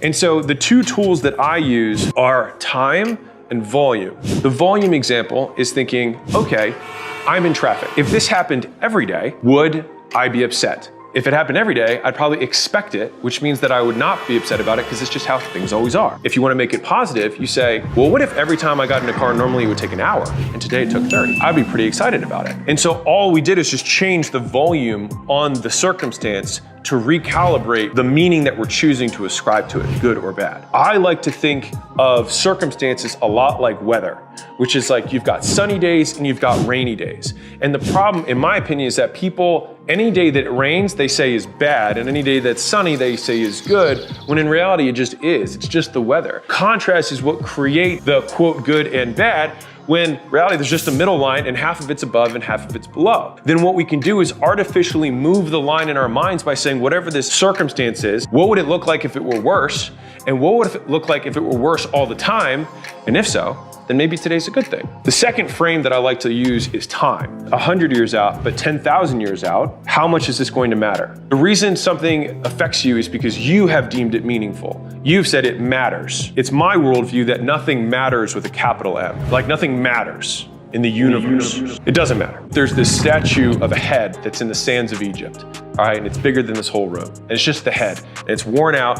And then inscripted along the forehead, it says, here lies, crazy name, who owned everything that the eye could see, the immortal so-and-so. And the only thing that was left was a worn out statue head that no one knew who he was. And it was 5,000 years old. If that guy who ruled the known world, to him, wealth probably mattered, right? But does it matter? No, probably not. I've relieved a lot of the pressure in my life so that I could make better decisions by zooming way out and thinking 10,000 years from now, will this matter? And if the answer is no, does it matter to me? And then if I can make the decision of like good or bad based on my new context that I created, then I can live life a lot easier. And so for me, that helped me decrease anxiety. It helped me decrease sadness around certain circumstances. And I'll give you the last example of this. So I had a cat named Bill, Chill Bill, rest in peace. Homie, loved the cat. He died, it's like some freak heart thing or something. So he died in like 2 years. When he died, I was bummed. I was like, this sucks. But then I thought to myself, what if cats only normally lived 6 months? How stoked would I be that he lived 4 times the normal length of a normal cat? I was like, I'd probably be really stoked. I'd be like, dude, he lived a long life. I can't believe we had him this long. And all of a sudden, my perspective around the death completely changed. I was like, I was so grateful that I got to have him as long as I did. When you play with time and you play with volume, first off, we have to be aware of the levers of meaning that exist. And then once you're aware of them, you can start moving them in your favor and then looking at your current conditions through different lenses and say, what would this mean if it were amazing? What would the conditions have to be in order for this to be an awesome thing? And then all of a sudden, you just exit the game of happy, sad and get to be your own game maker. At least That's what I try to do when I get upset. Look at it, pull it apart, think like, is this real? Is this true? The thing is your decision-making process is ultimately the most valuable thing that you have, right? It's what makes you, it's your picker, right? It makes you decide what way to go, who you're going to marry, what business opportunity you're going to pursue, how you're going to price, how you're going to start marketing, what you're going to learn first, who you're going to, get mentoring from, all of these things, who you're going to become friends with. Like, all of these are decisions, right? And you can take the money away from a billionaire and then they can recreate it again. Elon Musk, lost it and then gained it all back, right? And so, like, the thing is the decision making is what ultimately fuels all these things. And the hardest part about entrepreneurship, and really, I think almost life in general, is that you can make the right decision and have the wrong outcome. And I think, and let me give you a couple examples of this. So, for example, you may say, you know what? Like, I listen to Warren Buffett. I think he's a good investor, and so he says I wouldn't touch Bitcoin, right? And I hear that, and I'm like, man, well, he knows a little bit more about it than I do. But his argument was simple. It is speculative, which means I'm buying it not because it has intrinsic value, but only because I believe that someone else will buy it for more later, right? That's all it is. He only believes in investing in things that have intrinsic value and also produce, right? So they actually have production. So, like, a business you buy, you still own the business at the end, and then it spits out production, which would be profit or crops or whatever, right? And so that's the basic difference, right? And so the thing is that you can make the right decision. So, for example, I chose not to buy Bitcoin 2 years ago or whatever, and now the amount of money that it would have been worth is a lot more. Was the decision wrong, or was it that the outcome did not match the quality of the decision? And so let me explain. Let me unpack this. If you are going to change the way you make decisions because a decision that you made in the past that was probably a good decision ended up bad, you have to apply the same decision-making context or framework to everything else. All right, so let me explain. So if I say I'm now going to be a speculator, right? I'm going to be someone who buys things with the hopes of selling them later for more, even though the thing itself doesn't have more value, right? If I choose to start making those types of decisions, then I have to think about all the other investments I would have made and lost money on as a result of that decision-making framework. And the place that I heard this first was Ray Dalio in Principles. So he's one of the richest men in the world, an investor as well. And he said, one of the hardest things is passing up on an opportunity and then seeing it, do really, really well, right? He's like, but the thing is I have to think to myself, if I were to use the decision-making framework that would have made that deal a winner, then I'd have to apply that same framework to all of these other businesses or situations that would have been losers. And my net of having that different decision-making framework would ultimately cause me to lose. And so this has been one of the most powerful concepts for me as an entrepreneur, because what it does is it allows me to separate the outcome from the quality of the decision. Why was it that I did these things, right? And I can't even tell you, so for example, actually I won't even give that one, but there are decisions that I made when I was younger that ended up being, poor later. But when I thought back about why I made the decision, I would make the same decision today. So it's not fair for me to say, well, I wouldn't have made the same call now. But you can't use the information that you have today to make the decision that you would have made in the past, because then it means that you were a different person because you're not using information that you have access to, right? And so claiming that this decision that I did in the past that didn't end up well, working out in my favor, was the wrong call can just be really poisonous, and it may not be true. Now, if you make a mistake because you had poor calculations and you repeat the same mistake over and over again, then you should consider looking at your decision-making calculus and see if you need to tweak some things, right? But for me, this has been one of the hardest learned lessons, and emotionally one of the most trying, is looking at decisions I've made, looking at the outcome, and being able to separate, was this a good decision independent of the outcome? And I'll wrap this up with just a quick example to show you. If you had a perfect baseball swing, right, you're just an amazing, batter, right? If someone gets up there and they're the best batter in the world and they strike out, is it because their swing is horrible? Is it because they don't have the right decision-making about how they swing at pitches or how they pick their pitches? Probably not. He's probably a really good batter, right? Because I just said he's the best. But it still means he's going to strike out, and it still means he's going to get out and hit pop flies and all that kind of stuff. But he's going to be an amazing batter with a 350 average or whatever, and still 2 out of 3 times he's going to strike out or basically, not get on base, get out. And so when I think about that, like you can be the best at this thing and still only be right a certain percentage of the time, right? And so rather than that batter striking out once and saying, I need to change my swing, and then getting back up there and striking out again and be like, I need to change my swing, and always resetting the baseline, instead being like, I understand that if I apply this swing to enough at-bats, quite literally, I will get the opportunity to knock it out of the park. And me knocking out of the park on one of these right decisions will ultimately outweigh the negatives of the wrongs that I have done. I think a lot of my definitions have been defined by my actions. And so I am the person who has done these things, and I will do things that will get me closer to the things that I want to achieve. And so a lot of my definition of self has always been based on evidence. And so I think it was harder for me in the beginning because I didn't have evidence to support what I hoped to be true about myself, which at the time wasn't. And so what did you hope to be true? That you could figure it out, or was it always a result that you associated it to? I mean, it was, I want to make more money than my dad. You know what I mean? That was the thing, for me. And that was all I needed. You know what I mean? I didn't have, I remember thinking, in college, because you're young in college and it's like, be happy and all that stuff. And I just remember being like, happiness. And that was like a moment for me. I was like, happiness. I don't care about happiness. I want to do this. Why didn't you care about happiness? That's very counterintuitive even now, super counterintuitive at that age. Yeah. Because I was obsessed with how not happy I was. And so so the things you were doing that weren't designed to make you happy, that's what's weird. So I was so obsessed with like positive psychology, and I was reading all these stuff and watching these TED Talks. I remember this whole period of my life. And I was constantly assessing my mood as a determination of whether I was happy or not. And it became so obsessive that I was just like, all of this. I was like, I'm just gonna do shit. And that's all. I was like, I'm just gonna do shit, and hopefully it works out. And did you ever define what works out means? If it isn't happiness, be less unhappy, I would say, was my thought process, which was like, I'm just gonna do the things. And so I shifted from a lot of introspection, internal mood regulation and thinking and stuff. And I think a lot of the reason that I have the worldviews I have about, emotions and whatnot have come from this kind of initial experience. So it's like I had that, and then I just started working, and then I found myself actually looking up after, a decent period of time, being like, I haven't thought about happiness in a long time, and I think I might be. And so I also don't really like the word happiness because it's circumstantial versus joy, but like I experience joy significantly more now than I did then when I was younger. And I think it's partially because like you can be mournful and joyful at the same. How? Imagine someone like, it's like an appreciation of the human experience. Like, this is terrible, but like even in the suffering, there's beauty in that. You know what I mean? Because it's purely human. Yeah.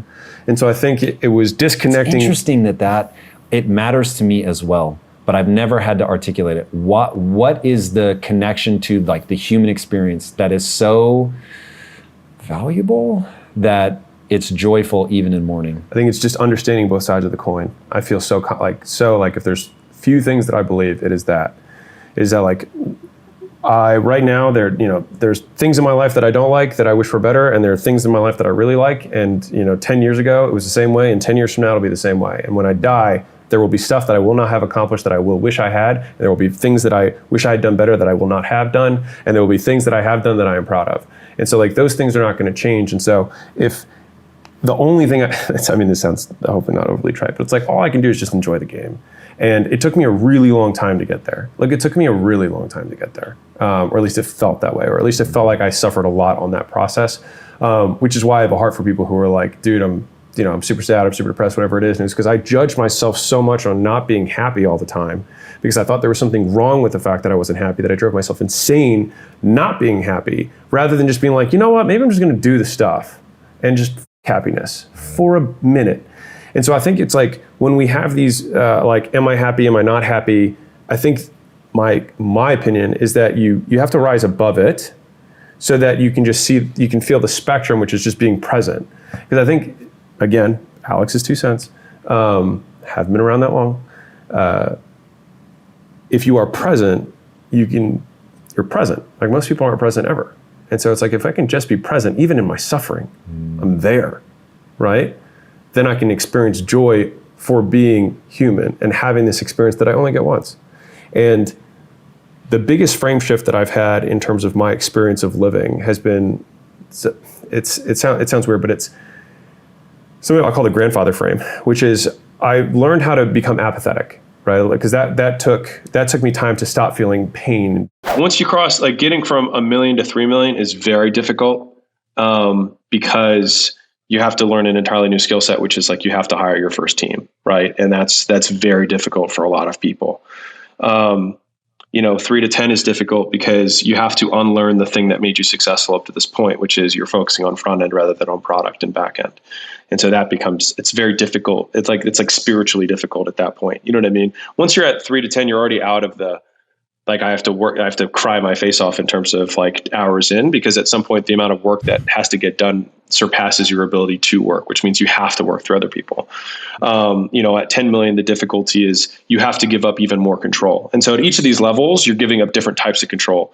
In the beginning, you're giving up control of fulfillment.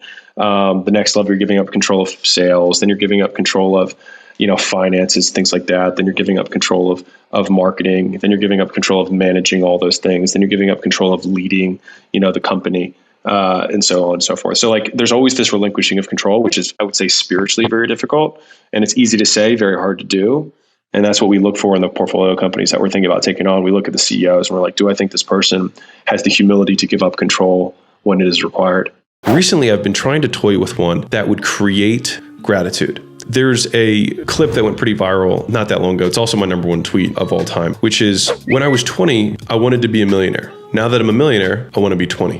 When I'm 85 years old, and in my mind, I imagine I will be a multi-billionaire at that point, I know that I would give up everything that I have of material wealth just to be poor and 20 again. I call this the frame of the grandfather, or the grandfather frame. And it works like this. If you've ever looked at pictures from your past, and you look at where you grew up, or you look at, your old room, or you look at a picture of you with old friends doing something, we tend to feel these feelings of nostalgia. And I tried to quantify, like, what is nostalgia? So to me, nostalgia is gratitude in the present for past circumstances. For whatever reason, we're able to kind of look past all of the kind of minutia of how we were feeling, our moods, and we're able to kind of like see big picture, the things that we are grateful for. Take a pause here. I'm sure all of us have tons of childhood and things that we wish were different and blah, blah, blah, blah, blah. But there are still elements of our past, our childhood, our adolescence, our teenage years, our college years, whatever it is, right? Where you feel grateful. Some of you guys are superstars and are always grateful for everything, and I'm jelly. I don't roll that way. It's not like I wake up and I'm like, man, I just want to count my lucky stars. Like, I just don't, that's just not how I function. And I've been trying this on, and I hope you do too, because it's been really like improving my life. I tried to do this. I wake up thinking to myself, if I were 85 years old,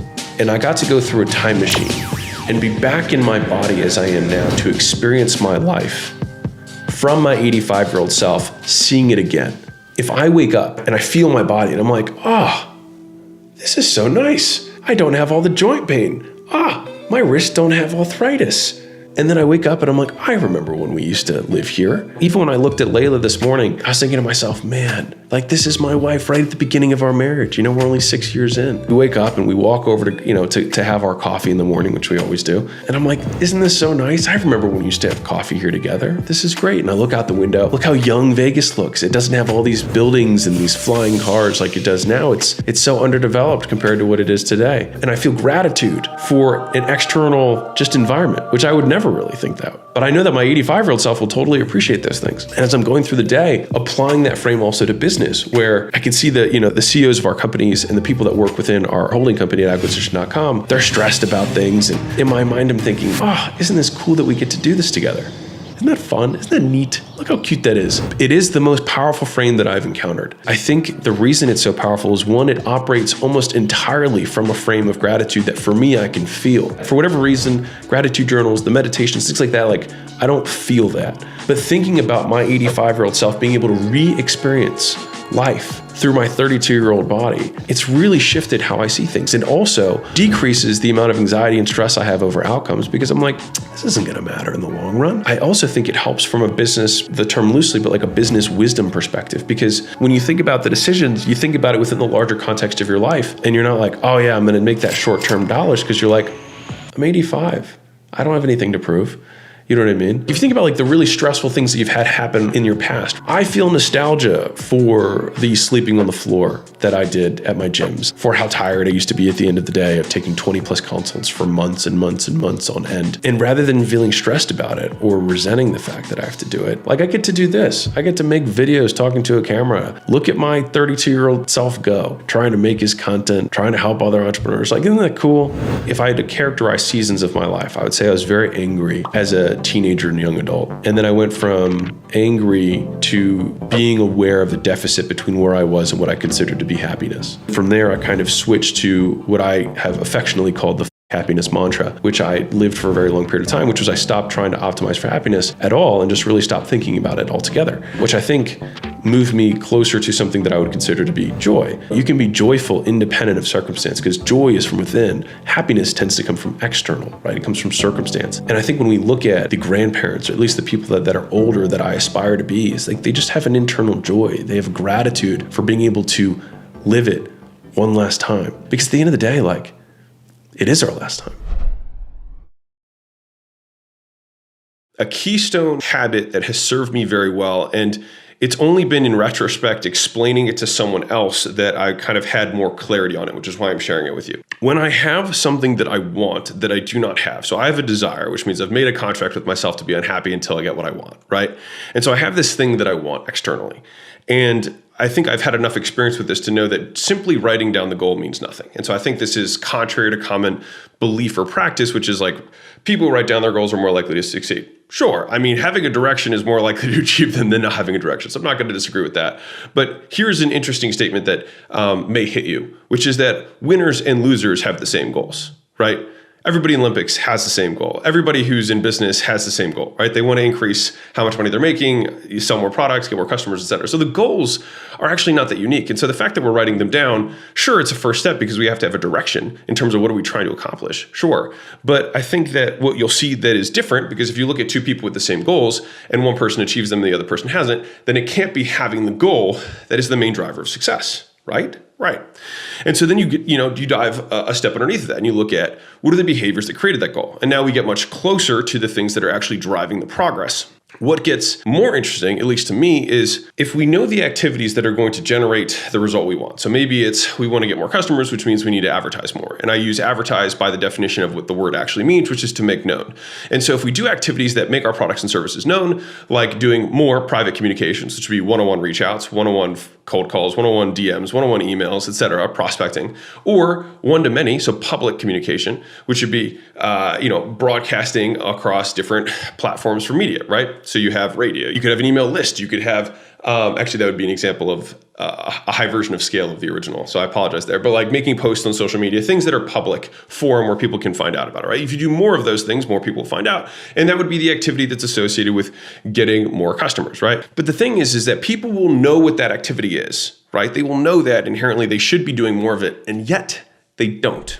Because you made it this far in a video, I want to celebrate you. Most people start and don't finish. Most people never actually follow through. Most people say they want something, but they don't ever do the work to actually get it. But you are different. You are special. Believe Nation, you made it here all the way to the end, and I love you. So as a special celebration, if you put a hashtag believe down in the comments below on this video, I will showcase you and celebrate you somewhere on the screen in a future video because you are awesome.